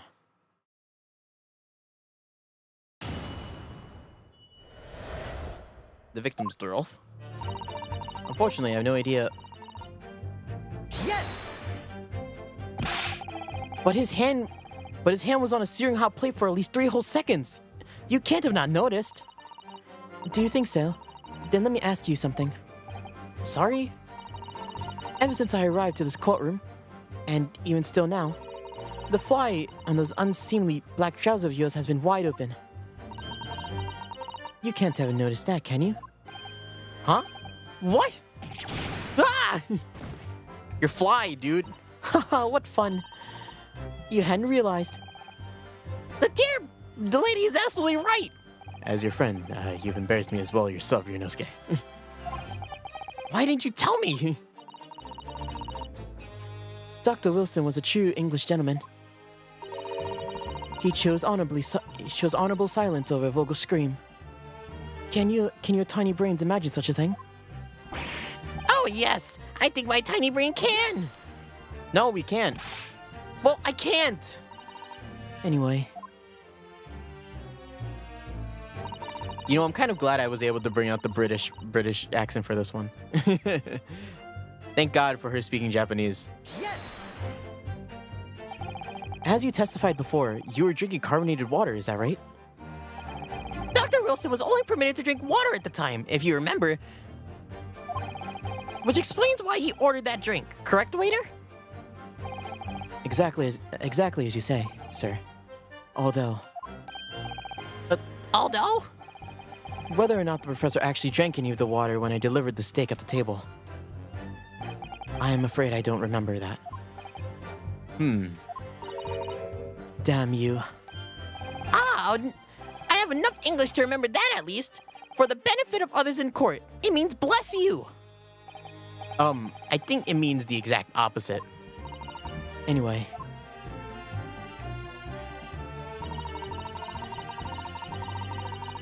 Yeah, damn you. Damn. Yes!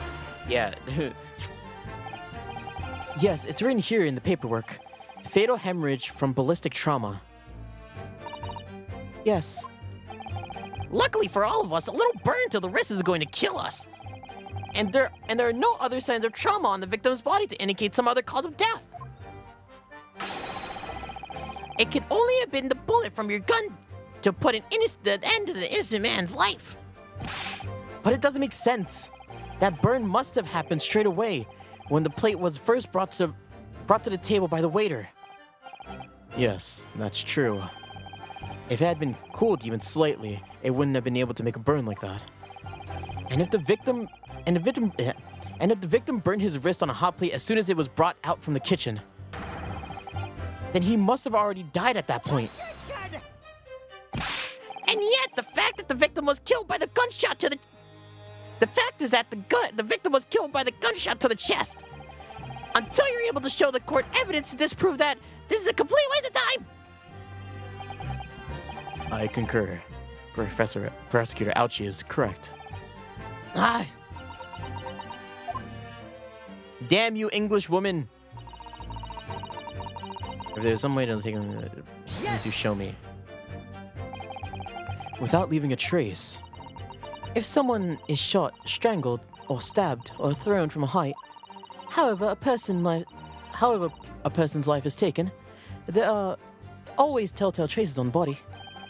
quite right, dear lady. Aren't you from the medical department? Yeah, you just poisoned him. Okay. Quite right, dear lady. As our police force has thoroughly examined the body of the deceased, there can be no doubt. Isn't that right, Inspector Hosonaga? As I've said, I always aimed for a flawless investigation. There would be physical traces of all those causes of death, that's true. But maybe there's some other way of killing someone that doesn't leave a mark. If, heaven forbid, you doubt me, young man, you're going to have to tell how exactly you think the professor did lose his life. Otherwise, I'm afraid your argument falls rather flat, doesn't it? Oh no, perish the thought! Calling such a sweet young lady's innocence into question! Oh, my honor, I, Taketsuchi Ouchi, will cut down any who dare cast such aspersions, that's the word. Way of killing someone that leaves no traces. We need some evidence to back us up here. Yeah, some evidence. But of course, this... Yes! Inferior? What do you mean by that? In the lands of the great British Empire, the police store everything found at the crime scene for later examination. But in this country, you investigate once, and that's the end of it. Isn't that so? Quite right! Le Carnival is open for business as usual today, just days after the incident. Exactly. Which means that even if the investigation takes a different direction, vital evidence may be lost. Whoa. It doesn't even occur to your naive detectives to try to preserve the crime scene. I'm trying to be as tactful about this as I can, you understand? Aha! Killer blow! The lady is as formidable as she is beautiful. Amazing. He's actually admitting our police may be flawed. Perhaps Prosecutor Ouchi is finally starting to see some sense. I very much doubt that. Still, there's something about what Miss Bretz just said. There was a moment before when something didn't seem quite right. Oh, they're doing the Professor Layton thing. Someone has something to interject during someone else's press. What do you think, Ryunosuke? I think this is going terribly. No matter how much I press her, I'm not going to turn up any new information. Yes, as I suspected, she's a tough witness. We need to find a way to break her testimony, or the cross-examination will be over. But that would mean I have to find a way. There must be some clue somewhere to help us find the chink in her armor. Kazuma? What, Ryunosuke? There is something I noticed. Something that's been bothering me. Bothering you? You mean about Miss Brett? Actually, no. About the person standing next to her. Inspector Hosonaga. The detective. Yeah. It seems he reacted a little strange to Miss Brett's last statement. I wonder if it might be of some significance. If it might present an opening, maybe. Alright, I have an idea. Try pressing her on that last statement one more time. If you think so, but this time, instead of targeting the woman herself, let's see what we can get out of the detective.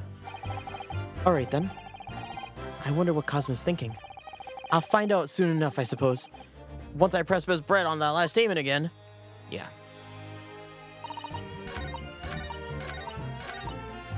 Yes! Yes!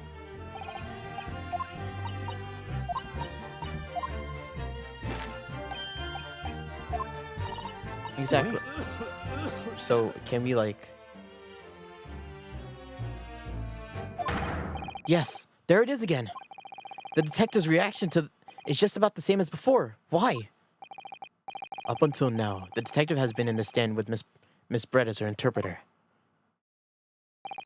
But things are very different now. For this testimony, the detective is just listening to what the Englishwoman has to say. This could be a golden opportunity. What do you mean? When people are actually testifying, they're usually very careful not to let anything slip. However, when they're listening to someone else speak, you'll find that they often let their guard down.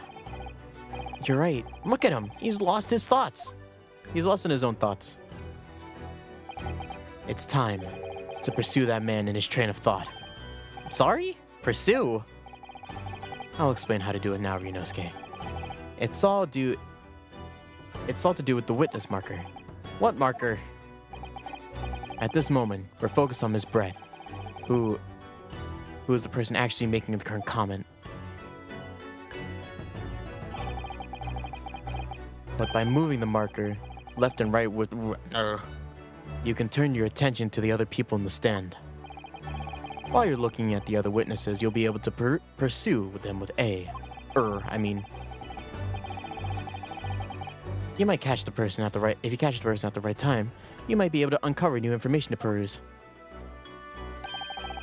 If you ever notice a strange atmosphere amongst the people in the stand, take a good look around.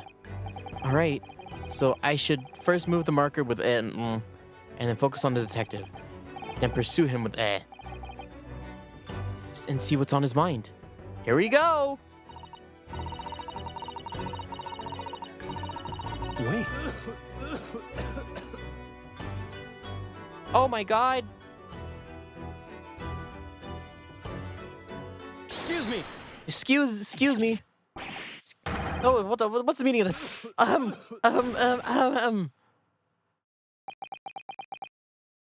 What did you say?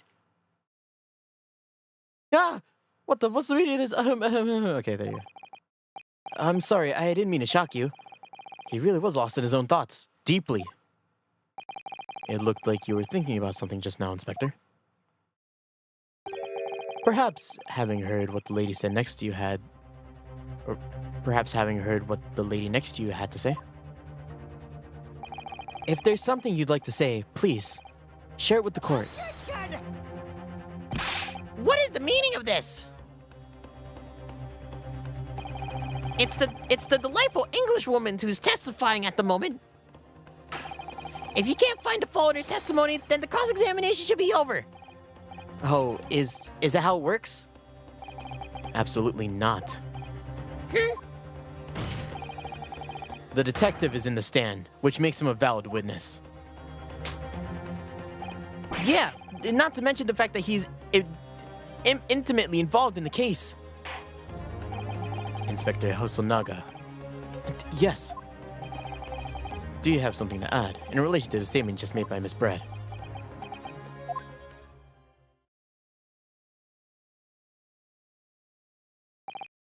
Well, yes, if you don't mind. I would like to speak. Uh-oh. The lady is right. Our country's police practices are not as modern as those used in Great Britain. Which is why I, Satoru Hosonaga, always strive to make every investigation I'm involved in flawless. Oh, he sampled the poison that he's gonna die. Hosonaga is about to die. Oh my, Hosonaga. No. What do you really mean by that? I'll tell you what I mean. I won't have evidence lacking on my watch. I'm not afraid to take everything I can from the scene of the crime. It's preserving evidence, you see. I don't care if they call me a crime scene thief. I'm not ashamed of what I've done. Crime scene thief? Well, it looks like the lady's remarks touched a nerve there. Take this, for example. Is that? This is the bottle of carbonated water that I took from the victim's table on the day in question. And yes, it's lost all of its fizz, having been opened 3 days ago now. But it was carbonated water, and I don't care what anyone else says. Yes, there's some left in the bottle. I can see it. One day our police force will be among the best in the world.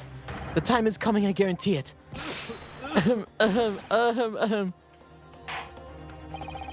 I can't say I condone the witness's actions, but I do understand the sentiment.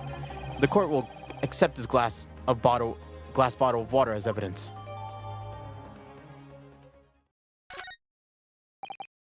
Miss Brett. Can you confirm that this is indeed the bottle of which you drank the day of the victim's death? Yes. Yes, it was that bottle. What was that about? She seemed to avert her eyes when she answered the judge's question. Very well. Counsel, you may resume the cross-examination. And the inspector will kindly control his fervor. Ahem.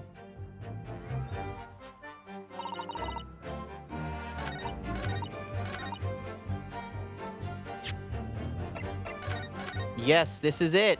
This is it. But before we do that, I want to see this. New evidence. Excellent work, Ryunosuke. I've never even thought of pursuing another witness over the current witness's statement. That was a great idea of yours, Kazuma. Well, it was all thanks to you noticing the detective had reacted strangely to what the lady said. I never would have guessed that he had been bubbling away under the surface. To be honest, you keep surprising me at every turn. Sorry? Oh, never mind.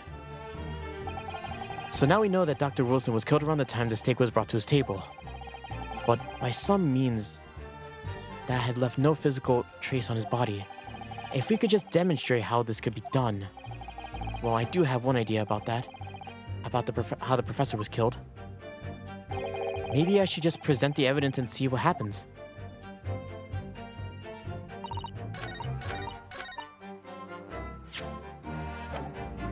Oh, fuck, you poisoned him. Oh, shit. What's this? The bottled water? Actually, there is one method of killing a man without leaving a trace when it comes to mind. That comes to mind. Obviously, I'm referring to the poison. Poison?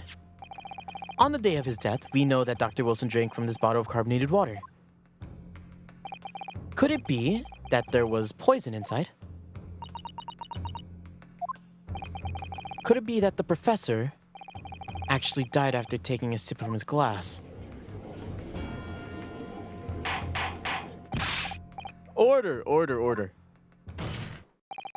And on that day, who was sitting at the same table as the professor and was able to slip the poison into his drink? The only other person who could have possibly done it. Giselle Brett, it was you! Oh, shit. Oh, fuck. Objection! Oh my god. This is outrageous to suggest such a thing without a scrap of evidence. You rookie imbecile. Have you even considered the delicate situation our country finds itself in now? Have you forgotten that we only just signed the Accord of Friendship with the British Empire? Have you even the vaguest inkling that your rash accusations will jeopardize the entire treaty? This is not a political arena. This is a trial to determine one's individual's guilt with respect to one crime. What? The fact that this woman is British makes no difference. We are here to determine the truth. If I may.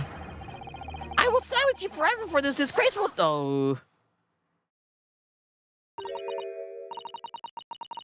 It was you. It is you.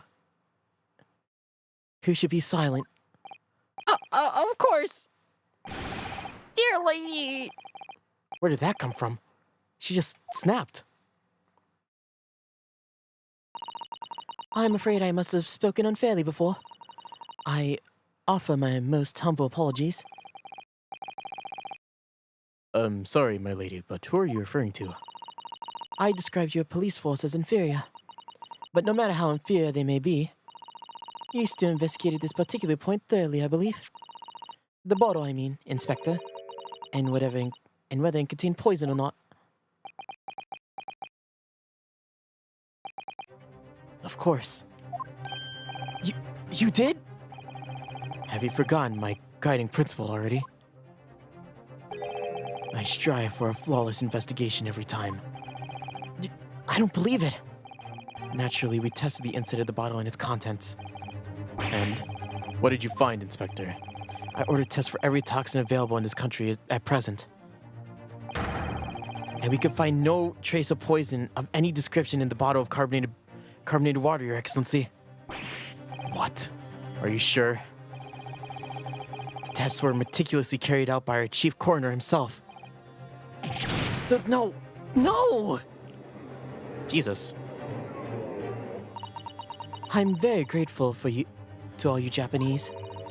You successfully established my complete innocence in this horrid affair. Thank you. But of course, dear lady, the pleasure was all ours. I was so sure. This can't be right. Everything falls into place if he was poisoned. Thank you, counsel. I think this cross-examination has clarified everything. The prosecution has asserted a shot to the chest from the gun is the only conceivable cause of death. Furthermore, the accused, who is by his own admission was holding this weapon, is the only possible culprit. I'm done for. This court wishes to apologize for the great inconvenience that this has caused you, Miss Brett. Oh no. I'm just glad the matter is resolved. Before proceeding, I must ask the counsel for the defense. Do you have any further new evidence to present the court at this time? Oh, fuck. Kazuma? I'm sorry, Ryunosuke. I have nothing more. Well, if you'll excuse me now, I must be leaving.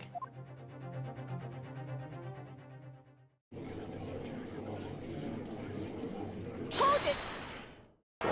Who's that? Oh, you! All right. Please, wait. Isn't that... What is the meaning of this? Forgive me for intruding on court proceedings, Your Excellency. Susato Mikotoba, Judicial Assistant to the Defense. Mikotoba? Oh, daughter.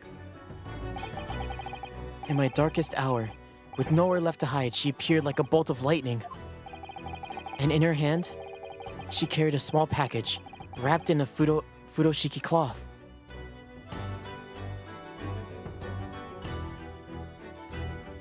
What? We're to be continuing again? This is the longest first case ever.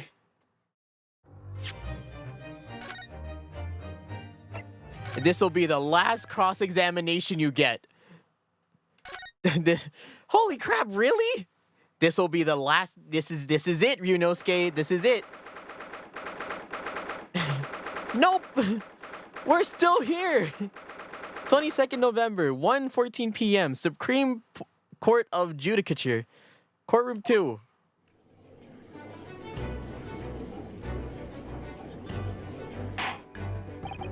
Well, I understand that you're the judicial assistant to the defense, but why is the son ingress into my courtroom? Ha! A judicial assistant and a woman war! God damn it! Olden times. there's no amount of racist and sexist for all of you. Racism, all for everybody. It goes around. Sexism, and everywhere. It's like the Oprah meme. You're racist, and you're a racist. You're a sexist, and you're both. Ha! A woman, no less. The rules state that females are not permitted into this court of law other than to testify. Yes, I fully understand that. I only asked for 5 minutes of time. I have vital evidence that I must hand over to the defense. Ha! You're too late, little girl. The trial has already been concluded. 5 minutes. 5 minutes. I will now allow a moment more. But, Your Excellency! I am most grateful.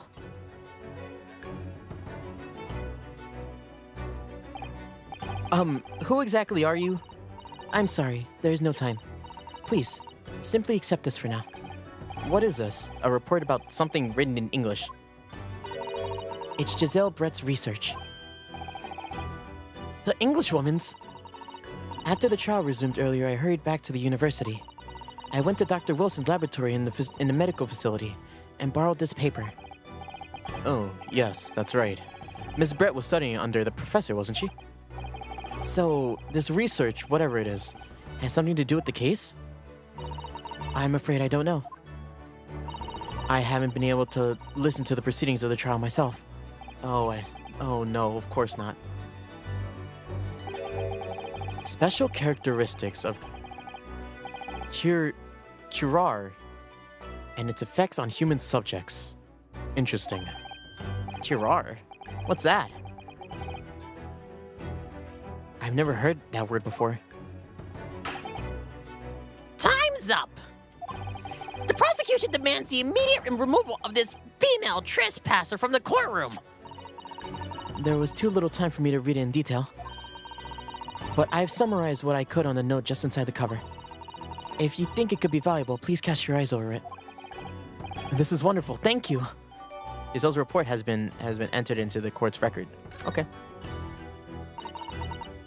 Goodbye then, and good luck. What happened to her? Did she fade into non-existence?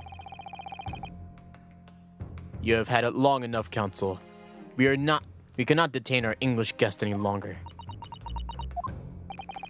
I ask that the prosecution and defense one last time. Does either side have any further evidence to present the court? I presume not, but... The prosecution has made its case convincingly enough already. Nothing more to add, Your Excellency. Ryunosuke, we're out of options here. This is really our last chance. You said that last time, and it wasn't. A poison made from the bark of certain trees in the jungles of South America. The hunters of this region has used it since ancient times to incapacitate their prey. Effects: instant paralysis over the whole body and subsequent death, even in minute doses. The above-mentioned effects occur when when poison enters the body through a wound, such as inflicted by a blow dart. Oh. Due to its ability to render the human body paralytic, it's believed that this toxin was used as an application as anesthesia and as an anesthetic. However, the solution for respiratory arrest caused as a result of the full body paralysis must be found first, or the patients would die of suffocation. Oh.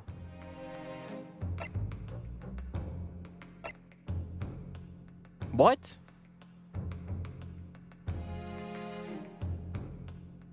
Must be entered through a wound. So that's why... Okay. Yes, I know. Your Excellency, the defense does have new evidence. That look. The unyielding stare of a true Japanese warrior. Well, Miss Brett. Yes, Your Excellency. If you wouldn't mind, perhaps you could grace us with your presence a little longer. It's a delightful invitation, but I'm afraid it's not very long until tea time, so I'll have to politely decline. Forgive me, Miss Brett. It seems I wasn't clear. I realized it was phrased as a question, however. I must ask to treat that or as an order. I've said it many times before, but the Japanese language makes no sense. That was English.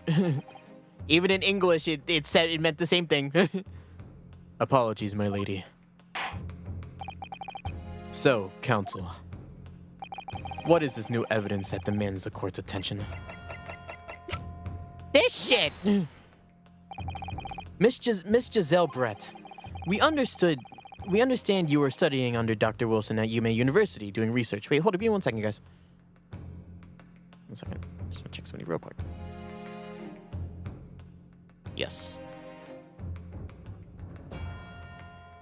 Doing research.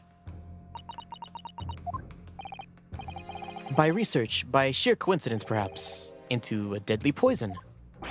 What? Poison? Where are you going with this, counsel? A toxin known as curare. Curare?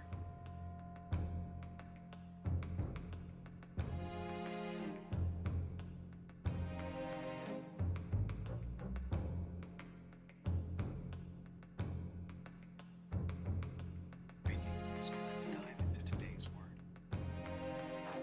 Which means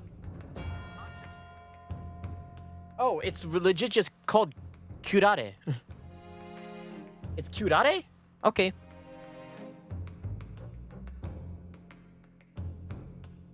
I'm gonna look at another one.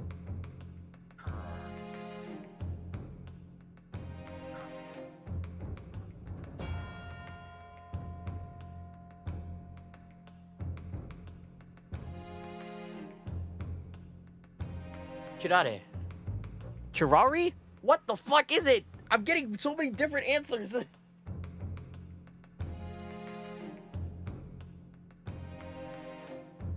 Curare. Curare? Curare. Curare. Curare. Curarine. What the fuck?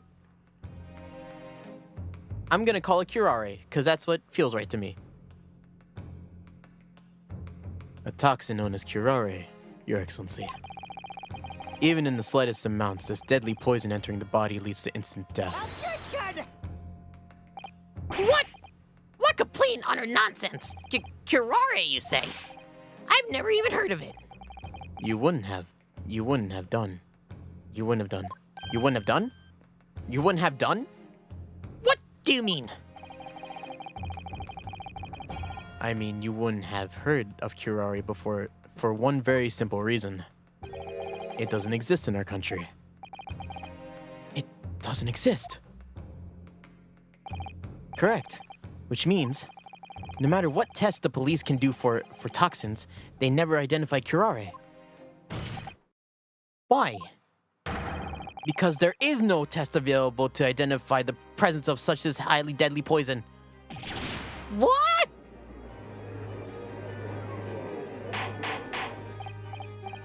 Oh, order. Counsel, does this deadly poison truly exist? According to our report authorized by the visiting research student from England, curare has been long used by the tribespeople of South America as a poison to lace their arrows.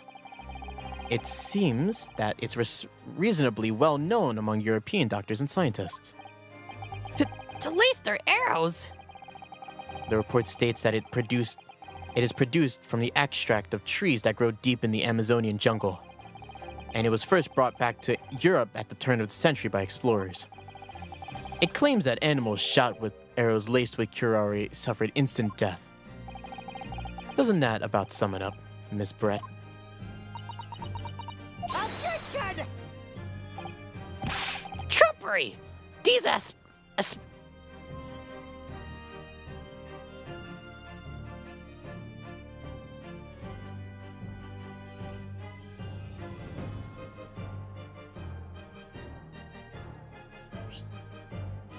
Really testing my lexicon today.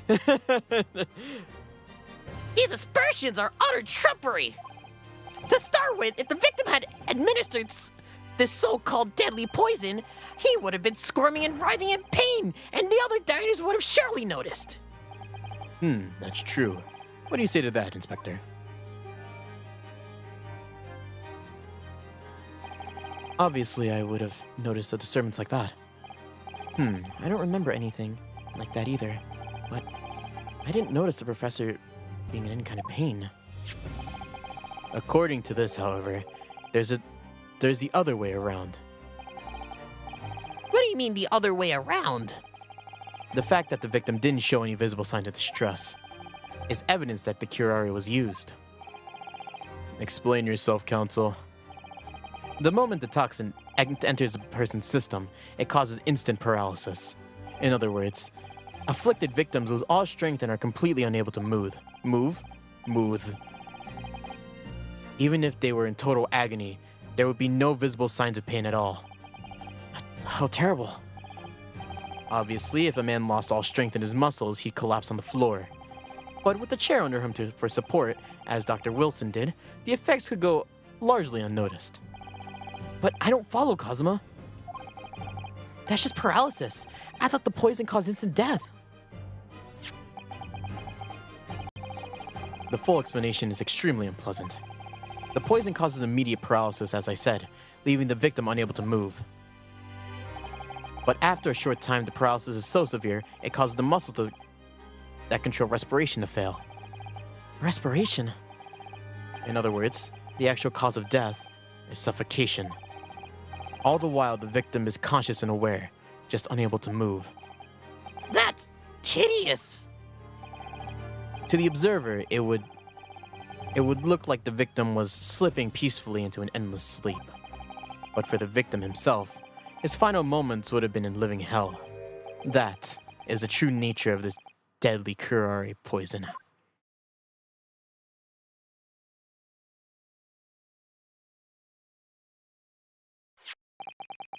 And you're suggesting that this bottle, Counsel, actually contains this terrifying poison? This is all very convenient, isn't it? The hitherto unknown poison for which there is no means of testing. What a happy tale for the defense. If I may. All these facts, you think you're so clever, but you must be taught some manner. It is you who must be taught. Of course. Dear lady. God. So, this is how you Japanese behave, is it? What? You steal another's honest hard work and then announce the results as if you discovered them. I'm appalled. What a loathsome act. Well, Miss Brett, the feeling is mutual. Whatever do you mean? Capitalizing on the unfortunate circumstances of an innocent man to frame him for a heinous crime. That is that really is a loathsome act. Wouldn't you agree?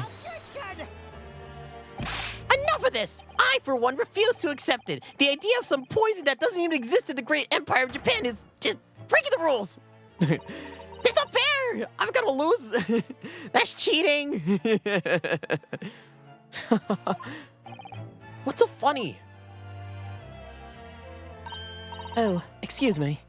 Your Excellency. Yes, Miss Brett. May I borrow that bottle for a moment, please? Well, yes, I don't see it. Well, why not? She's gonna drink it, right?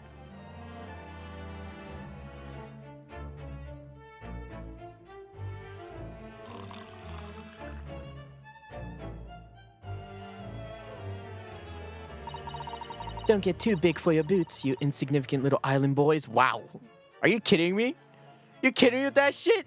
I don't even want to read that. I read it already, but God, I didn't even register that.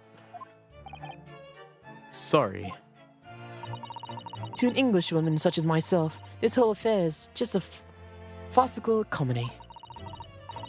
Your little police games, your foolish courtroom antics, it's laughable, really. But I'm getting bored of it all now. It's time for the games to end. Cheers.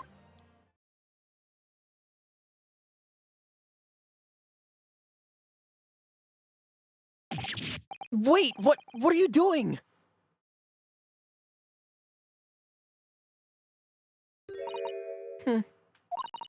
No sparkle left at all. How appropriate for this shabby affair.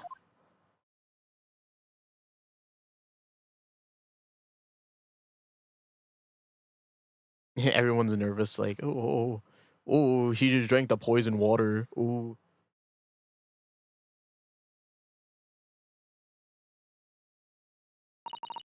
Goodness. Whatever is the matter? You look quite stunned. So, no curare. The bottle was clean, is what you're trying to say. You look quite incredulous, little boy. But of course, that's the simple truth. Thank you for presenting the findings of my research so concisely here in the grand venue. Most kind. Ah. Thank you, waiter. Now then, Your Excellency. Yes, Miss Brett. Hold on, I want to turn this up. You hear this? Dun, dun. I should like to be excused now, please. I think I've given more than enough of my time for the furtherance of friendship between our countries. Yes, dear lady. We are most gratified with all the assistance you've given us. This doesn't make sense. There had to have been poison in that bottle. So how? How did she swallow a whole glass and live to tell the tale? I don't understand it. Well, I suppose if nothing else, this little feist and charade will make for an interesting conversation at the next party I attend in London. There has to be poison in that bottle, doesn't there? There can't have been, but there can't have been because otherwise she would have kneeled over dead. Come on, Ryunosuke, we have to have clues now. That bottle of water. It contains the poison. Don't get me wrong, it contains it. You're right, we're right. It contains it. Is she just not injured? Anyway.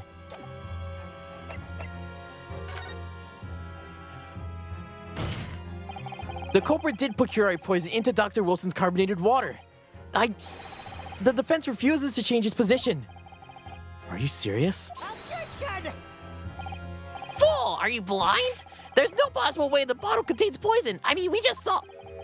Miss Brett drinking the water from it?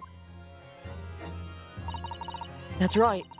Which rather complicates your argument, I think. I believe that complication can be explained. How exactly? I need to think through all the things that don't quite add up here, one by one. I'm sure the answer is in the evidence we have in the court record. It has to be. Very well. If the defense truly intends to assert this claim, then I must ask you to support this assertion with evidence. What explains how the witness was able to consume this supposed poisoned water unscathed? It's in here, man. Look, poison, yes. Route of entry has it. Enters through a wound, such as a blow dart. Let's cut her open! Yes! The answer to this riddle is right here in Miss Brett's own research report. Objection! That isn't a valid explanation. No? After all,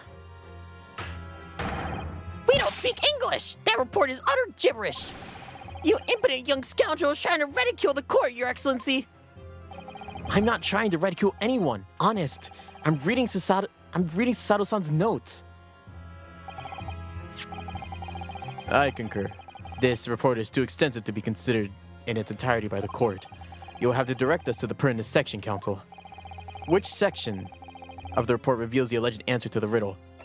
The practical applications, the synopsis, the special character... None of these point out the... Oh, the special character... Oh, there, it's labeled at the top.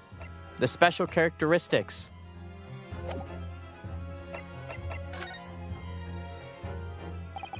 We've been hearing a lot about this curare poison. And it's left me curious about something. Oh, counsel. Well, it sounds as though the indigenous hunters have been using this poison for years and years. to lace the heads of arrows as they shoot at whatever prey they're hunting. So we've been led to believe, yes? And the point of hunting is to catch prey to eat. Get to the point, please. But if they were to use these laced arrows, doesn't that mean there would have been traces of poison left in the prey the hunters were going to eat? Yes, good point. So surely the hunters wouldn't have wanted to eat their prey, would they? Because then they'd be eating poison. Goodness gracious, Council. No, that would be madness. But I actually found the answer to that conundrum in this research paper here. Under special characteristics, it says, the poison starts to work after entering the body through a wound. Through a wound, you say? I see. That makes sense. Yes. The mention of that particular detail seemed a little strange to me. But it all makes sense when you interpret what's written like this. When curare enters a body through an open wound, it has terrifying poisonous effects. However, when it enters the body via the mouth, it has no poisonous effects whatsoever. What? Miss Brett, you authored this research. You know curare's special characteristics. So you knew that you would make a spectacle drinking the water without any danger to yourself. Okay, nice. Well, not nice. You meddling little... Oh shit, it's alive! Rapscallion! The goose is alive! The swan? It's a swan, right? The swan's alive! Well, Ryunosuke, it turns out you're an even better lawyer than I thought you'd be. Really? Me? A lawyer? All this poison talk is fascinating, I'm sure. But I fail to see how it possible. So, the ill-bred little puppy has a new toy to play with. Some facts he read in a book. I'm afraid knowledge doesn't suit you, little boy. It only makes you look silly. What are you trying to say? What? What? Your schoolboyish logic has a fatal flaw. Schoolboyish? Flaw? As even your brain has managed to deduce, curare is safe to ingest. It seems likely its effects are neutralized by the acidic nature of the gastric succus. Oh, yeah, well, of course. Gastric suckers? What are they? So, if this lethal poison is completely harmless when drunk, the professor wouldn't have died when he swallowed it, would he?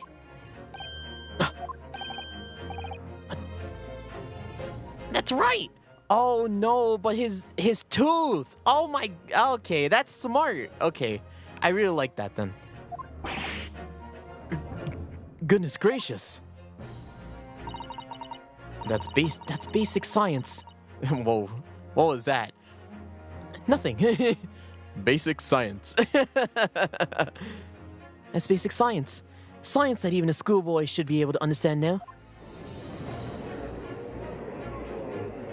Oh, I like this. Order in the court, order! The logic holds. If the lady and the professor drank the same poison, then he would have been affected the same way. Are you trying to suggest? Yes, the curare poison is completely irrelevant to the case on trial. That's right. Surely even a little cockroach like you could understand something as simple as that. She's really JoJo posing on us. What is this welling up inside me? I've never felt like this before. It's sort of conviction to break down all the discrepancies. It's sort of intense, almost rage-like. And more than anything else, it's an animalistic desire to take down my prey. Objection!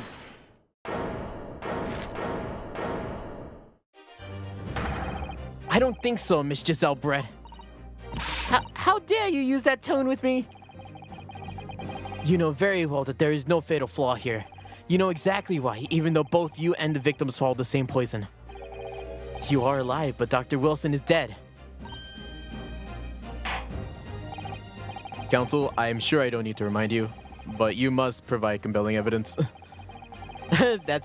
His voice has changed so much during this trial, and I'm convinced to just make it this. As we now know that this poison is completely harmless when ingested. Why did Dr. Wilson alone have... It's because of the fucking this shit. It's because of this shit. As Miss Brett has readily pointed out, she drank the same poison as the water. Or... she drank the same water as the poison. Or the professor. Fuck! Good stream! I so love voice acting.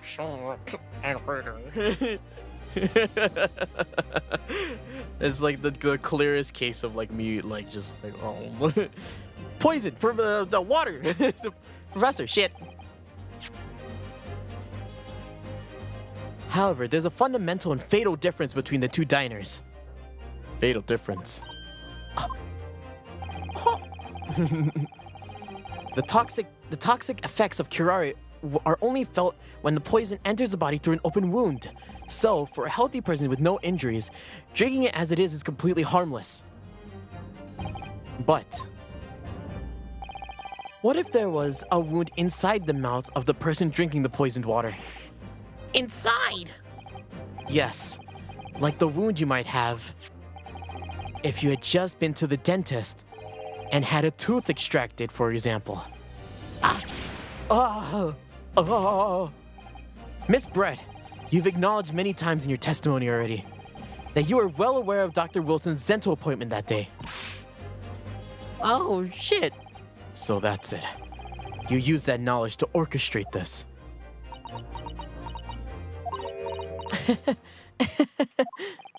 Is she laughing? I don't like to repeat myself, but honestly, I can't resist. These childish courtroom games and your half-baked arguments are so puerile. Puerile? Gosh, you guys and your fucking big words. Childishly silly and trivial. Puerile. What do you mean? Don't worry, little schoolboy. You'll find out soon enough. Uh-oh. You see, when you leave this vital evidence lying around, you never know what might happen to it. No! I mean, it could just slip.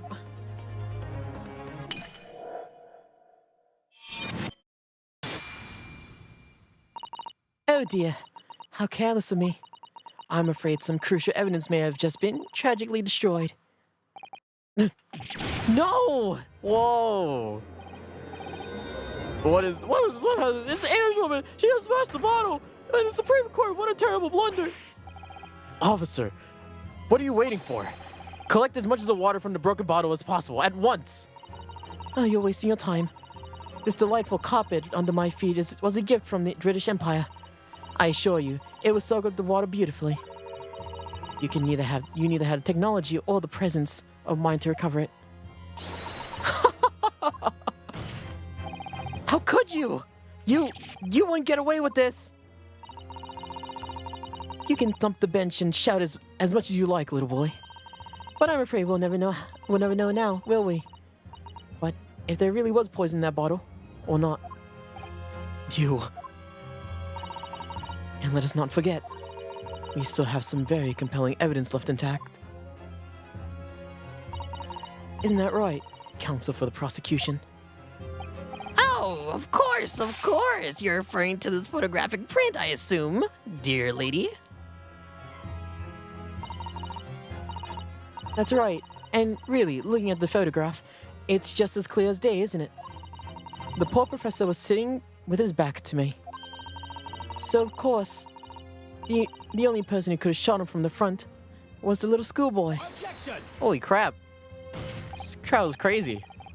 No, you killed the victim that day using curare. And then, in order to frame Yurinosuke Naruhodo for the crime, You waited until he picked up the pistol you arranged for him to find on the floor, before you shot the professor's dead body in the chest with your own hidden gun. Then, in the confusion that followed, all you had to do was turn the dead professor around in his chair. You see? You had every opportunity to commit this crime. Look at my headband. Look at that thing. It's so cool. Oh, what a wonderful imagination you have, young man. Huh? A hidden gun, you say? And I shot the professor's dead body, did I? Well, I'm terribly sorry, but you don't have a shred of evidence. Exactly! As you have nothing to support your wild claims, the prosecution stance remains unchanged. The victim, Dr. John H. Wilson, was killed by the gunshot to the chest. Delivered in cold blood by the accused Ryunosuke Naruhodo. This is unbelievable. How can this be happening? We had her, but how? Is she really gonna get away with it?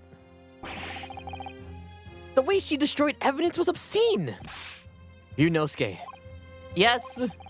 We've come this far, but now you're the only one who can finish it. What? What do you mean? We've lost a vital piece of evidence. That's true. And if there's any clues left for us now to use, they must be in your head. In my head? You told me before that the powers of observation were the one thing that you could really depend on. Well, yes, that's true, but I didn't manage to notice that this woman was a foreigner with a swan on her head. So think back again. Try to remember every last detail about the scene that day. Everything you saw, everything you felt, every color, every smell. What I saw, what I felt? Every color.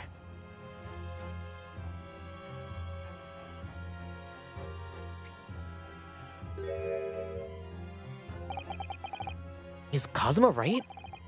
Somewhere in the vibrant memory of this same scene in my head, could there be another clue to expose the identity of Dr. Wilson's killer? Probably. Actually, Kazuma, I think there might have been something. Thinking back over everything I saw, I think I might have uncovered another clue. You always have something up your sleeve, don't you, Ryunosuke? Come on then. Let's wipe that smug smile off that Englishwoman's face with some evidence. All right, I can't wait. There's a nidgeling. There's been a nidgeling me for a while that feels something, that something feels amiss in my memories of that day. Whatever it could be the key to arriving the truth all about this. He just turns like a robot. There's something about this. It's somewhere here. The clue that shows who Dr. Wilson's real killer is. What, the very obvious blood? No, it's the glass. It's what? Honestly, I don't know. Take that! Inspector Hosonaga, answer me this. Yes? What is it? He's still miles away. Probably thinking about that bottle being smashed. As you've said a number of times now, you strive for perfection in your investigations, don't you? Absolutely. I wonder, therefore, if perhaps you took anything else from the scene of the crime. Like, for instance, the plate, the steak you took to the victim's table on that day? Wait a minute! What are you going with this? Where are you going with this, little boy? It's just a memory that's been troubling me. What memory? I saw the scene shown in the photographic print in my own eyes that day. And I saw on that wooden base of the plate that the steak was served on was a spatter of blood. What? Oh, really? And what of it? Obviously, that must have happened when you shot the professor. No, that can't be the case. Take a good look at the photograph and the relative position of everything there. The plate of steak is almost directly behind the victim. If I'm supposed to have shot Dr. Wilson from the chest from the front, there's no way the blood from the victim could have ended up directly behind him. Ah! Yes. For blood to have made it onto the plate, that implies that the plate was in between the victim and the shooter. Which means the shooter was sitting opposite of the professor, as you were. Giselle Brett. I beg your pardon? This is beyond ridiculous. Fabricated nonsense. Is the court seriously expected to believe something the accused is apparently just remembered seeing? Hosanaga. This could be a moment that my entire career in the police force has been leading to. Inspector, you mean? Yes, I took the plate, and in the interest of preserving the evidence of the scene of the crime, I took it, meat and all, and I don't care if they call me a crime scene thief because of it. You did what? I took this